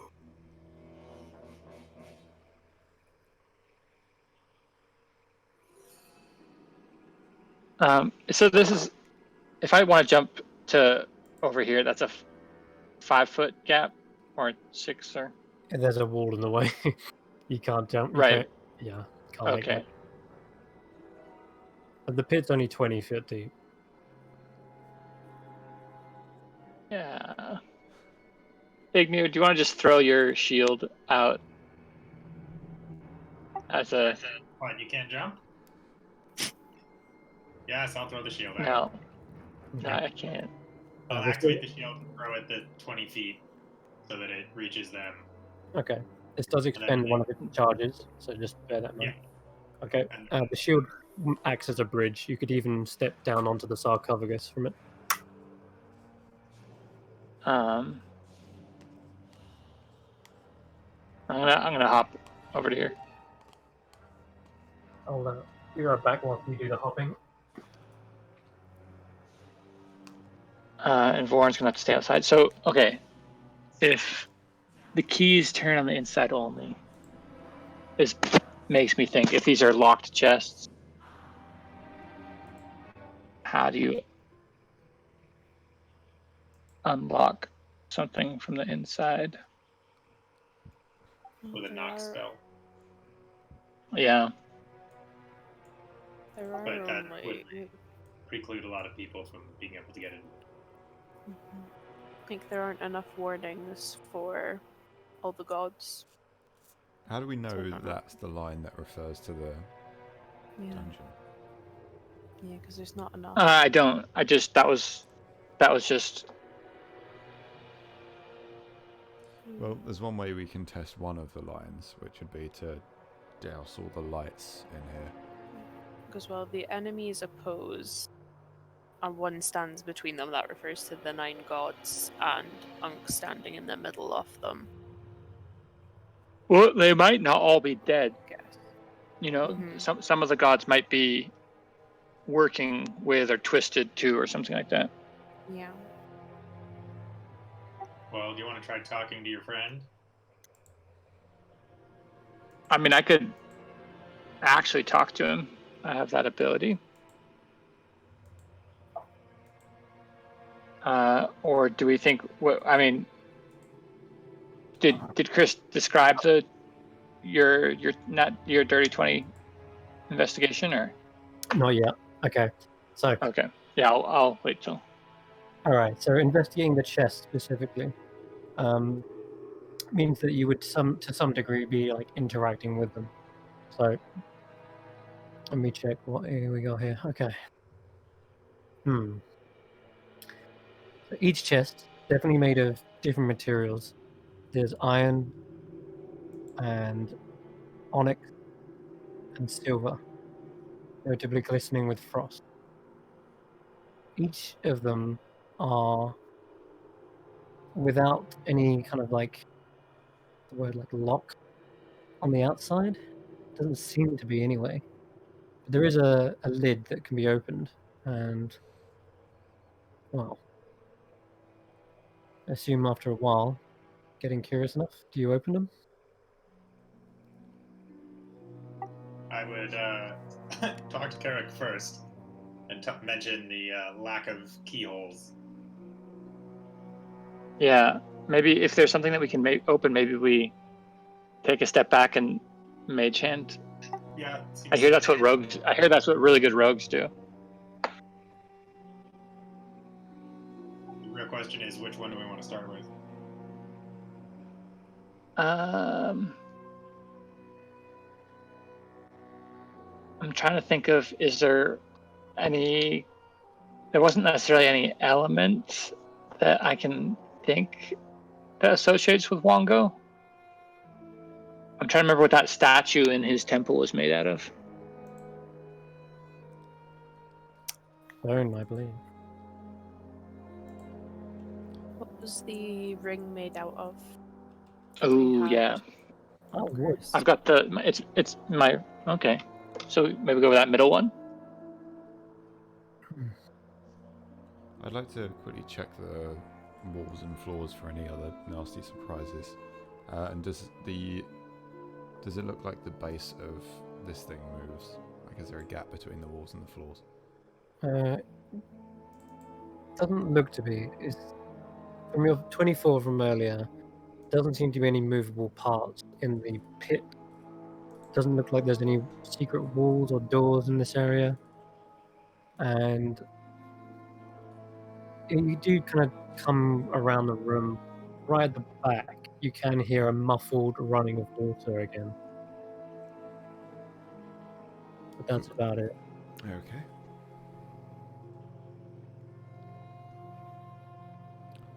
Well, I guess check the wooden one. Okay. Who's opening it?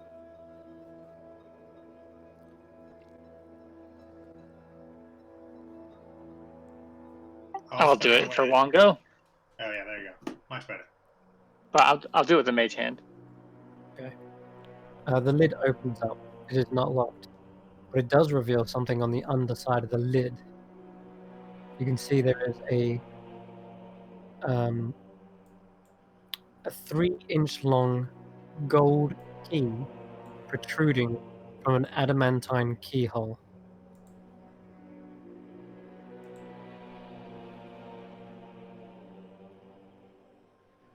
And like I say again, it's on the underside of the lid. The keys turn on the Turn on inside. the inside.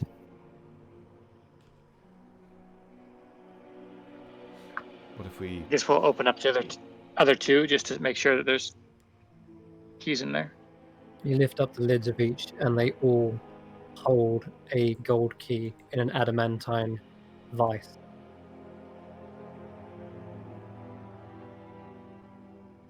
Actually, I'll try to turn the one in the middle. it does not work. The vice holds it still.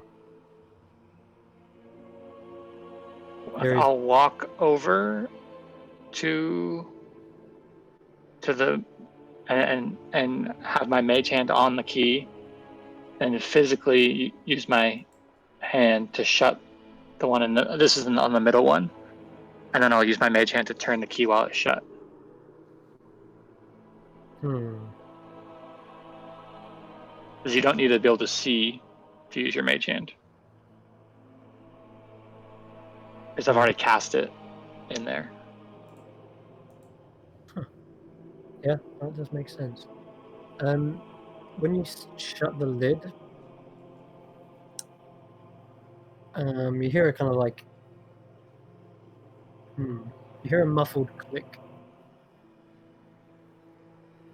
when the lid is shut.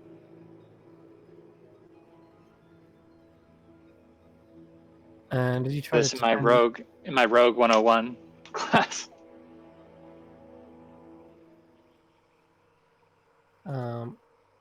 As you try to move the key inside, I'm just going to check something.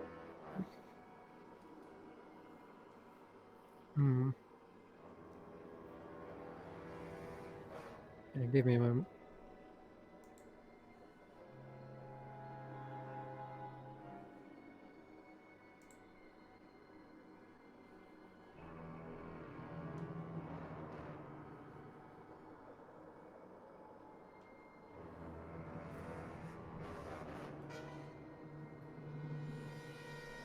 Huh. Is your mage hand is invisible again, isn't it, as well? It is invisible. Not that that makes a difference. But, hmm.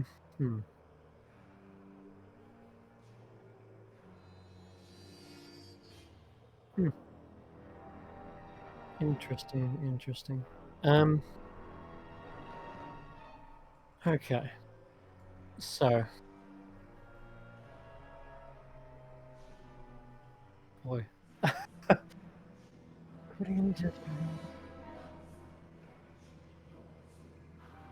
See, from where I'm reading it, it's not gonna work.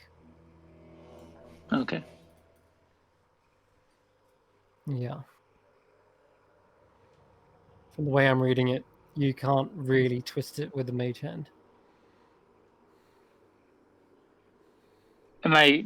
Is my mage hand like still there? Or it's just like Yeah. it's physically not able to? It just physically isn't able to move the key. And is that a failing of the spell, or does it feel like that's because the key is too rigid?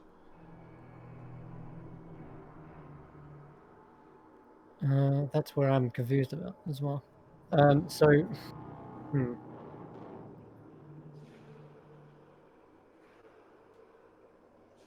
no, actually, hold on.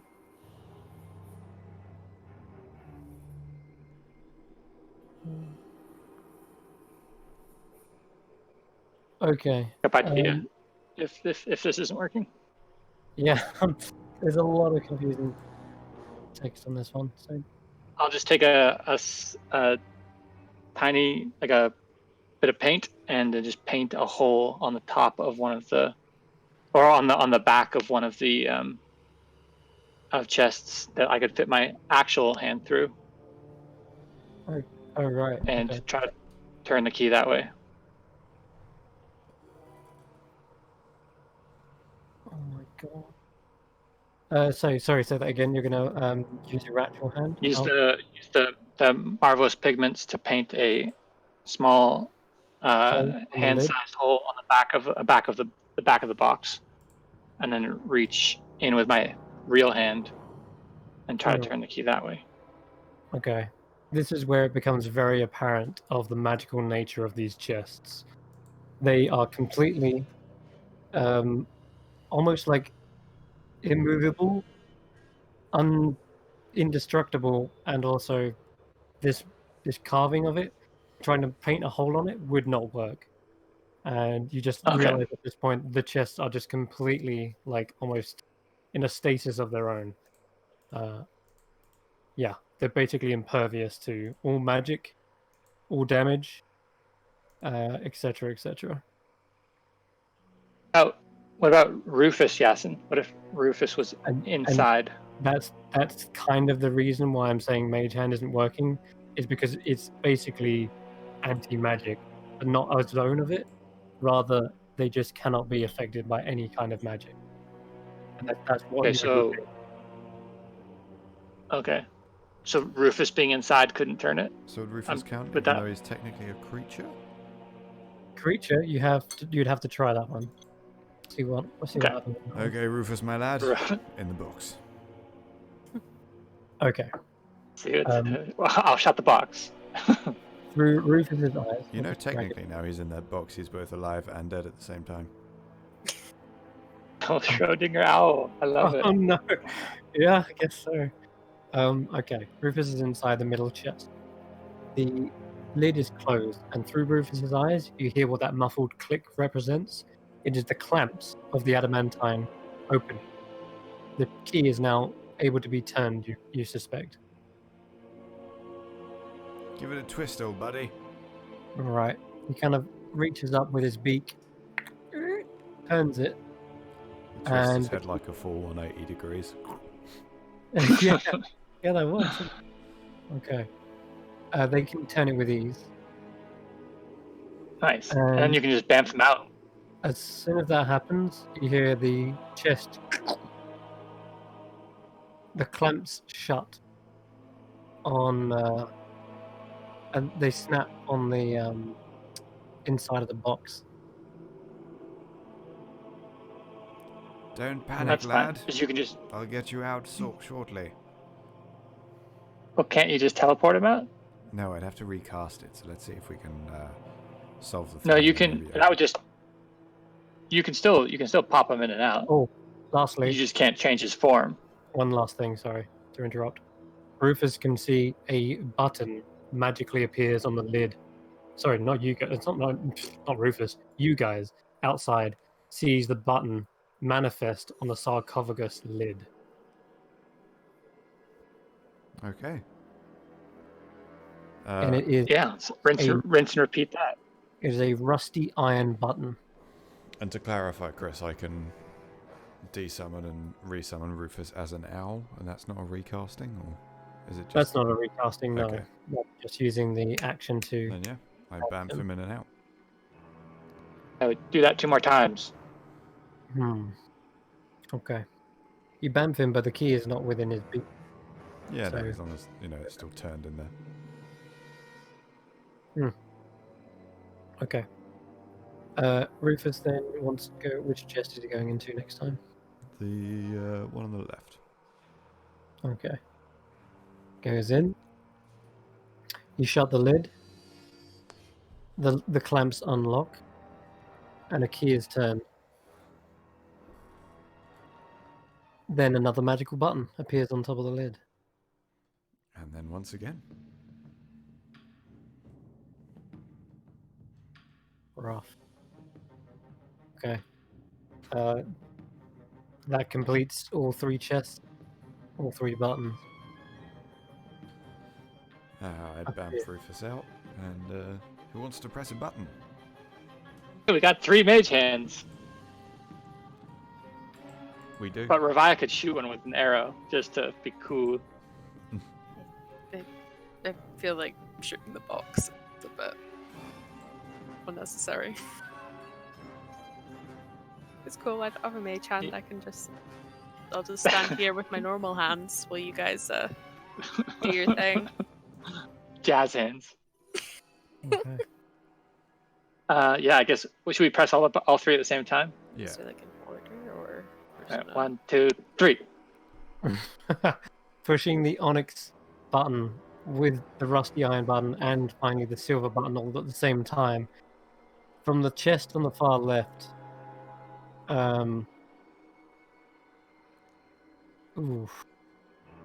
you just hear this kind of muffled whooshing sound.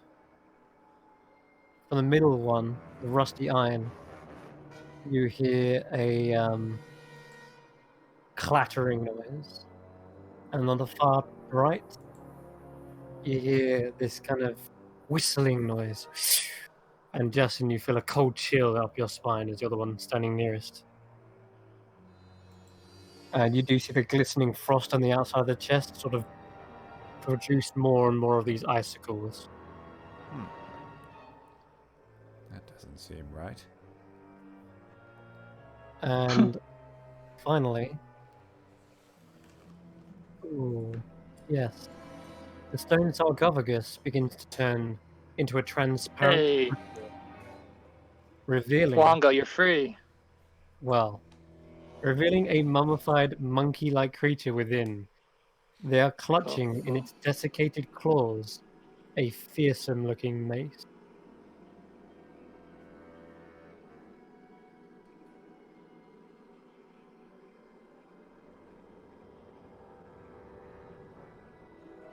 That's it. Shotgun not popping it open. We just been bamboozled. Yeah, I feel like I've made a deal with Wongo. I will. Don't know what that is,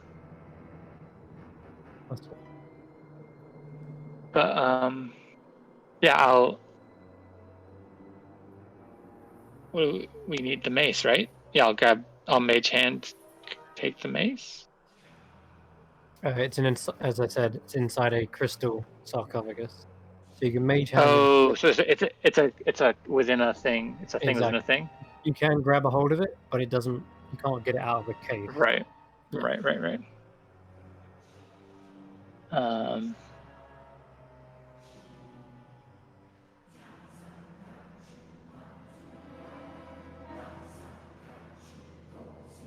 I mean, is it just? Smashy? Can we break it? Yeah, I guess, right? Wongo? There's no How many response. spells? Spells. I got You hear a spells. voice from Jason. This is why they are called trickster god. What, do you think they arranged their own funerals? No. The Serac definitely put them here. What Okay, I now we shoot it with an arrow. Revia, now it's your turn. You're the third button. the fourth button. Yeah. Fourth button, sorry. Okay. What are Sure. you doing? Okay, roll to hit.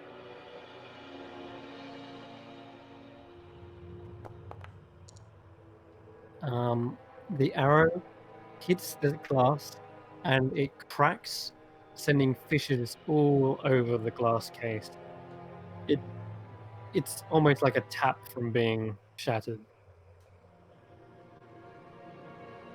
Okay, let's give it another little bonk then. Okay. I feel like we probably could have tried to just take the lid off, but this is fine too. Okay. Oh, is The there a second- lid?